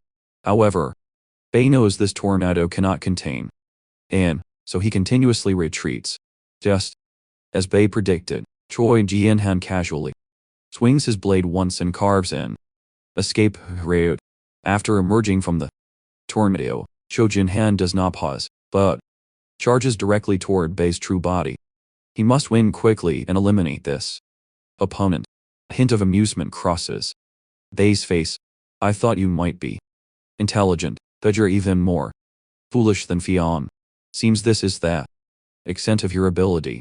The moment Bay finishes speaking, Choi Jianhan instantly cleaves with his sword, again, splitting his body in two. Regrettably, Cho Jinhan falls for the same trick. His attack once again strikes a ghost shadow clone, meaning both of his attacks have failed to harm Bei's true body.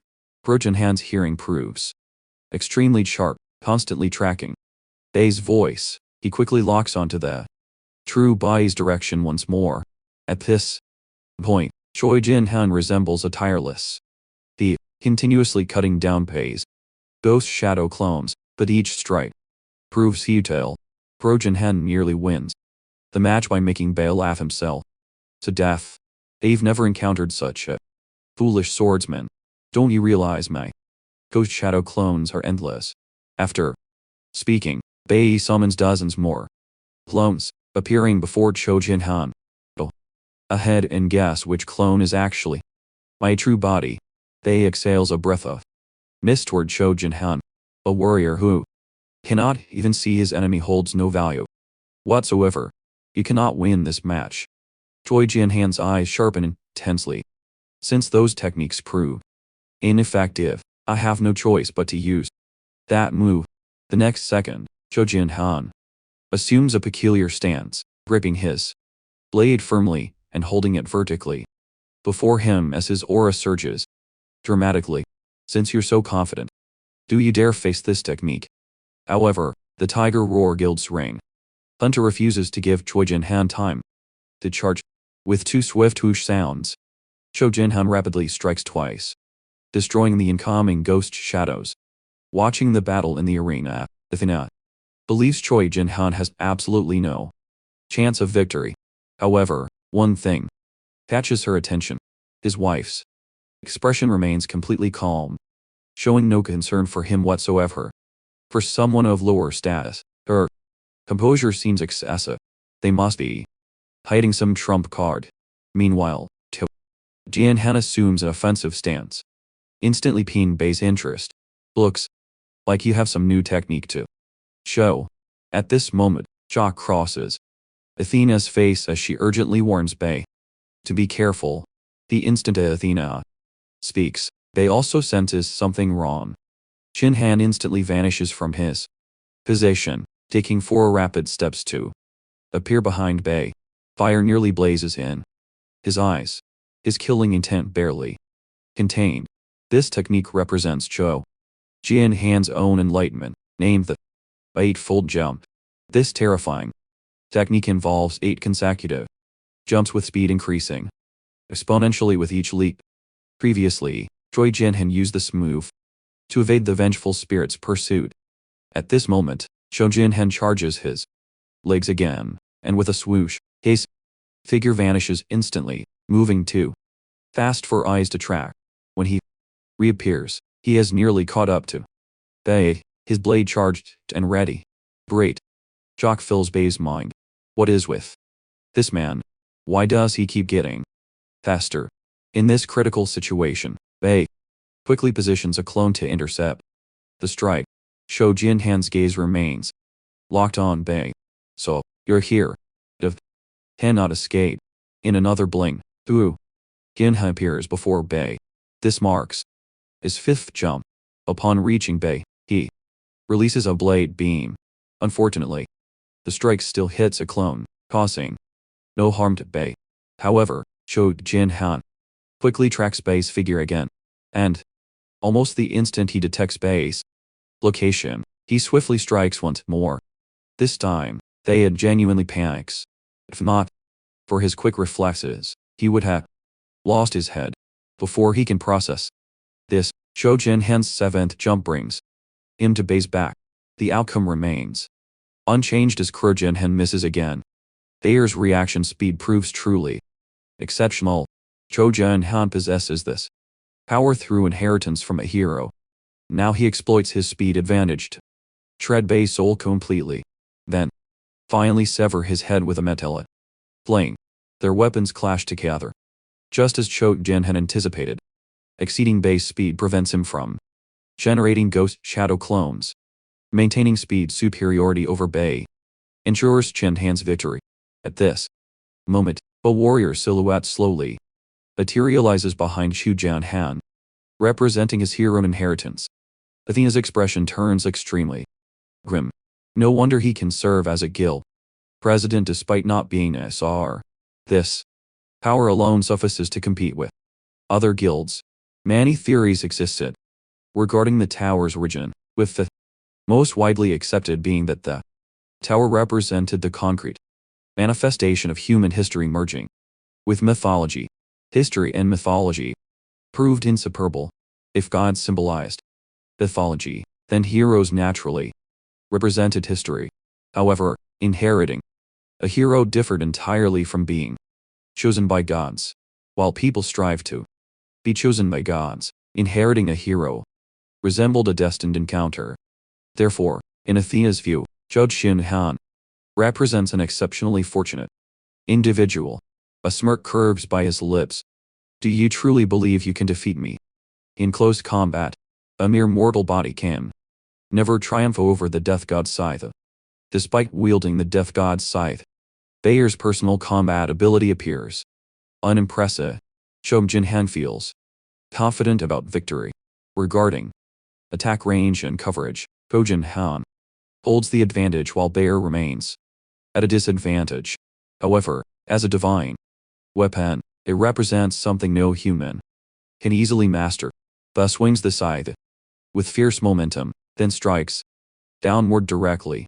However, this very strike exposes a massive opening. Mockery fills Choi Jinhan's eyes. Seems no god taught you how to wield that weapon. At this moment, Bei finally loses his composure.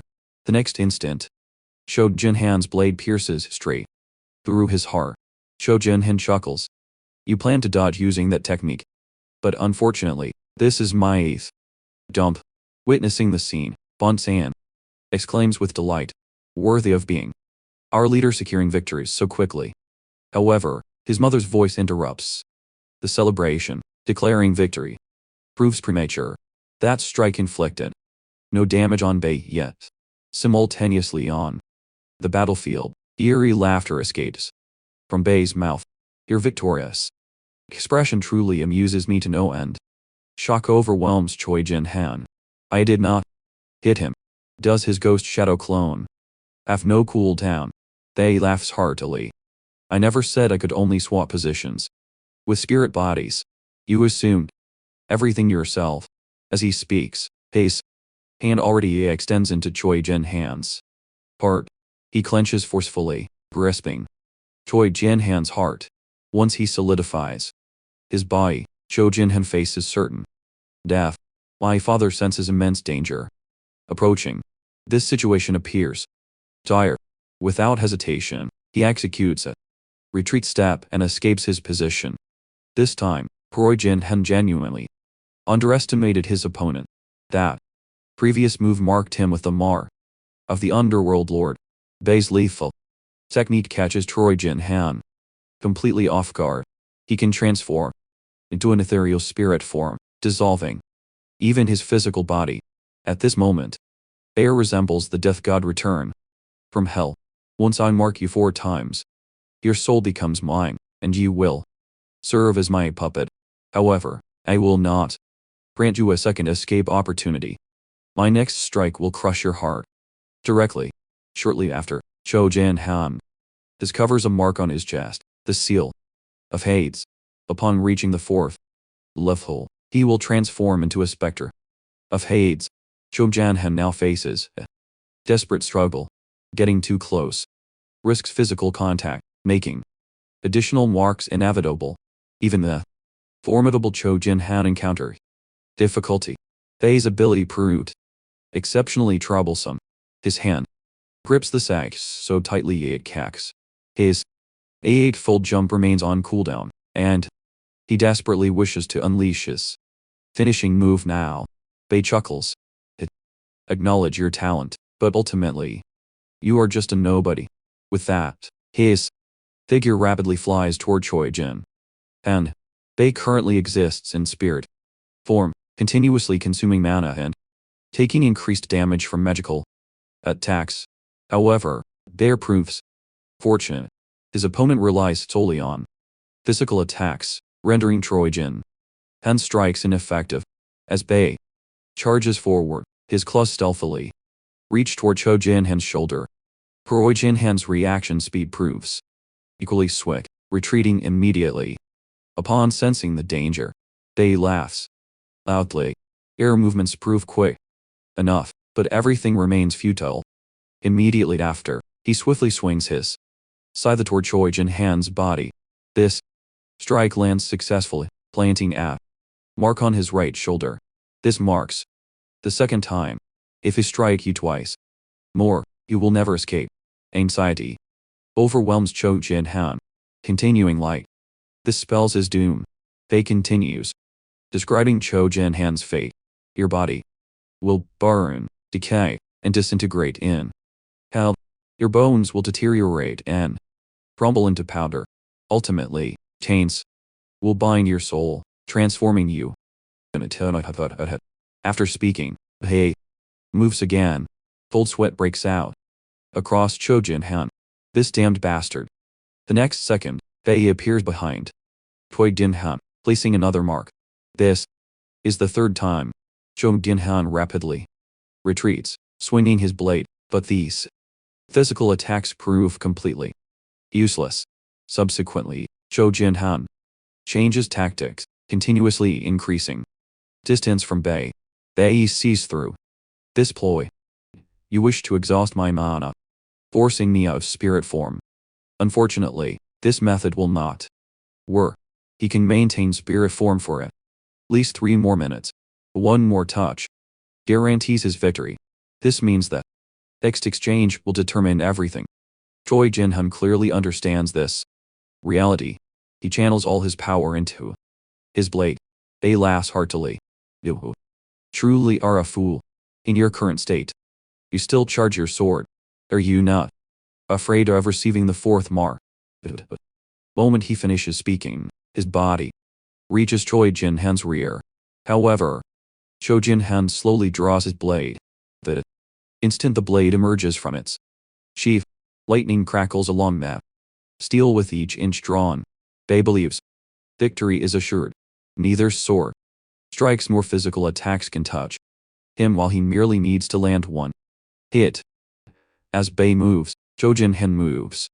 Simultaneously, he recalls the sack his wife gave him earlier. Thank God. Proves useful at this moment. Cho Jin-han is prepared extensively for this moment. This attack will definitely kill Bei. Killing intent fills his eyes. He unleashes the eightfold jump, appearing before Bei and slashing as Cho Jin-han's blade slowly returns to its sheath. Bei's head falls from his neck. Instantly, a direct throat strike delivers instant death. Meanwhile, elsewhere, the protagonist finally appears after his long absence. Running desperately, he has received word that his parents face danger. Waiting for him in the arena stands an exceptionally formidable rank hunter. I truly hope you arrive quickly, or this will end in such a boring manner. Inside the battlefield, after slaying Bei, Cho Jin-han prepares to return and celebrate. However, Shushin detects something amiss. The dark energy grows increasingly powerful. Fast dark power erupts from Bei's body. Cho Jin-han turns his head only to find terror etched on Bei's face as well.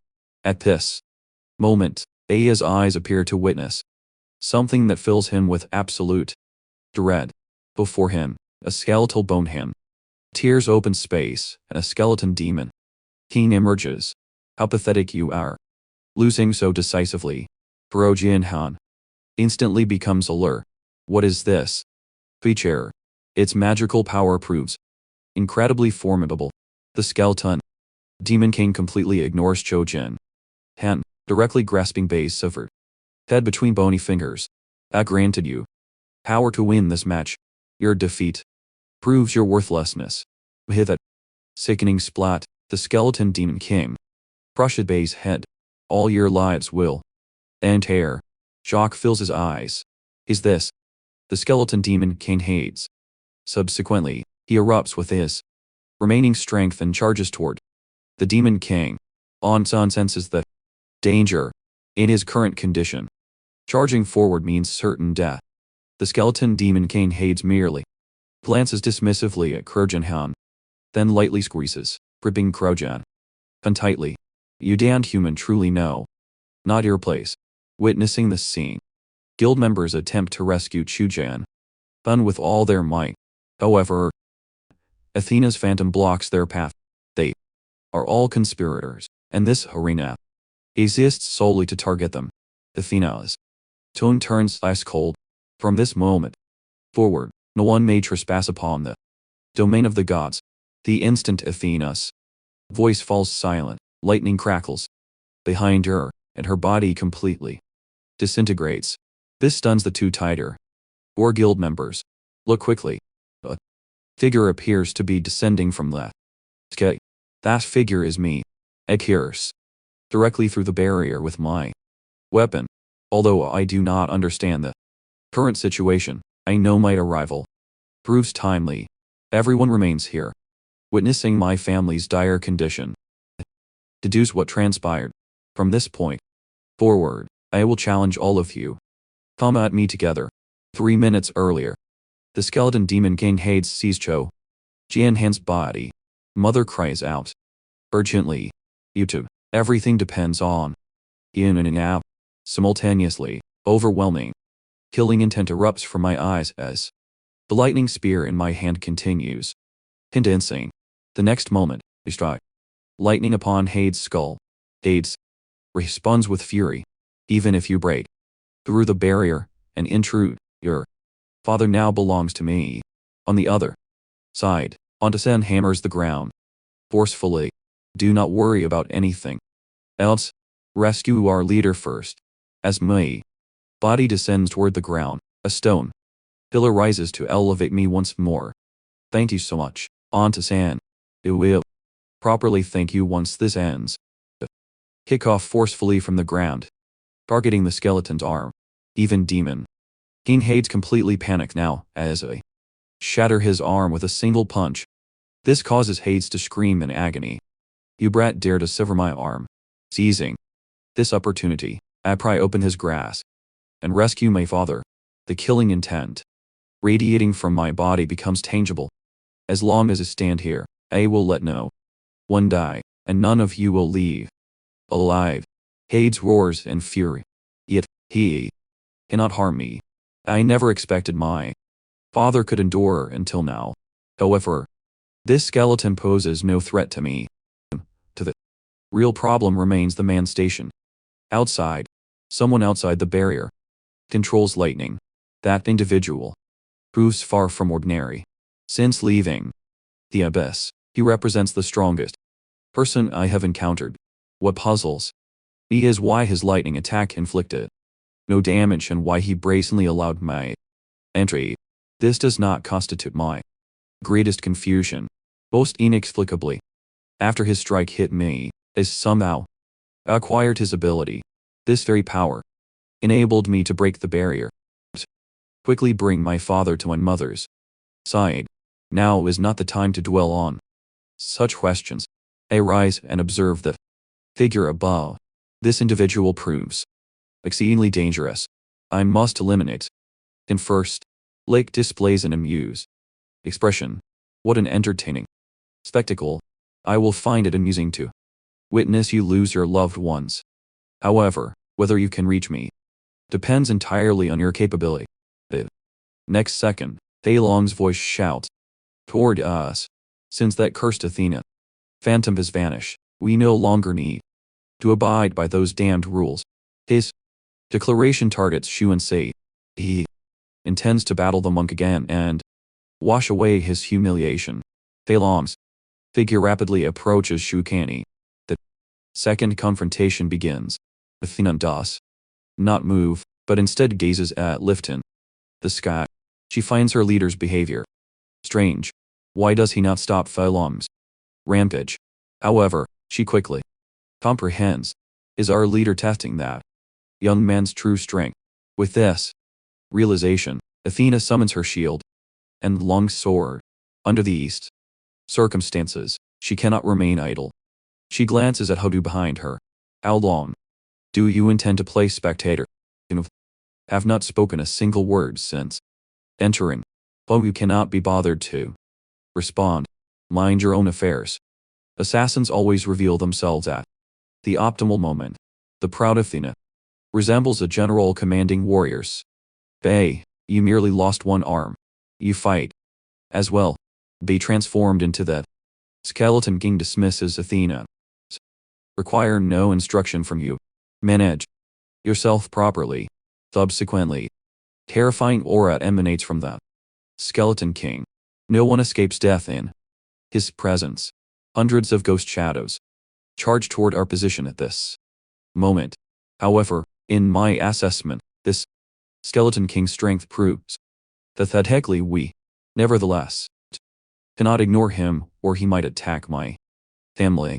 Therefore, I instruct Hunt-san to protect my parents with stone barriers.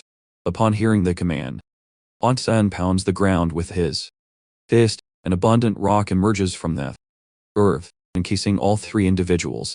Within moments, Hunt-san creates a defensive stone wall at level 75. He should withstand attacks from anyone present.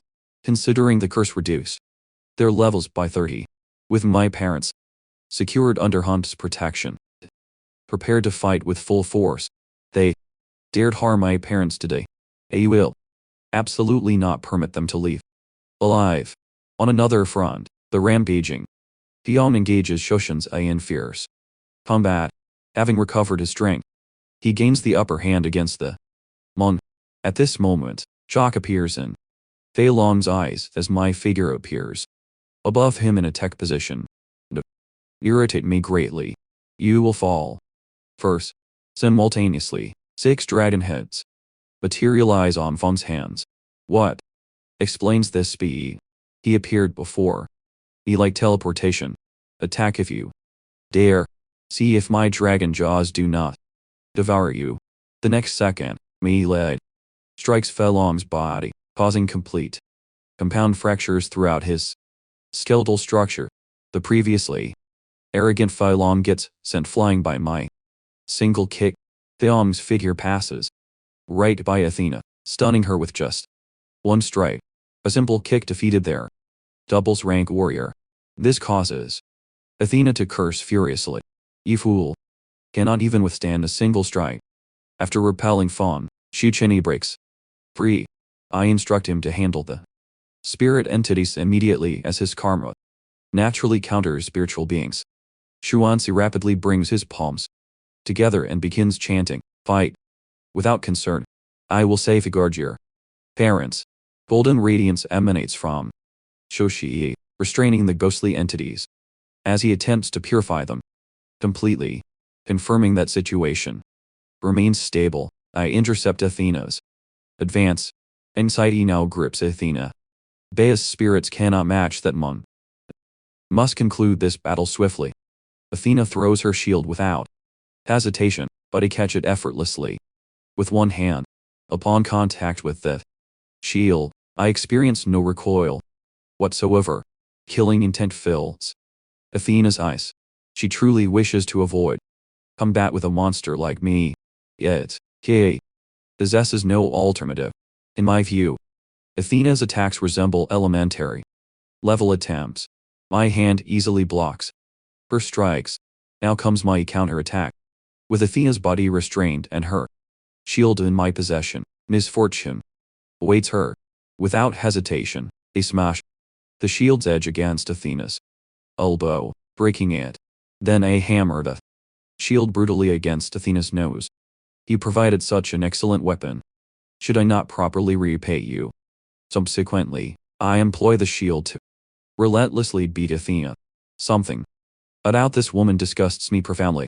So strike without mercy, delivering maximum force with each blow. After 3 minutes of brutal beating, Athena's face becomes completely disfigured. At this moment, a voice descends from the sky. You worthless fools prove completely useless.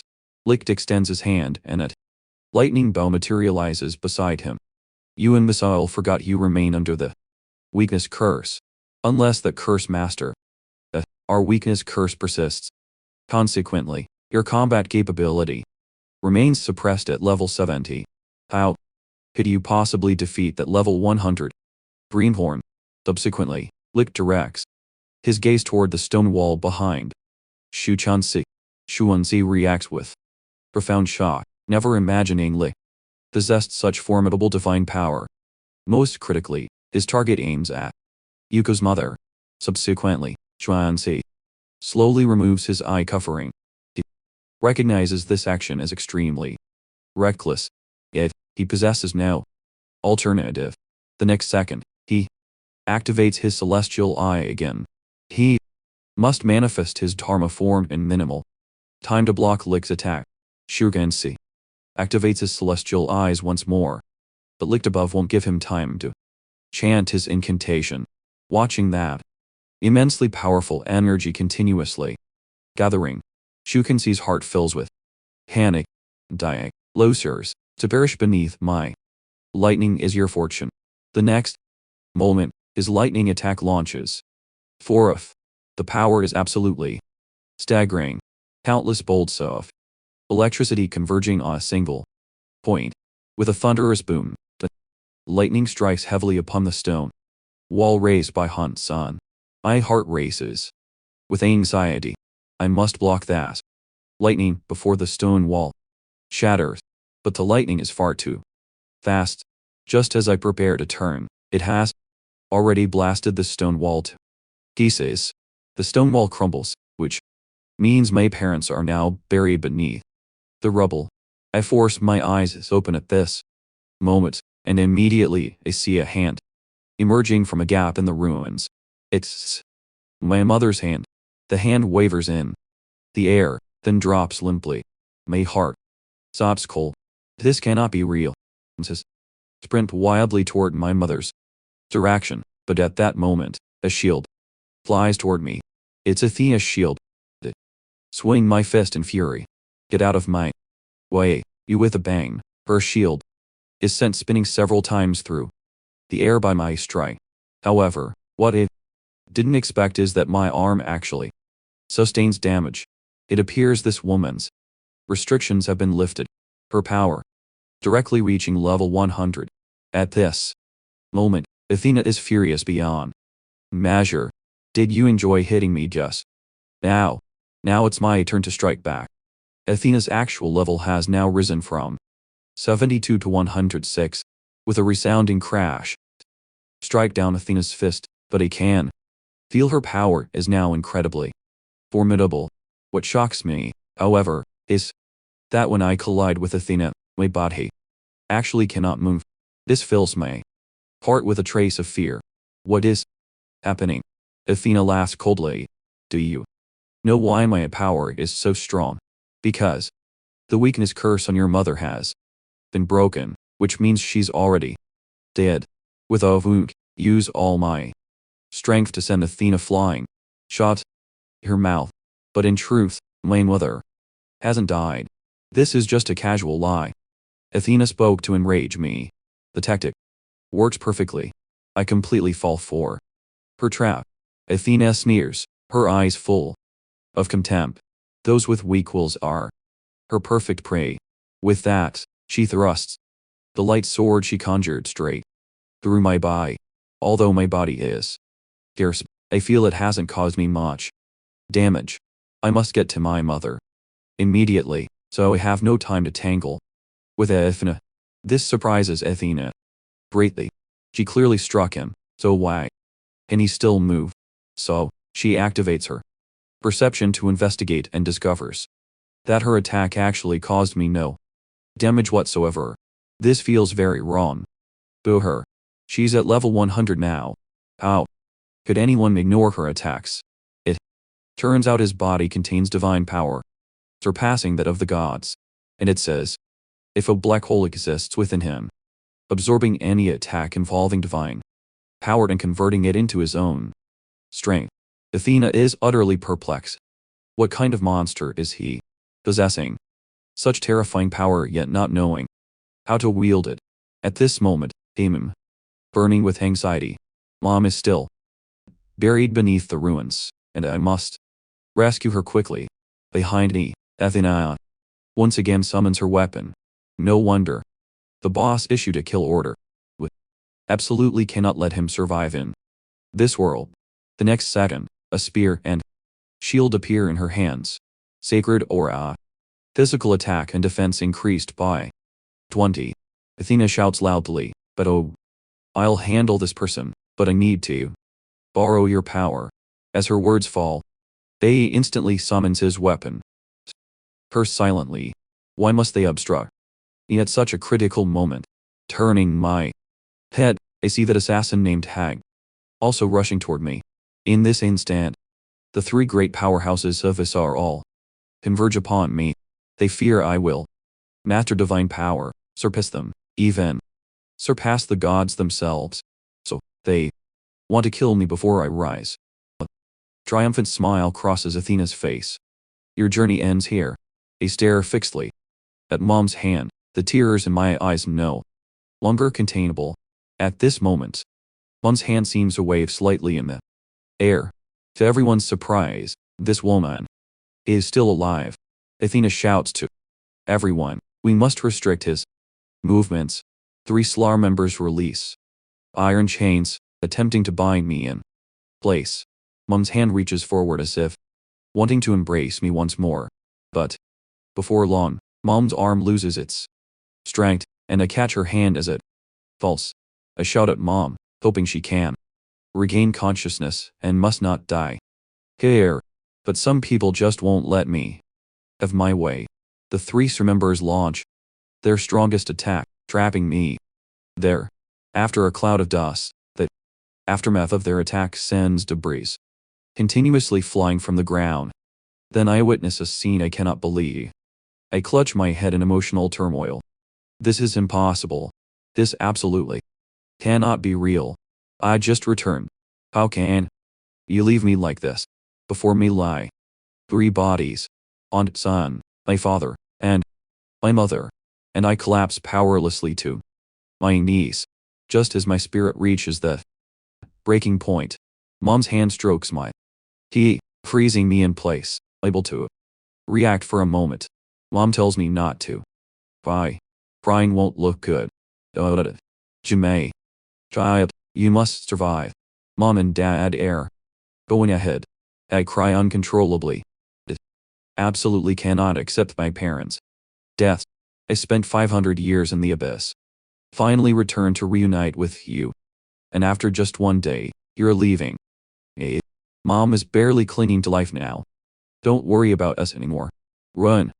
Quickly. From now on, you must walk on your own 2 feet. I will watch over you. From heaven. Behind me, the guilds. 3 powerhouses approach. The assassin among the 3 seems to have found a perfect opportunity for a sneak attack. He doesn't want to miss it. With this thought, the assassin suddenly moves, arriving behind me in the blink of an eye, and I seem completely unaware, making no reaction whatsoever. Just as that blade is about to pierce my heart, I whip around, my eyes filled with fury, an overwhelming killing intent. All of you will die. I'll make you join my parents in death. This assassin nearly wets himself in fear. My gaze is far too terrifying. Along with the aura I just unleash, his body's survival instinct screams at him to retreat immediately. But as he retreats, I unleash a devastating punch. The power of this punch directly shatters his divinely forged blade. Such terrifying striking force is beyond what he can handle. Thinking this, the assassin channels all his divine power into his legs, wanting to increase his speed and flee. Immediately, his speed is indeed remarkable. In less than the blink of an eye, he reaches Athena's side.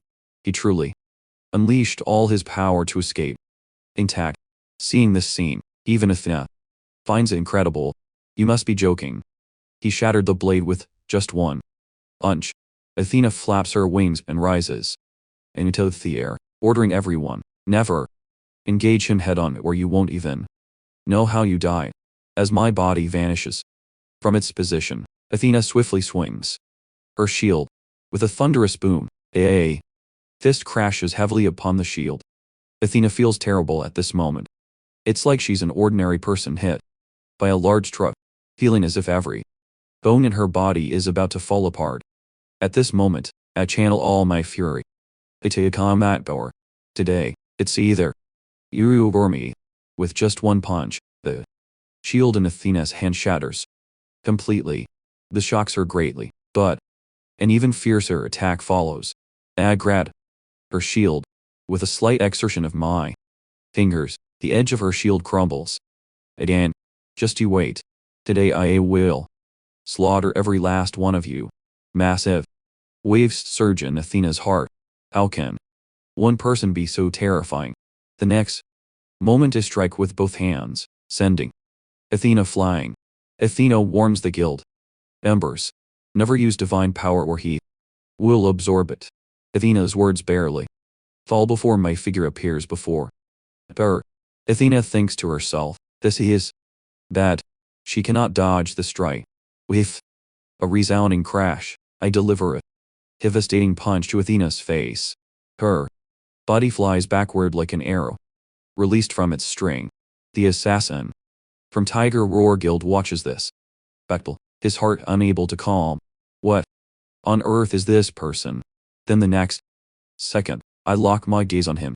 His state feels strange to me, as if he's invisible, but he cannot escape my perception. This makes the assassin's sense of crisis surge dramatically.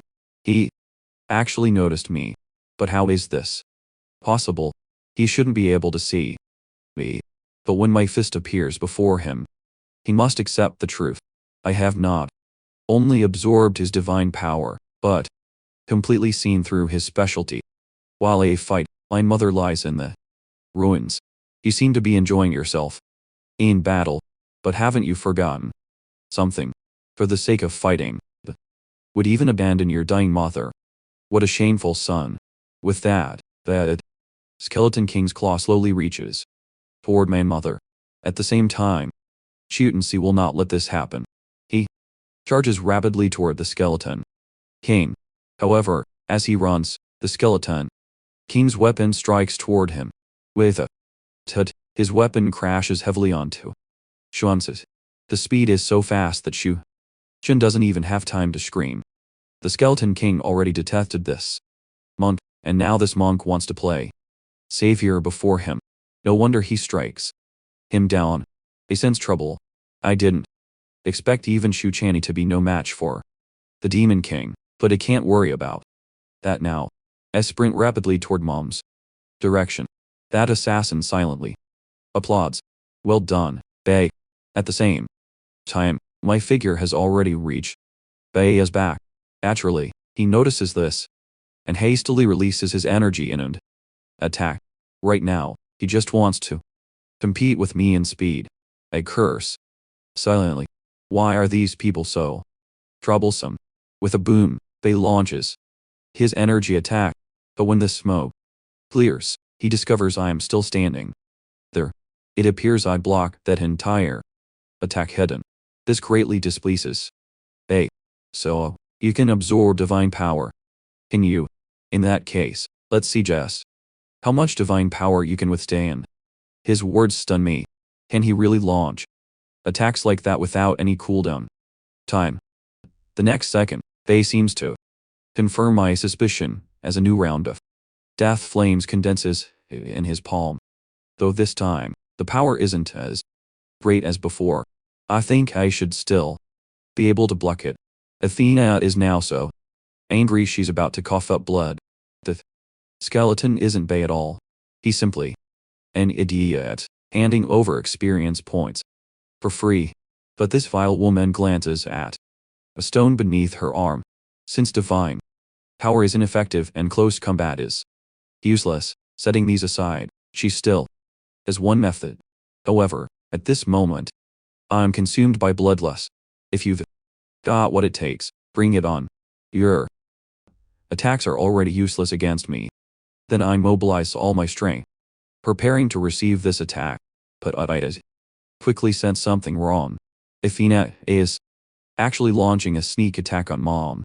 At this moment, soon, a large pile of rubble crashes down upon Mom. It must be said, Athena is both vicious and Unnamed. Since divine power can't hurt. I'll wrap stones in divine power. At that speed and force, they'll be deadlier than bullets. Even if I can't kill you, I can kill your dying mother. Stop me if you can. Hearing Athena's words, I immediately sense danger. Regardless of how much damage these stones inflict, I block them with my own body. I feel some regret in my heart. Why didn't I kill this woman earlier at the start? Athena laughs with wild arrogance at this moment. Just keep burning herself out. She orders all Asar members to attack together. More stones rain down in our direction. Witnessing this, I rapidly smash these flying stones. But there are far too many stones. No matter how fast I am, but cannot stop them all. With several tuds, those small stones all strike Mom's face. Tears stream down Mom's face. She feels she's become my burden. Mom tells me to leave quickly, but I refuse outright. Even if it means death, I won't leave. If I cannot even protect my family, what meaning is there for me to live in this world? At the same time, as I speak these words, a cold laugh echoes from the sky. What touching, familial love. This touching scene almost makes me sick with its sentimentality. Then Lick summons his divine sword once more. Even if you can absorb divine power, you still cannot win this war against us. As his words fall, Atropatha's blade appears in his hand. It's time to end this tedious struggle. The sacred relic of the three Fates, an existence capable of severing the threads of destiny, able to cut through all divine power. Lit prepares to transform Atropatha's blade into an arrow. He firmly believes that even if I can absorb divine power, I cannot absorb this thing, and it will ultimately sever my destiny along with everything else. At this moment, Shuchini below suddenly regains consciousness. He looks up and sees the divine lightning crackling in the sky above. This terrifies him greatly. This divine power seems capable of devouring everything. If he continues to stay here, death is certain. So he quickly rises and shouts to me, "You get out of here now. No one can withstand the power of this attack, not even you." But Shawnee is so focused on warning me that he completely fails to notice the assassin appearing behind him. "You foolish mom. Do you still have time to worry about others' safety?" Although I hear Shishan say's warning, I still don't move my feet. But that power truly fills me with alarm. What on earth is this thing? And I don't know if my body can withstand the force of this strike. Suddenly, I hear Mom calling me from behind. I quickly turn my head. "Mom, we'll be fine. You must believe in your son." However, when I turn my head, I discover Mom has handed me a sack. Mom says with a sorrowful expression, "We've only been reunited for one day, and must already face the separation of life and death. Mom has nothing to give. Take this sack as my gift to you. Mom and Dad will always love you." But next second, lightning strikes down from the sky. This is no ordinary lightning. This is the thunder transformed from Atropatha's blade.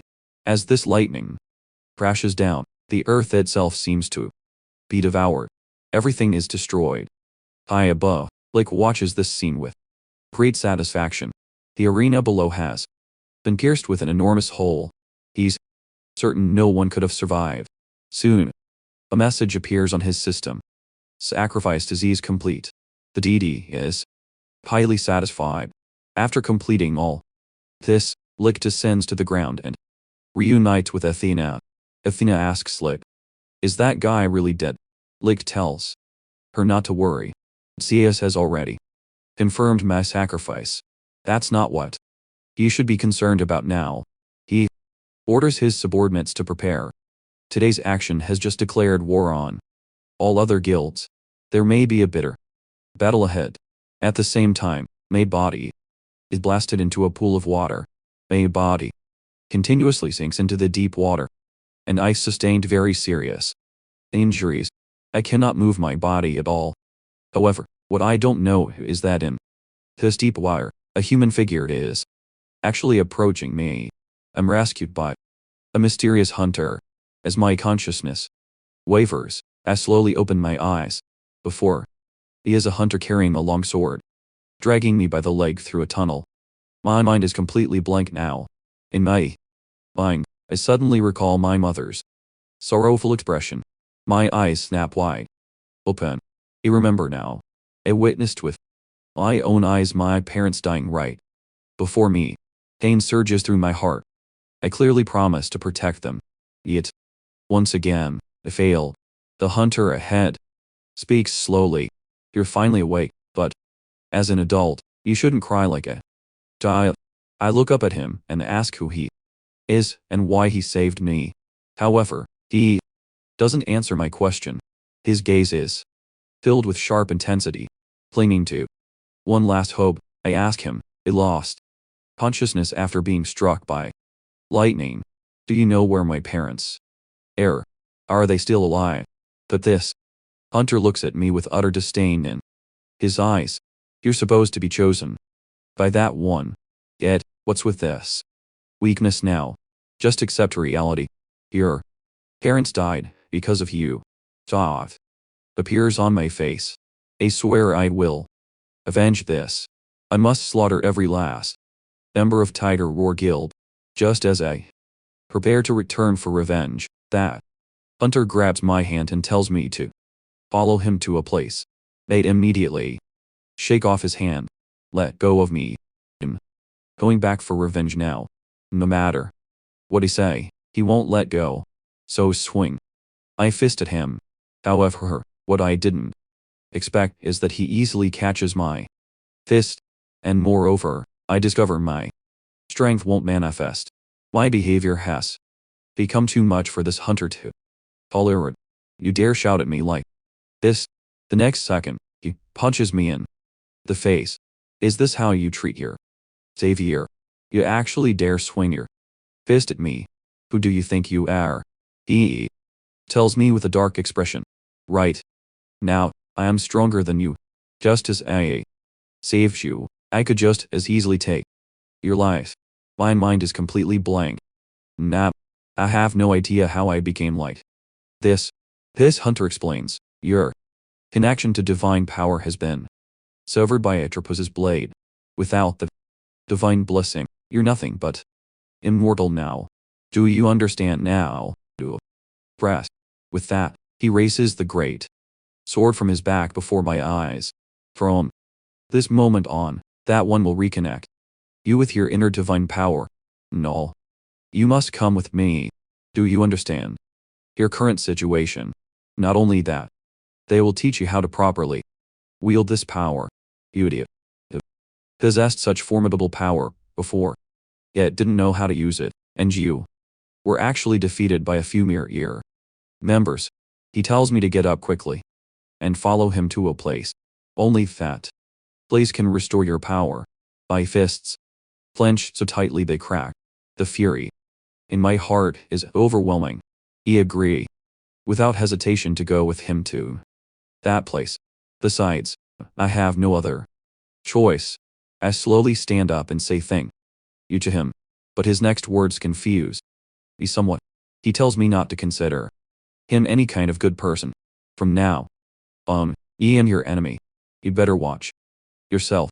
However, at this moment, a voice interrupts our conversation. That arrival is none other than Shush. It won't let you take him away so easily. Unless you honestly reveal that person's true identity, I absolutely will not let you take the child of my departed friends. Seeing the arrival as Xuanxi, a trace of joy flashes through my heart. I didn't expect he would also come to this place. He expresses that he failed to protect my parents and is truly sorry. Due to the backlash of divine power, you were blasted underground and managed to survive. When he realized this, he also jumped underground without hesitation and thus preserved his own life. Moreover, he discovered my father's sword at the bottom of the water, which reminded him of a promise that as long as he lives, he will certainly fulfill the promise he made to you. My parents. Therefore, Shuren Sai stepped forward to block him at this moment. If you attempt to exploit his divine power for personal gain, I will absolutely not forgive you. That person sneers coldly. You half-dead monk dare to adopt such a superior attitude. Do you really think I fear you? Shikini slowly removes his eye covering. I have no fear of death. Clinging to life is the true disgrace. It cannot use this as an excuse. But if he fails to fulfill the promise to his parents in the afterlife, he will be unable to face these two. Seeing that fighting spirit Chukune displays, that person also places his hand on his sword sheath. So, what do you want to do now? If you want to fight, I am happy to oblige, but the one who dies will certainly be you. However, as they stand at daggers drawn, my voice interrupts. Tim, Shochin, I'm willing to go with him. I need revenge, but right now I have no power. Though, going with him is my only choice. If it can ultimately awaken, then I don't care if anyone exploits it. I will simply accept it. Hearing these words, Xuan Sei is greatly shocked. How can you say such things? If you do this, how can I face your parents? Shoshin Sag struggles for a while. Have you thought this through? If you had, won't stop you anymore. After receiving my answer, he slowly removes the sword from his person. Since you've already made your decision, you must keep this sword with you at all times and never discard it, because this is the last thing your parents left for you. The instant I touch the blade, I feel a sense of familiarity. This sword was left behind by my father. It contains all of my father's power and legacy. This is a hero's sword. Shikensi glances at the sword in my hand and says, seriously, this is a weapon passed down through generations of heroes. Each wielder has left their record within it. But to fully decode it, you need divine power. In your current state, you cannot use it. A sword bearing records, chronicling everything about its wielders.